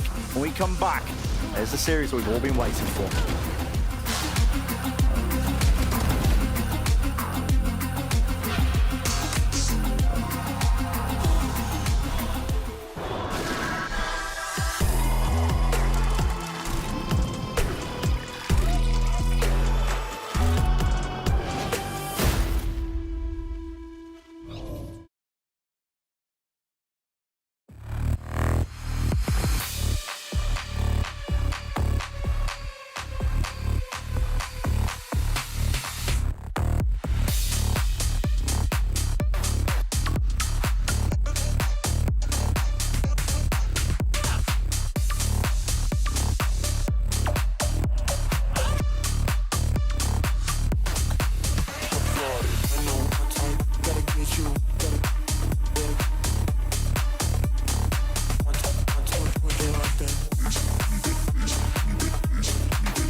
Just when you think that you can count on Sentinels to get that 2-0 victory, the Thieves rob it from them, and we're going to map 3. And by God, I think it's the bananas, personally speaking. But folks, this is an excellent series that we are watching here between Sentinels and 100 Thieves. I thought that 100 Thieves were going to be out of it going into this map 2. It was Sentinel's pick, but we ended up just seeing 100 Thieves that felt so comfortable out there. It was like looking at a completely different team from what we saw on that first map, I felt like. Yeah, it absolutely was. I think 100 Thieves had a great read of the map here on Bind. That first attacking half in particular, they knew exactly how their opponent wanted to play with this Yoru composition and were constantly punishing any of the forward plays they were making after those like first two rounds where Sentinels was able to pull it off. I thought the Gecko usage in this map was on point. Every time they had that ult online, they had a very thorough plan So to much use value they around were it. getting out And of also the way that they set Asuna up with those dizzies combined with the fade haunts, it was so clear that a lot of work has gone into this comp for 100 Thieves. It felt just so cohesive to watch. I feel like 100 Thieves, they had so many good calls, so many mid-round plays. They understood kind of how they wanted to push and pull these rotators, how to kind of like fake everything, and it just worked out amazingly. I mean, they had so many good plays, and I feel like they started understanding the abuse of the TPs. They started understanding the abuse of Sentinels playing forward and just baiting all their stuff and then just running the other way. And they have so much more util with their comp. Yeah, those fakes they were playing, I think, combined really well when you're playing this Gecko, because you can throw your dizzy back through a teleporter, then you can go to the other side, pick that up. It's a comp that really allows an IGL like Boostio to shine. I also want to give a lot of credit in this game to Bang. In a round like this, he was constantly creating pressure, creating space towards A, and also being a bit of a beacon of information for the team on the other side of the map. I felt like Boostio's leadership really played off all of his assets in this game at a super high level. Yeah, for sure. They pushed, they took push and pull to a whole new level. They understood that Sentinels was playing right into their cards. It felt like they were reading them to like a book almost, and it felt so crazy. But yes, this Gecko, knowing 100% that there are players playing towards that long. Yes, it looked a little messy at the beginning, but 100 Thieves just cleaning up, like making sure. And then Boostio with this clutch was just so strong. And again, these are the kind of momentum rounds that kind of propelled. I know, it just propelled 100 Thieves forward so much. And I feel like these are just like these crazy moments that really push them to have that kind of emotion and like push towards that energy of winning that match. Yeah, the vibes have got to be good after a win like that. They really bounced back. And on top of that, I mean, even the individuals were looking night and day. Oh, This is the first map. Oh, yeah, for sure. I mean, talking about Asuna, he had just two completely different games, right? And incredible how that could play out that way. But genuinely, Asuna, when he is activated, I've had the pleasure of commentating this kid way back in the day, back when it was like black and white times. And, he, just seeing the things that he did with this agent. The contrast of this kid and talking about him playing when it was black and white is a little interesting to me. But this guy is so sick, funny. Mirna. Yeah, he did so good. And I think just him and EU together using those combos of utility were just so good. And it went so strongly. And you can see from that first game going into that second game, Asuna just stepped up. It felt like his team around him was using so much util for him. The biggest stat I see here is in the first one. Yes. Right? He was getting 31% in the first kill increase. department. Him and Cryo were just getting ran over in those opening kills. This map, completely different. And again, going back to Boostio and EU, both of their initiator utility was always timed so well to set this guy up for these entries. Also, even into the late rounds. I think about that 2v1 against Zelsis, where they're like nading him at the very end of the round. The synergy is there for 100 Thieves. It really shows the work they've been putting in during this offseason.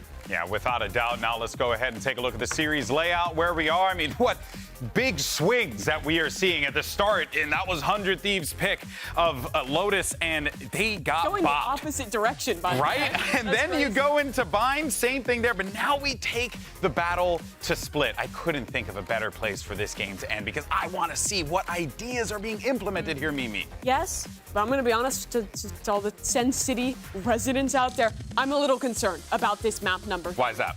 I don't love the way they played the solo Sky comp on this map. I think it is really tough to get solo Sky right here on Split. And constantly, Saucy was running out of util early in these rounds on their defense last time they played. It made it feel like they were behind in the calling and unable to successfully retake. They really have to have talked about what went wrong and how they want to leverage their tools if they want to make this comp work. And now they're actually playing against the Gecko and the Fade, which is just so much more util pumping into that they're going to be able to like counter all the Sky Util, so the solo initiator just not that strong. This is going to be a fascinating conclusion without a doubt, but it's map 3, Riot Games Arena. Make some noise as we get ready. We're going to send this back over to Brendan Sideshow for the cast.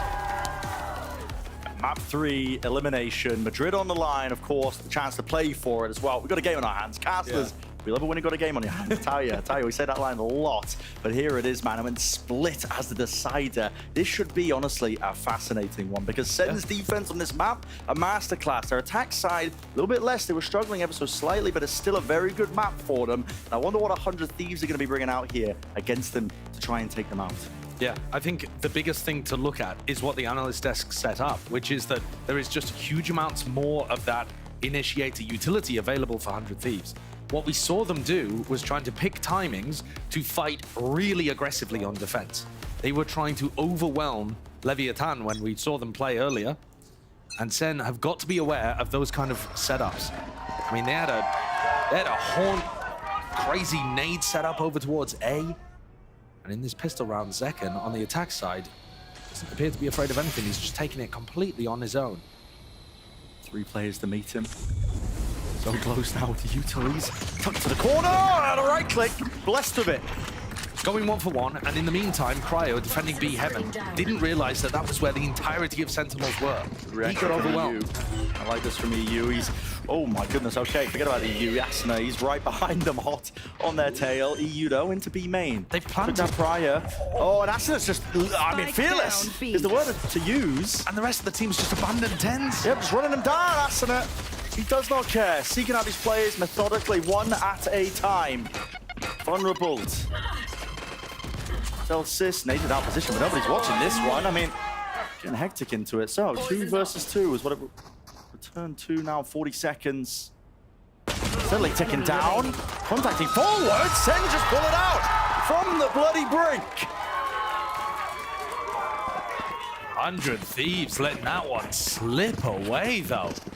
I mean, once they had Sentinels on the run, chasing Sassy out of B Heaven, hitting tens when he was going for the plant, they then just allowed Celsius a free kill onto Asuna, and then they decide to go for a reclear even though the spike is dropped and they could just be playing on site with crossfires.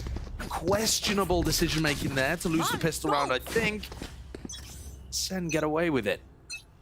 Now, this is the kind of setup over towards A that you've got to be aware of.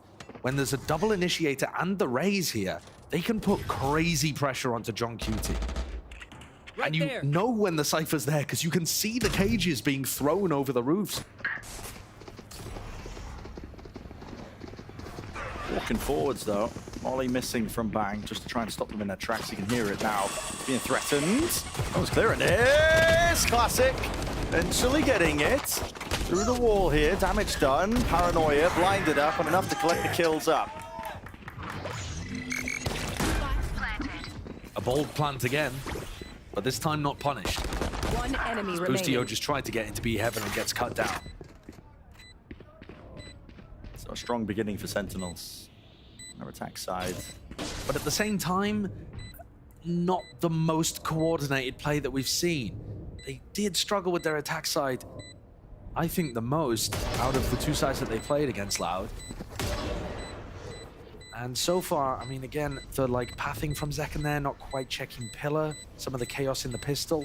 There are definitely opportunities for 100 Thieves to punish that kind of stuff once they have the rifles online. And I think, in particular, the A side of the map is going to be really dangerous for Sentinels to try to play because they don't have enough utility to be able to counter what 100 Thieves are playing with over there. The Gecko Fade and Raze is nuts. You can use it for re-clears over towards A-ramp. You can use it to fight at the beginning of the round. Sen look like they're going to try to take A-ramp control, perhaps with the dog at the beginning. Usually quite slow, though, off the rip, their attack side. Balance here. And split. Into the cage. That's a unique way to try and take it. Thinking about getting the punish on someone who was playing aggressively there. No one's quite home. Dog. That was close. Yep. In the meanwhile, because they've drawn all of this presence towards A Heaven, both Initiators and the Rays, Zekken's got all the way deep up mid with Zelsis. Going for this one here. Flash and a peek for Zekken. Nade rebounds. Nice from Boostio. But he does stand his ground. Will he deliver? Additionally, it's EU from the side. A teammate Cobra. No more bullets. That is treacherous.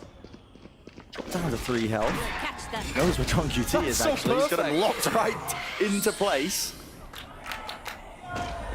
Pixel precise aim with that one. John's going to get the plan down, so additional funds for the rest of the team. But I don't see how he's winning this with a Spectre in a 1v3. Round win is almost entirely out of his grasp. Look at it, funneling him right into their trap. It's EU with 4. Nice ult built up.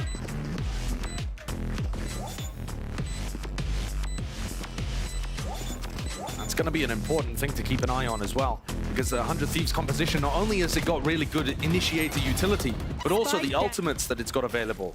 Pretty huge. This round, though, just coming down to defending that Viper wall, just drawing a line in the sand and saying, no, we are going to brawl if they step past here.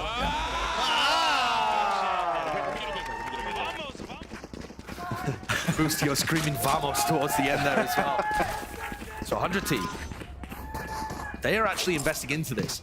They're not choosing to play this as a bonus. Boostio's gone for the judge. Bang has bought himself a rifle.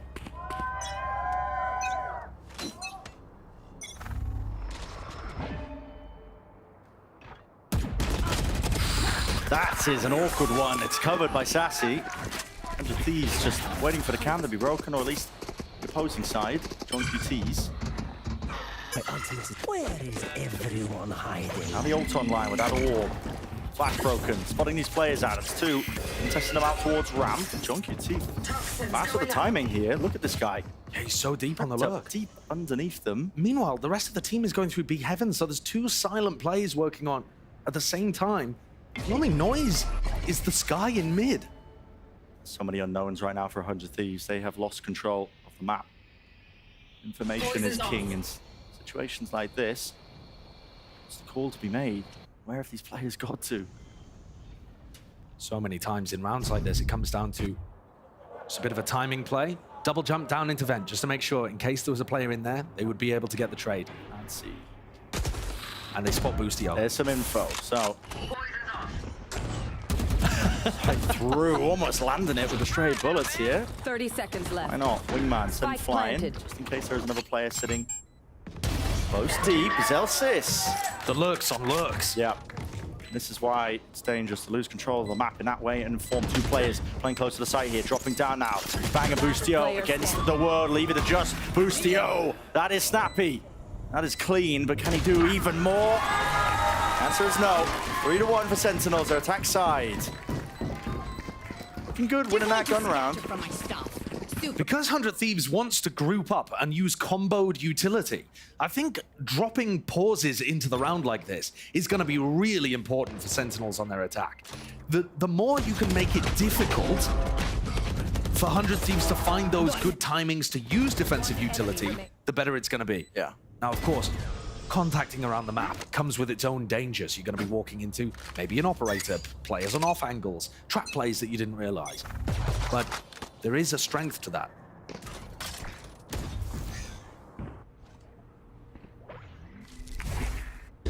Punishable potentially, but no swing. The dog connects. Yeah, great stun onto Bang.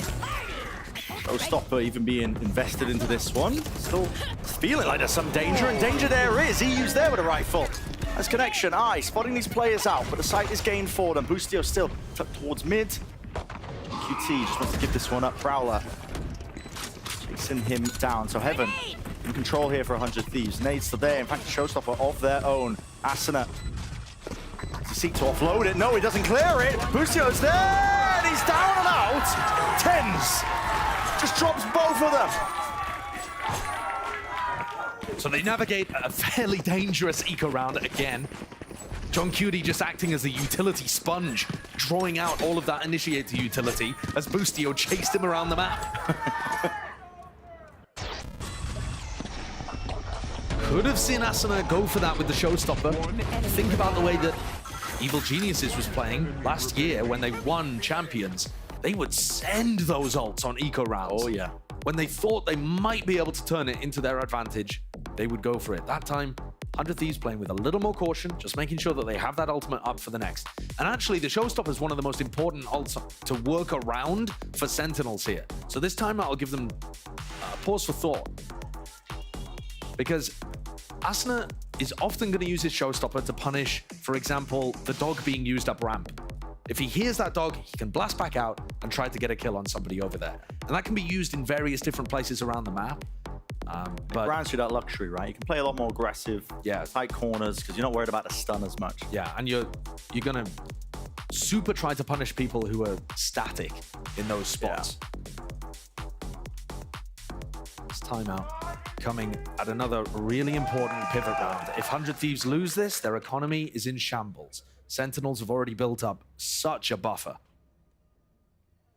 And this was actually the half where 100 Thieves were having enormous amounts of success against Leviathan, just punishing them. But Lev running the breach and the Sova didn't really have people willing to take the fights. Second is so happy to do that. Tens is super happy to do that. Oh, yeah. Like to get stuck in. Reward themselves with a couple of picks here, but now half of the course here with Sentinels. We know what to expect their attack side rounds. They like to go slow, beginning in jump spot here. Asuna chasing him down. In the meantime, this walkout through B main. Oh, and Cryo's fallen. With him down here, the Heaven players now have got to really worry about this one with Zelsis dropped. Evened out 4 versus 4 here, but the site is now theirs. And Tens wants a little bit more. John QT causing all sorts of problems, just pricking him from behind. Whoa, what a rocket! Asuna straight down into sewers. He's left it to just 2 alive now, grouped up, side by side, holding hands. Sentinels seeking to do the most here, but Thrash is going to be clearing out most of the site. Staircase still being held here by Bang. Lovely angle for it. At this point, it's not too much the Zekin can do. He's just eating all sorts of bullets, raining down onto him. And there's a defuse for 100 Thieves. So, ults being utilized there to really great effect. Yeah, great play from 100 Thieves, but they did have to use those 2 big ultimates in the round. And that's the silver lining for Sentinels, is that they haven't had a broken economy there. And this play in LP main did work. That Viper lineup, oh yeah, he just got caught there trying to pick the orb back up. But that Viper orb lineup is so powerful. You'll sometimes see teams default their wall towards B to threaten lurk plays out there, but that Viper orb that I think Zest came up with from old DRX. It's so good. Largely to threaten the B anchoring players if they're not careful for it. Here we go, explosive. Right up top, Second. Okay. He wants to reclaim that title as the top raise in the match. He really does. There was a TP from Tens as well in the meantime. Ult expended and bang, he did win that fight out. So very reminiscent of what they were doing on Lotus, actually. Just sending Zekin and Tens in. Those Tens teleports, that I don't think they were really ever finding value, and that's another one that gets shut down. It's going to make this round more difficult. Trying to mid-round without smokes, that's got to be about one of the most difficult things that you could ask. But they do still have this Viper set up on B, and I think Boostio's got the read on it. Oh, great gamble. Great read, like you said. No smokes, the only ones being pre-placed, that's the Viper ones, so they think, okay, make our way over towards B, 100 Thieves ready to receive. And this could be a bloodbath. Nightfall, here's the Yuto comes out, the damage definitely being done straight through the wall though, that's Second. And he can't hear anything at all. Cut into the corner, Bang taking slices out of him, and he right behind him. What a read from 100 Thieves. They had every single player ready for that hit when Sentinels had not made a single piece of noise. Great call. Yeah, I mean, that's just the gamble of a lifetime. Super well played. We didn't quite see it from Ten's POV as to why he committed on that ultimate, but really put his team in a bad position. Ziggs will be happy if they make gambles that pay off like that. Keeping themselves alive when it comes to the economy. In healthy buys. Now it's Sentinels with the back foot of the economy. If they lose this round, they're going to be knocked down. No likelihood. Spots. Anybody seen?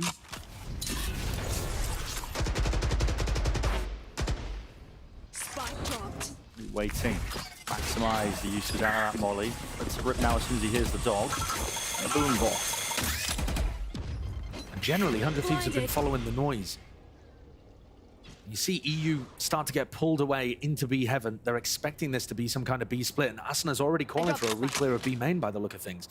Trying to bring Cryo with him. That is on the exact opposite side of the map to where the actual action is. Theo close to Flowers. It's not getting cleared. I don't know if that molly was intended for him. Only the one though. Nice attempt at the discipline. I respect it.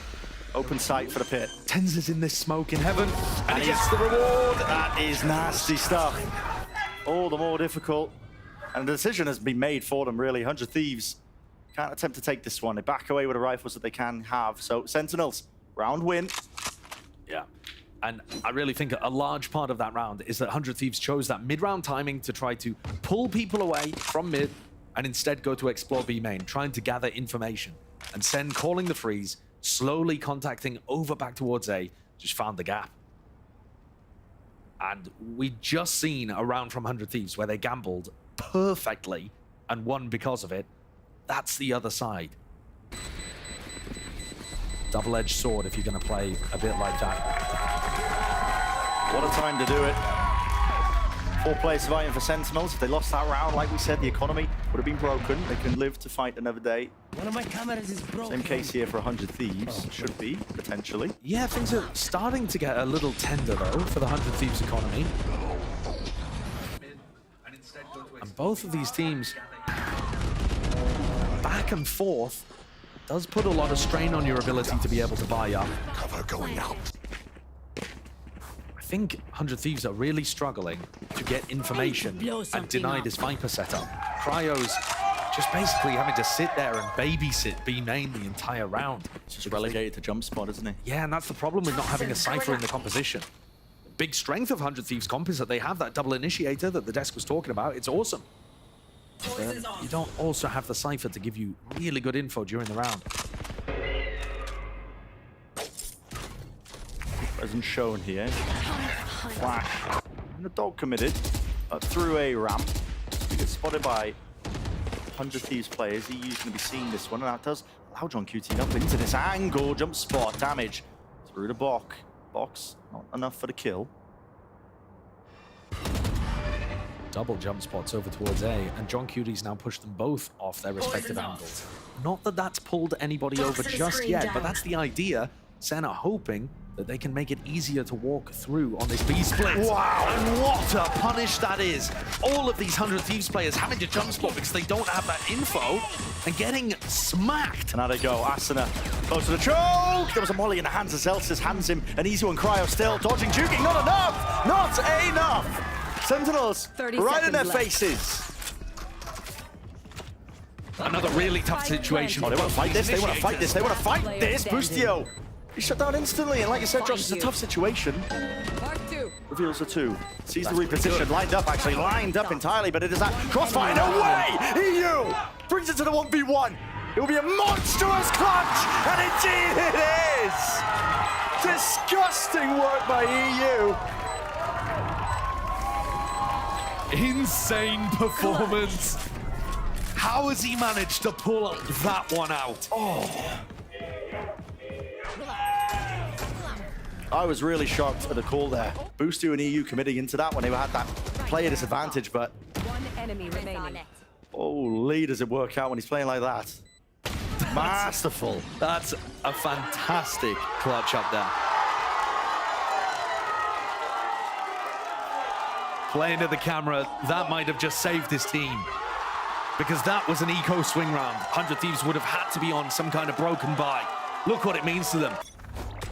It's an elimination map, and now we see 100 Thieves with this fight out towards A, trying to catch anybody that might be defaulting for ramp control. John's going to feed this info to the rest of the squad, but they don't immediately react into B. They make sure that they're set up for it first. And then setting up for it. It's that rocket bang. That did so much damage. Oh my goodness, but no kill claims. Damage, straight bullets. Set fire, John QT! How was he already there? This is ridiculous. Essentially TP'd straight into the fray. One player up into heaven. That's Boostio. Oh, chain, flick, adjustments. All their detainment. Is it online? John QT, the savior. But Boostio. Oh! He can't get it. What a pace increase from Sentinels, but not rushing things as well. John knew that they were fighting super heavily over main. Sentinels had the right protocol, but they made sure that they were set up to go for the exec, increase the tempo, and punish these players. John slipped through there, didn't he? He did. And he looks very clean with the shooting. My God. The work that I put for you, I was putting in work. He is. This is it down to the half by Asuna, brave of it. Really wide face, pulls out the paranoia, but this is 100 Thieves, like we said. And a knock down to the half by. Boostio's been hitting every shot. Guy is on one right now. Middle, now being called. Seeker's there through them, but no. Scaling into the site, they are meeting them. This is a hard rotation. 100 Thieves, what a time to do this. Pull this one out when the weapons are weakest, and it's only up to Sassy. Fragile is his placement. And a thrifty round. I mean, I was about to start discussing heartbreak for 100 Thieves. After all that talk of economy to broken by, but it matters not. And what a play from them as well. They cooked up a fake aggression towards A. Asuna swings at the very start to make it feel like they're fighting A. Instead, they walk down mid. Boostio hits a great shot. His individual skills been nuts. And then they read the fact that there's a response on A and swarm around the rest of these players trying to react. Super mobile, really dynamic, and very confident from 100 Thieves. Excellent call. That puts a thrifty on the board. And it's anybody's guess who's going to lead at the half, or whether we're going to have a draw.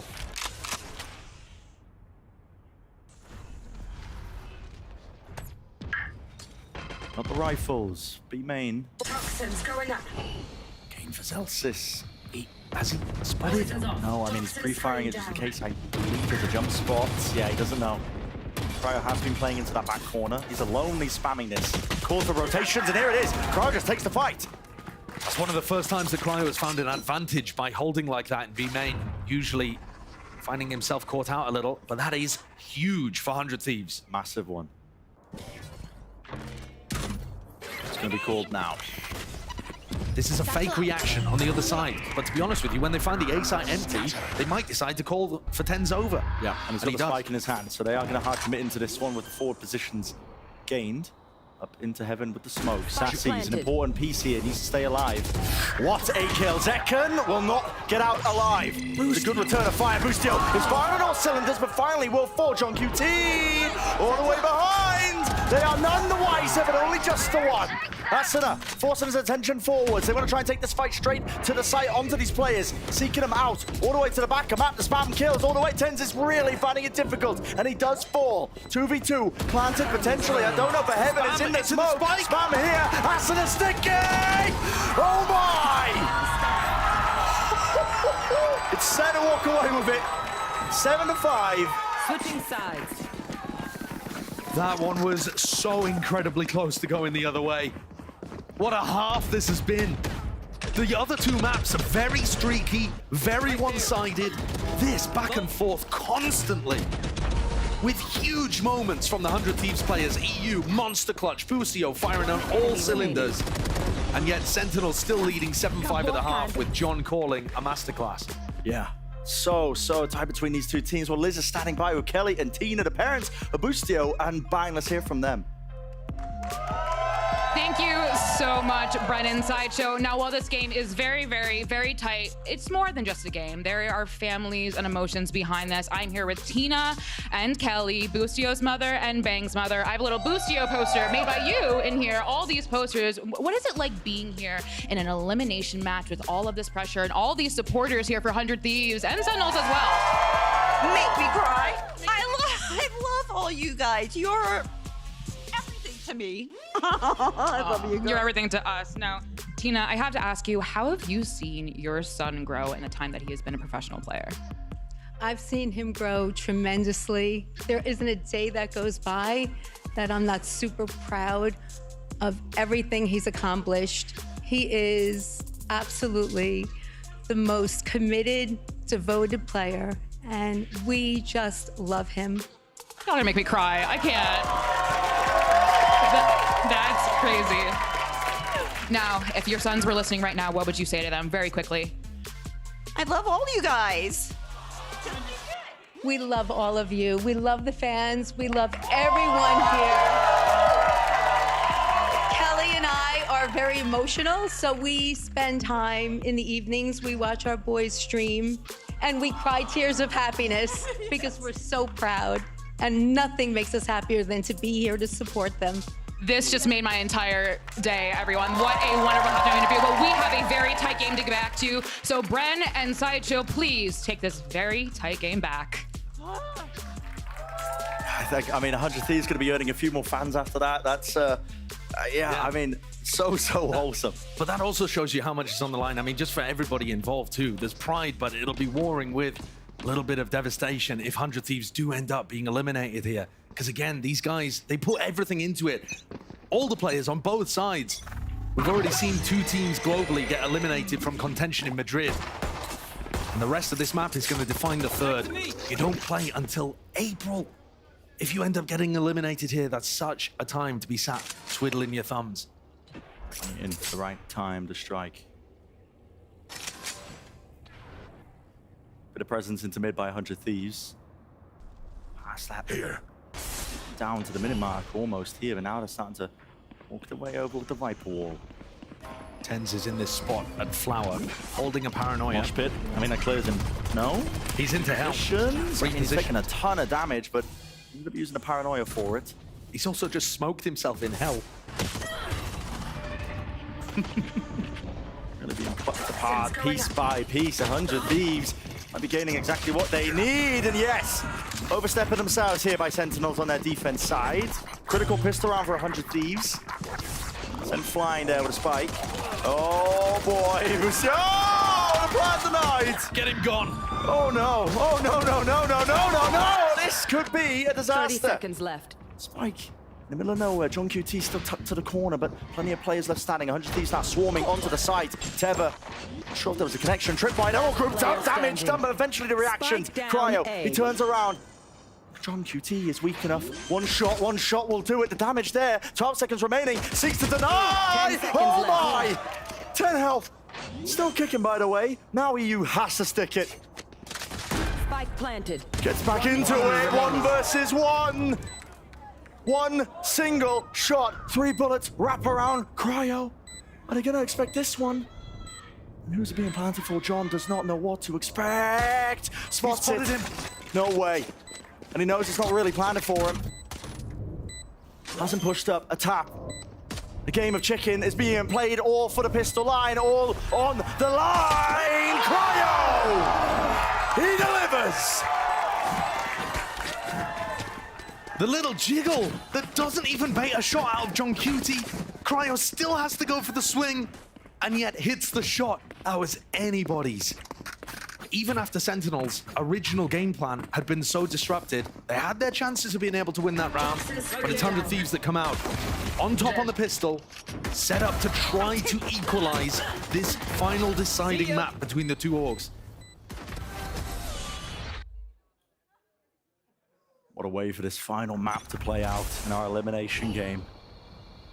Some attempt at a trap play here in mid. Find you. Looking to paranoia off the cams contact, but there is nobody in that area in the slightest for 100 Thieves. They've managed to avoid basically all of the danger in this round by the look of things. Hear the noise being made. Smoke was dropped. Cryo's job here just to see if he can spot any players, get some additional info, because 100 Thieves, they don't want to commit into us just in case there is a stack on A. As soon as the boombot's online and the Viper Wall drops though, they're going to be able to take A under control. That is with the Dizzy. Additional layers on top. Worth keeping an eye on trap plays like that though, because that's something that's very possible for Sentinels to put together with the Cypher in their corner. There's the congestion. Yeah, EU. Definitely feeling sharp with this one. Should have got all the angles covered. Oh my, Cryo. Hints are in them. Cleans house. So 100 Thieves get up to 7. Gonna have slightly worse weaponry in the bonus round. Have they got some kind of big idea cooked up? On Bind, we saw them comboing their utility together really heavily to try to take the site. But throwing in a little bit of that defaulting at the start just to disguise where they were ending. beginning of this. Real big emphasis towards B main right here. Your players stacked to skirmish, developing, bubbling, brewing. Smoke drop down, potentially a recall. The Thieves are the winners this time. They're going to be granted that one. So Satchel through, spots it out actually, just hits the corner of it. Gives him an easy one for Sassy. A really good snake fight as well from Celsius. TenZ is always going to be going for something a little unorthodox. But they held that back really nicely. Good rifling from Sassy, good support utility from Celsius. And now Boostio leads them on a round-the-world ping-pong. Back over towards A. The annoying thing now for them, yeah, like you said, around-the-world ping-pong, but none of that prior map control gain. They didn't have somebody lurking up A. They're not going to get punished by that. There's nobody playing too aggressively, but there's still these 2 trips here. John's position. Trip spotted. Is he there? Peek with the cage. Maybe a couple of stray shots might be in order. Boombot, another plan. Up to it. Missing the timing of all of this. Well, Boostio. He's right up in their faces, isn't he? Wrapped around here onto heaven. It's all cryo. My ult's ready. Backs away now. Doesn't want to overextend his hand. It's still a 2v3. Definitely winnable. Wall committed. Slices up the map in a very unusual way here. Bang. Still got to worry about lots of different angles. Tux is going to be hearing them drop down now, making that information known. Bang. Weaving in and out backwards here. Celsius unable to get the half on a defuse. That's the pull, the benefit of all of this. Vulnerable up. How does he win that? And now the wall working against him in his face. Cryo. That is disgusting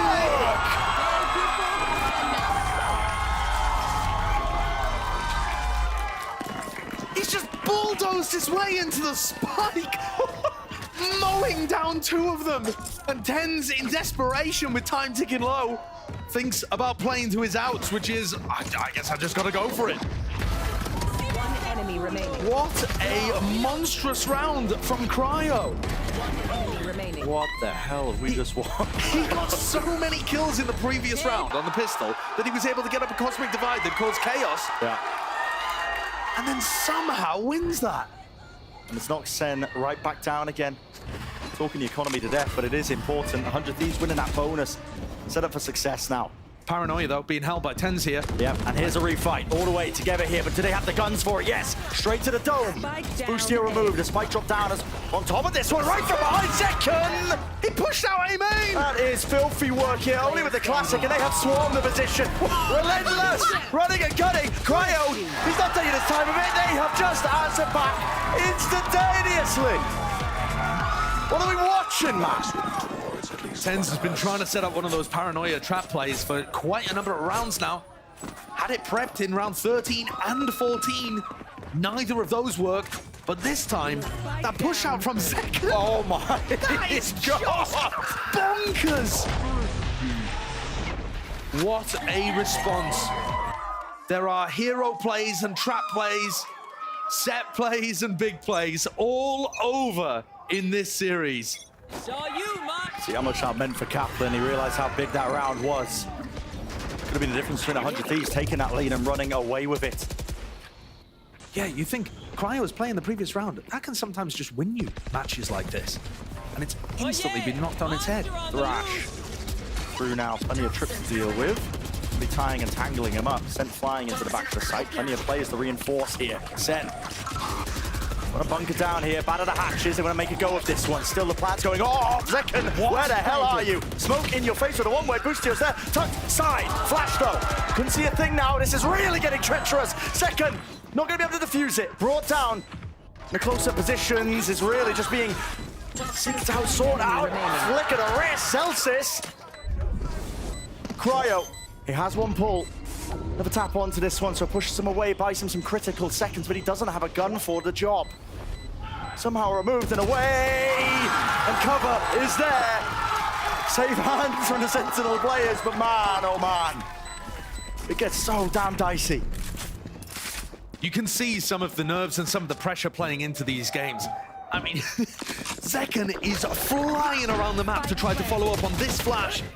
And then on the other side of things, Asana's going deep the other way to put pressure onto TenZ.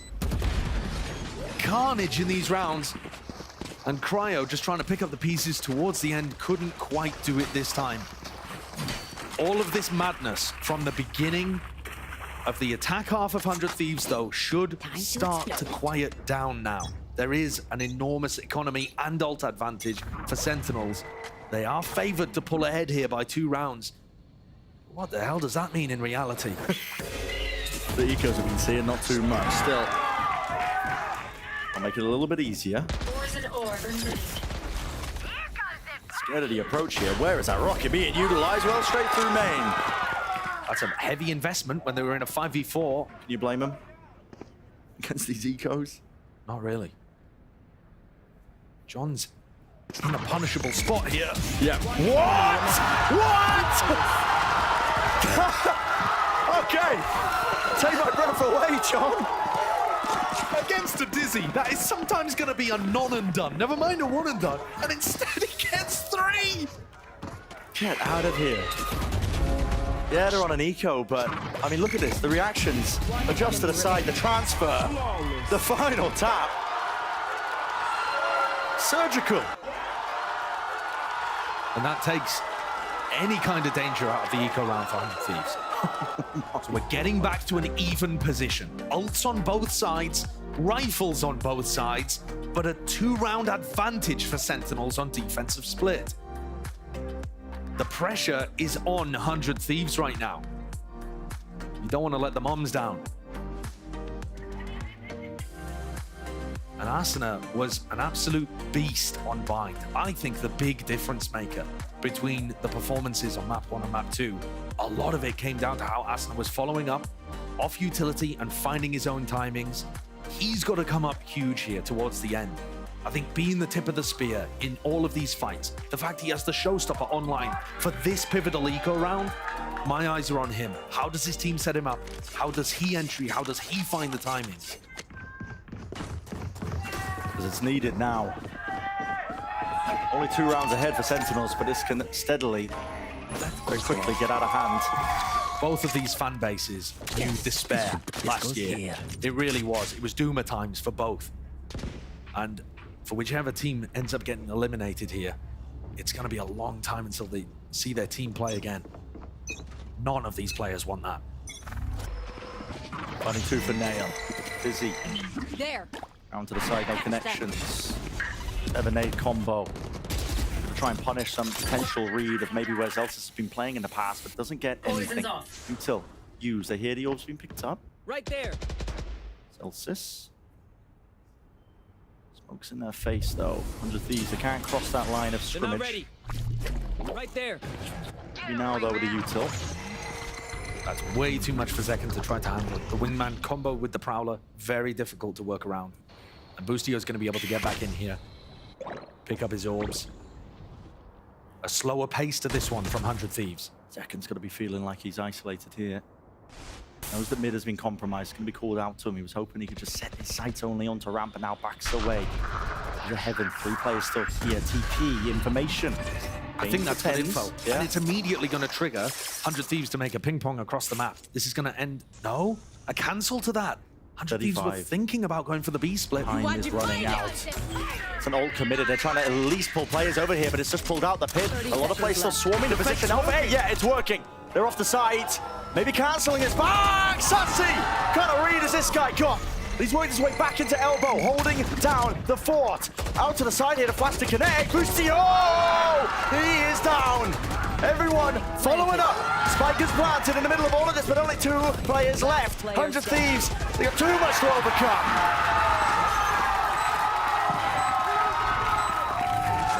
On Bind, we saw one of these rounds called by Boostio that ended up being the difference maker that pushed them ahead and pulled them out to a win. It started that ult cycle, it started the snowball. And here, the call was great. They were going to go for a B split, turned it into a B fake, and then somehow Sassy was able to pick up everybody. He just swung through the smoke, deleted, I think it was Bang the first player, and suddenly there are too many threats on the A site.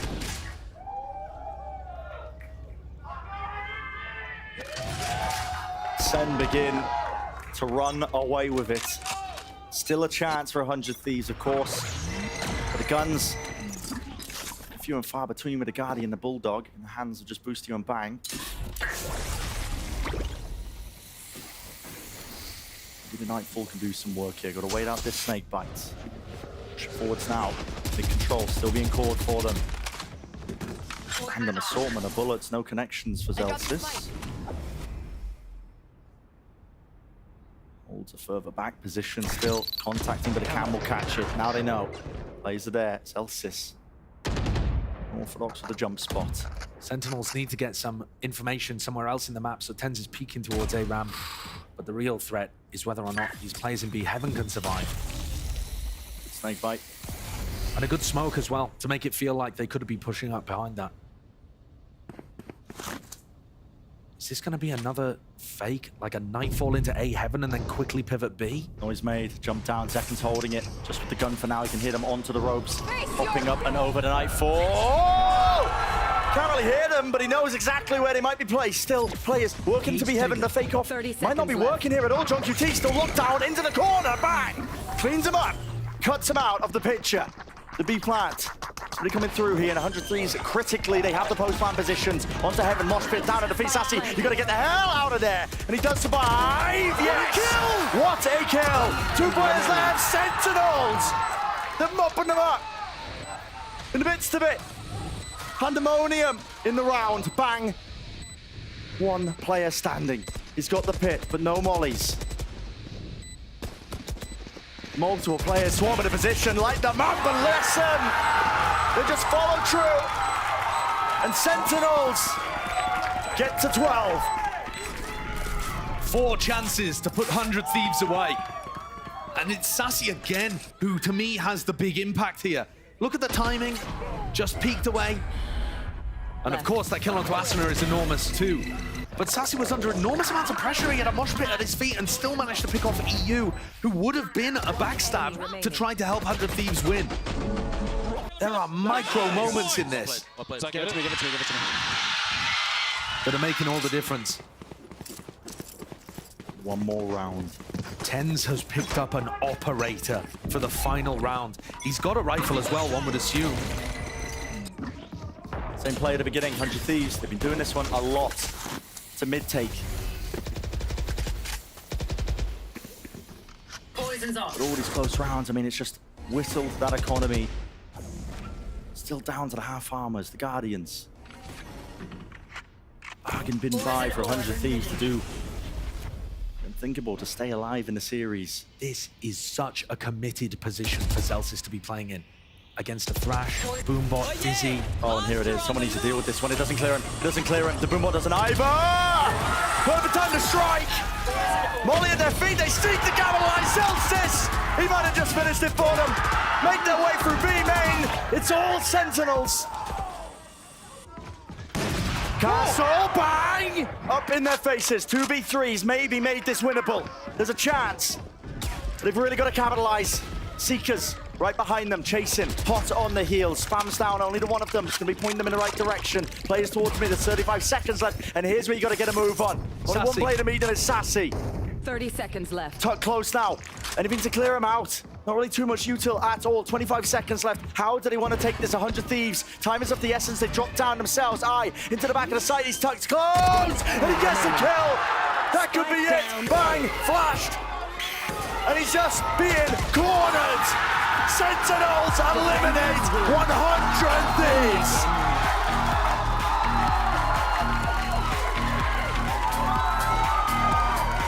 All roads lead to this titanic matchup between these 2 squads, retooled with a cultural shift in the off-season, but it's Sen that come out on top. Heartbreak for the 100 Thieves. They won a map in each of the series that they ended up going out in, but we won't see them for quite a while.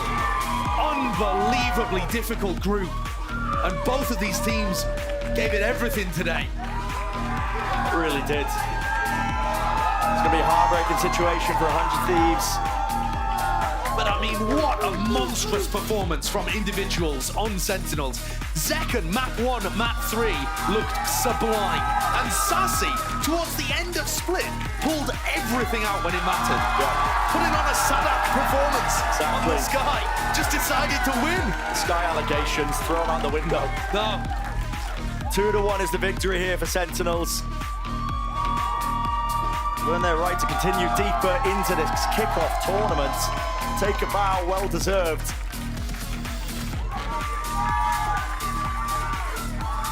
And very quickly, thoughts will start to be turning to their next opponent because it doesn't get any easier. No. The loser of Loud Leviathan faces them. They've got a while to prep though, rethink, retool. But man, they got pushed here. 100 Thieves certainly had some people popping off. But the players were firing. What a clutch this was. Yeah, just insanity. And this one, I mean, huge enormous plays, big moments, but just couldn't quite get it done towards the end. At some point, this series was completely tied up, anybody's game, and Sen just pulled it off. Running away with the tried and tested defensive setups on split, yeah.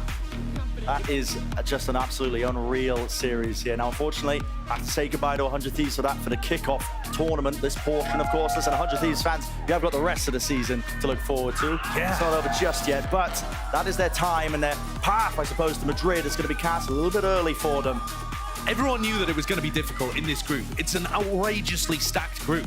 But I actually think, considering how little time this team has had together with Boostio at the helm, they had some really good ideas. I agree. The Gecko fade, the meta idea, the way that they got more vigor into the team and more aggression, they're on the right path. Well, let's send it down to Elizabeth down at the stage. She's standing by with John QT for the Verizon post-match interview. I mean, can we get a round of applause for John QT on Sentinels? What a monstrous performance that was. I wish y'all at home could see just how intense this crowd is. And I mean, you tweeted earlier after you lost the other day, no failures, only delayed successes. This is a heck of a success, John. Yeah, we felt like we kind of dropped the ball against Loud, and we worked so much this offseason and before this tournament. I felt like we didn't show our true face. We obviously have a very hard group, so it was a difficult first matchup for us. But I believe in the guys, and I knew we'd win this game. Yeah. That's actually what my next question. The camaraderie you have with your teammates is visible across everything you do. Talk to me about leading those boys. It's pretty easy to lead them. They make my job pretty easy. Everyone is a hard worker. Everyone has a goal in mind. Everyone is like laser focused since like months now. So it's pretty easy to lead the boys. Now, does it get ever, like, do you ever get tired of being an insane fragging IGL, or is it just, you know, what is that about? I mean, it's not a surprise for me. I work very hard to get here, and every day I work hard to work on my mechanics and everything else. So it's not a surprise for me. Maybe others are surprised, but it's regular. Something I also want to talk to you about. I'm sorry, there's just so much screaming. Everyone's so hyped for you, and I want you to take this in. Everyone's keep it, bring it on. You deserve this. You fought your way through Ascension, lost in the finals, were away from Kaplan for a year while you were pretty much cooking on Amity, leading them, and now you're back with him. Talk to me about being back with Kaplan. It's been great. We have a great relationship. Even when I was on Amity, we always talk like every week, every other day. We have a pretty good relationship. He's the one that got me to pro, so like he scouted me from ranked. So it's a very special relationship for sure, and it's been great. We get along well. It's easy to talk. I think I talked to him more than anyone in my life. So yeah, it's pretty. It's the cutest thing I've ever heard. Now, one last thing. Your job is not done. Yeah, you still have an insane job to do. What are your thoughts about going into your next match, or would you like to say anything to your possible opponents? We're taking it match by match. The format is obviously very difficult for everyone involved. I do believe 100 Thieves is a good team. It's just like the group of dead, so it is what it is. And yeah, we'll be ready for our loser bracket against Loud or Lev. Doesn't matter who. And doesn't matter who. Yeah, it's okay. Okay. I mean, when you have an IGL like John QT, it doesn't really matter, does it? No? Well, thank you so much. Give it up one more time. I know you've been screaming out for giving one Thank you guys, more appreciate you. for John QT. But then we're not, we have a little treat for you, Zelsis and Zekin in the post show. So friends, take it away. Double Z.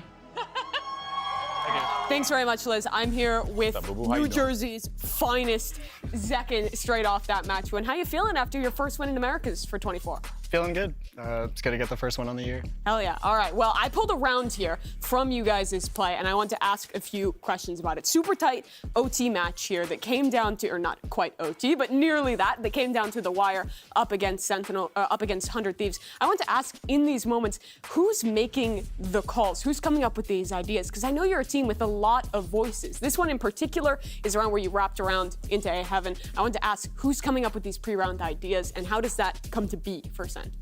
Usually pre-round, it's John making the call before the round starts, and then once we're in the setup, it's kind of just everyone around it kind of leads it. So it could be like Jordan calling to, set it off. It could be me, it could be Tyson, but it's just kind of a group effort once we have the setup, but it's always John calling it at the start. Talk to me about the coordination between you and Tense, because you two, it seems like, have a lot of plays together where he's setting you up on the Omen, or you're double entering into sites together. How does that work with the synergy between you two? I think it's really nice. Omen and Raze both can get in, and it synergizes really well with both of us because we're both pretty aggressive, and it gives us a lot of opportunities to make plays. All right, I want to watch this round in particular. You guys set up 3 in Heaven. You expect them to come A. Was the idea from the start to go for the double satchel round that we see later in this round? No. So talk me through, what is the point where you decide to change from the initial idea to what ended up happening? I'll start playing it for you. So right now you're just sitting in Heaven right now, just jiggling for main. Yeah. What's going through your head? What's going through my head is I want to nade once we see that they're up ramp. Tyson had his blind out. The only reason I went for the satchel was because they were blind. Once I saw that they were blind, that's when I decided I wanted to go for it. And is that just off of Tense's call then, hearing that you're blind, that you commit to that? I saw that they were blind when I threw my nade. So like in the little split second that I was throwing my nade, I saw 2 blind guys behind the box, and I was like, oh, I can go for this. Do you feel like your team enables you to go for a lot of those kind of plays where you see a timing and just take the opportunity? My team trusts me to be able to make these kinds of plays if I see that they're right, and I'm really glad that they trust me to do that because it gives me the freedom to do stuff like this. Yeah. Is it something specific to when you're playing Raze? Is this like the agent that you feel the most free? I think Raze and Jet, I guess, because of her dash, but just any agent that can move the way that these agents move, it gives me a lot of opportunities to be creative and kind of just do something cool like that. Hell yeah. Any tips on the classic? Right click and pray. Shoot them when the back of their head is to you and they're blind? Yeah, pretty much. That's pretty good. All right, let's walk over. We got Jordan standing by as well, Mr. Zelsis himself. Why don't you take a seat? And GB as well off that great game. Yes, I am here as well. It is good to see you. That's Wonderful to have you here. Congratulations on the win. I mean, dude, you guys just seem to clutch up in adversity all the time, and I could tell from the demeanor, a little tired right now, a little drained a bit, huh? How you feeling? It was a long series for sure. I think we really wanted this win. Like losing 2 series and just being out like the first tournament, I guess, like kickoff is like pretty demoralizing, honestly. Like I feel for 100 Thieves, like we could have been in the same position as them, but it feels good to win because I think we kind of fumbled against Loud. So yeah. So you feel like the Loud loss was more you guys just dropping the ball than it was you guys being outplayed?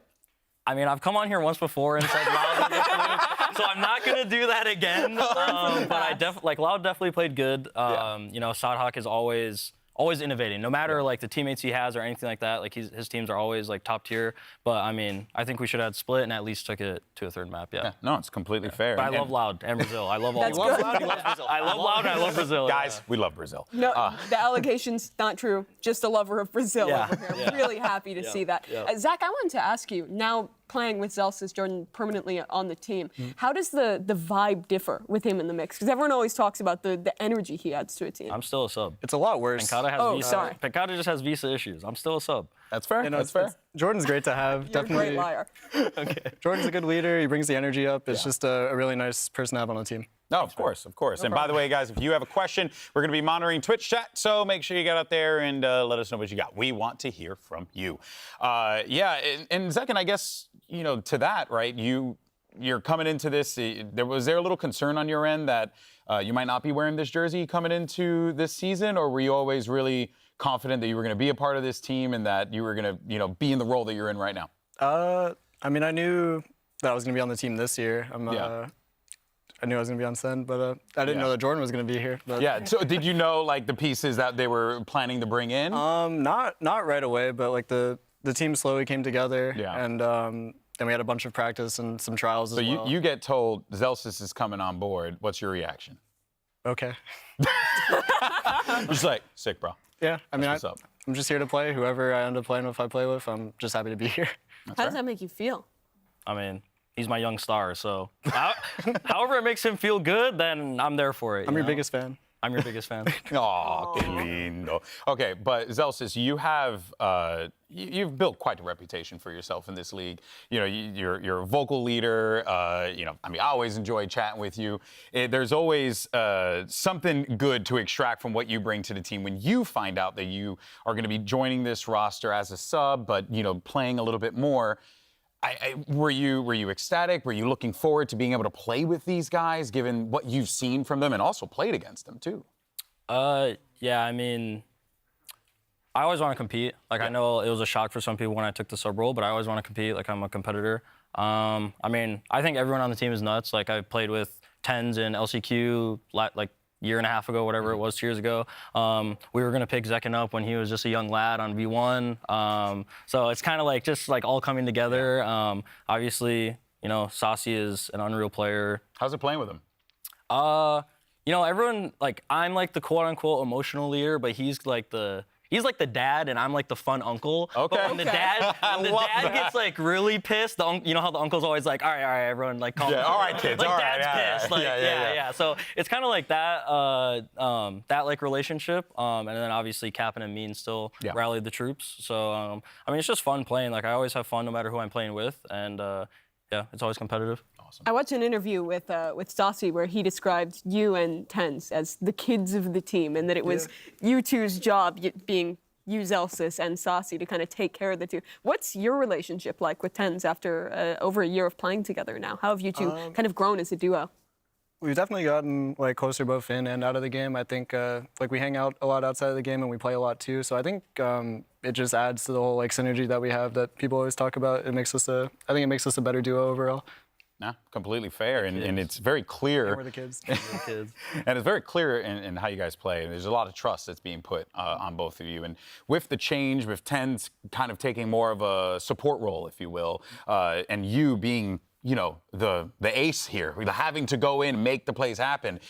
Was there a little initial concern on your side, like, oh boy, this is going to be a lot for me to take on, or you always felt confident given who you have behind you? Definitely at the very start, I was like, this is going to be a tough job that I have to do, but were you excited for it? I was excited for it. Duelist is a fun role to play, and it was a learning process for sure at the start, but I eventually got more and more comfortable, and I feel like I'm at a really... What was the thing you needed to learn?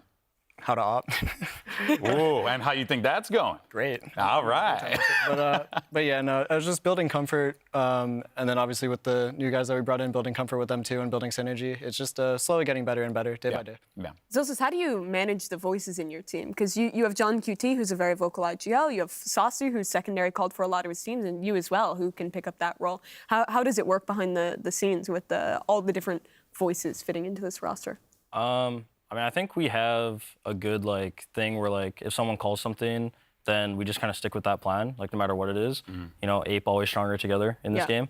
But I mean, obviously John is like the actual IGL, so he either gets final say or, you know, he agrees or disagrees with a call, but usually pre-round, like Zach said before, it's always John, unless someone has like a hard read. But usually, yeah, it's like kind of like a team effort. Obviously, like I have a pretty strong voice in the team, like emotionally and everything else like that. But I think we're still trying to find like our dynamic of like what works for us. But yeah, we're still, I mean, we shown today, like we still have it. We're good. We're not an off-season team. But yeah, no. Well, we did get a question from Twitch chat. GeekMind says, "Who is scarier, Leviathan or Loud?" Zach, go ahead. I'd probably go Loud just because they have a core of 4 players who have been together for a very, very long time. Lev is still. They have a lot of superstars, obviously, but they're a new team and they're still developing. So I think for now it would be Loud, but we'll see. Okay. You agree? Yeah. I think like Lev having Aspas is like obviously unreal. I know it's kind of like, you know, how will Loud do without him? But I think, you know, they showed against us that they're still a top contender. They still, you know, Sadok is still innovating the game with their comps and everything. So it's in the suitcase, you know? whatever's in there. So I'd definitely go with Loud again. I've never beat them, so I love Brazil. Loves Brazil. But no, I'd go with Loud. Yeah. Okay, we got another one from the chat. This is from Clutch Vibes. Will Zelsis go back to the buzz cut hair? Would you like to join me? I'll join him. Yeah. If we make champs, Tú también? You want to come on? You want? Not me. Make He's got it. Okay. We'll hold you to that. We've already gotten Demon 1 to. Oh, dude. You agreed to it too? Yeah, Demon 1 got shaved on this sensual broadcast. touch. Oh, yeah. Demon 1 did get his head shaved It actually on broadcast. happened right here. You're on hallowed ground. I mean, I guess I'm You could just do it right here. I'm next up. Yeah, do we have a clipper in the All right, we got another question from the chat. How was the transition to smokes for 10s, and how did it affect the team? And I guess we'll start with you on that one because you played with him when he was, assisting you in those like duelist roles as well as you guys were doing double duelists and stuff. How's it been for him? I think it was a similar case to me where it's like something that takes a while to build comfort on and get used to. Definitely at the start it was kind of rough because, he switches to a whole new role. It's tough to learn right away. But I think similarly he's gotten better day by day and now he's really good at it. And it's good to see how far he's come with it. Yeah. It shows. I want to turn a question to you specifically, Zelsis. On the internet, online, you're a silly little guy. You're out there making some ridiculous tweets, maybe getting fined once or twice in your day for some things. But how do you balance between that Zelsis and the guy who's the serious emotional leader who's lifting up his teammates? Is it one and the same, or how do you balance that tone when you're playing with your team? I mean, obviously I'm the vibe merchant, right? But nah, it's just like a job, right? Like we're playing video games, but it's a job. So I use my stream and my platform to kind of be a little silly, I'm not always serious. But with these guys, it's just like I'm playing a game with my boys, competing. So it's just, I want to win. So as much as I have fun, I still want to win. And I think some people, kind of forget that I'm still a player, and they just see me as a silly little guy. But that's fine. As long as my teammates believe in me and they know what I can do, then I don't really care what people see me as. No, they're completely understandable there. We got another one coming in here. Good one for the both of y'all. This is from Maz846. What's your practice routine? I am actually quite interested in this so that I can get better. Like a general practice day for us? How about how do you warm up before a match? Game day, yeah. Game day, a lot of team deathmatch. I just play a bunch of team deathmatch right before What's the your match. favorite TDM map? Piazza. Okay. I hate Drift. Yeah, Drift is. But I love Piazza. Piazza. Drift is tough. Is love Drift the Piazza. one with the screens? Drift is the one where you fight mid It's just a lot. Yeah. Okay, I hate that one too. I am a terrible person who plays Omen. I throw a smoke down and I just wait. And I just try and farm as many kills as I can. It's the only way I can, guys. Okay? What about you, Zelsis? What's the warm up? I'm probably the same way. Just like TDM. Any rituals? Music, I guess. I don't have rituals. I don't have there's not a song or anything I do, prayer or anything like that. It's just, kind of just do warm up, get loose. I like going. Oh, out we to the did play gym. charades in the we did in play the ready charades, room. How did that go? It went great. It was a great time. Who's the best actor? Yeah, I want to know that. Best actor, Kaplan. Actually, yeah, Cap was he's pretty good. Yeah. Okay, so he pops off in Is he a better coach now that he has the stash? I definitely think He loves his stash. he does. You love can his tell. stash. What made him want to grow the stash? Was he inspired by Brennathan and Sideshow as they had busted out their stashes? I don't know if it was them specifically, but I know when he calls timeouts, I can just hear him.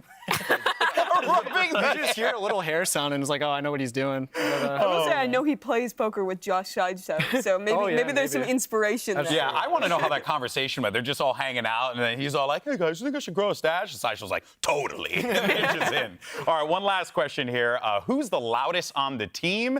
This comes from Snowy Squid. Thank you so much for that. Who is the loudest on the team? Dude, it could be either of us on a day. Yeah, it's yeah. But it's definitely one of you two. It's one of us. Yeah, it's sure. one of us. Yeah, because it's if I'm not yelling, he's yelling, and if he's not yelling, I'm yelling. So it's we pick up each other's slack. Yeah. Okay. The yeller You and I have had a lot of conversations, and you've never once raised your tone. So that is quite fascinating to hear. He's just not as close to you, dude. It's fair. I guess I'm just not cool enough. I only yell in matches. It's fair. I like that passion. I like that energy.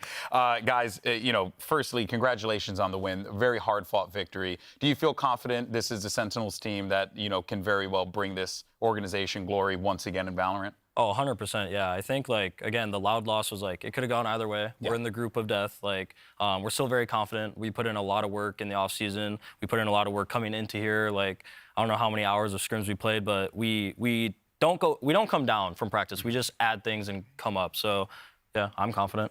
Yeah, you too? I think our ceiling's very high.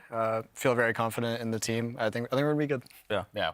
I'm excited for you guys. Excited to see what happens throughout the season, and you know, just keep shooting heads where you are. Okay. You shoot heads. You shoot heads. I'll He keep tells you to shaking shoot You heads. had a few rounds today. Yeah, You I popped have my off. moments. I have my Last moments. few, yeah. It's my little aimer. Thanks, man. Aw, look at that. All Aw, they're right, so guys. cute. Well, with that, 2 teams are out of the competition. We're going to check out where the bracket stands right now. So MIBR defeated Furia. They will await the loser of NRG and Cloud9. And then the Sentinels will await the loser of Loud and Leviathan. And you guys are just running the gauntlet. I genuinely feel bad for you all. Because Loud, Leviathan, these guys are fantastic. It's just a lot of work you got ahead of you. It's the group of death. Yeah, yeah.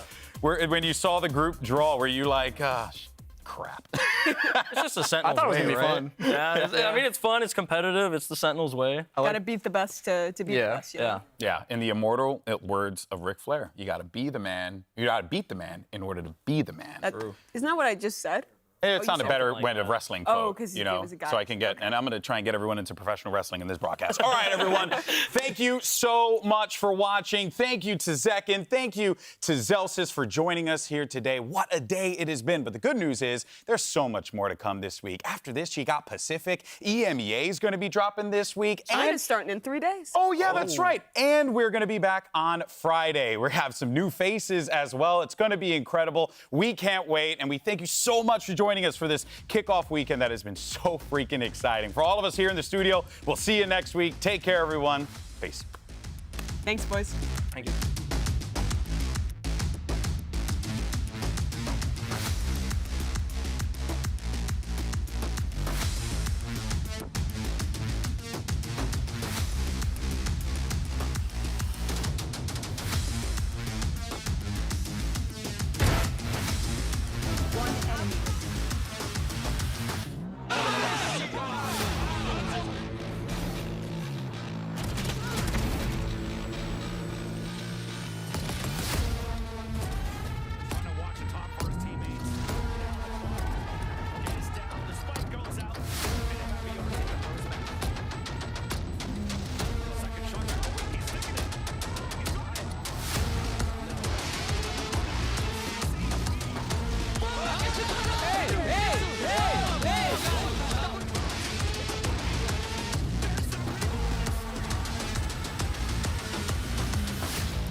What I did, bro? If you saw what I did? Did you hear my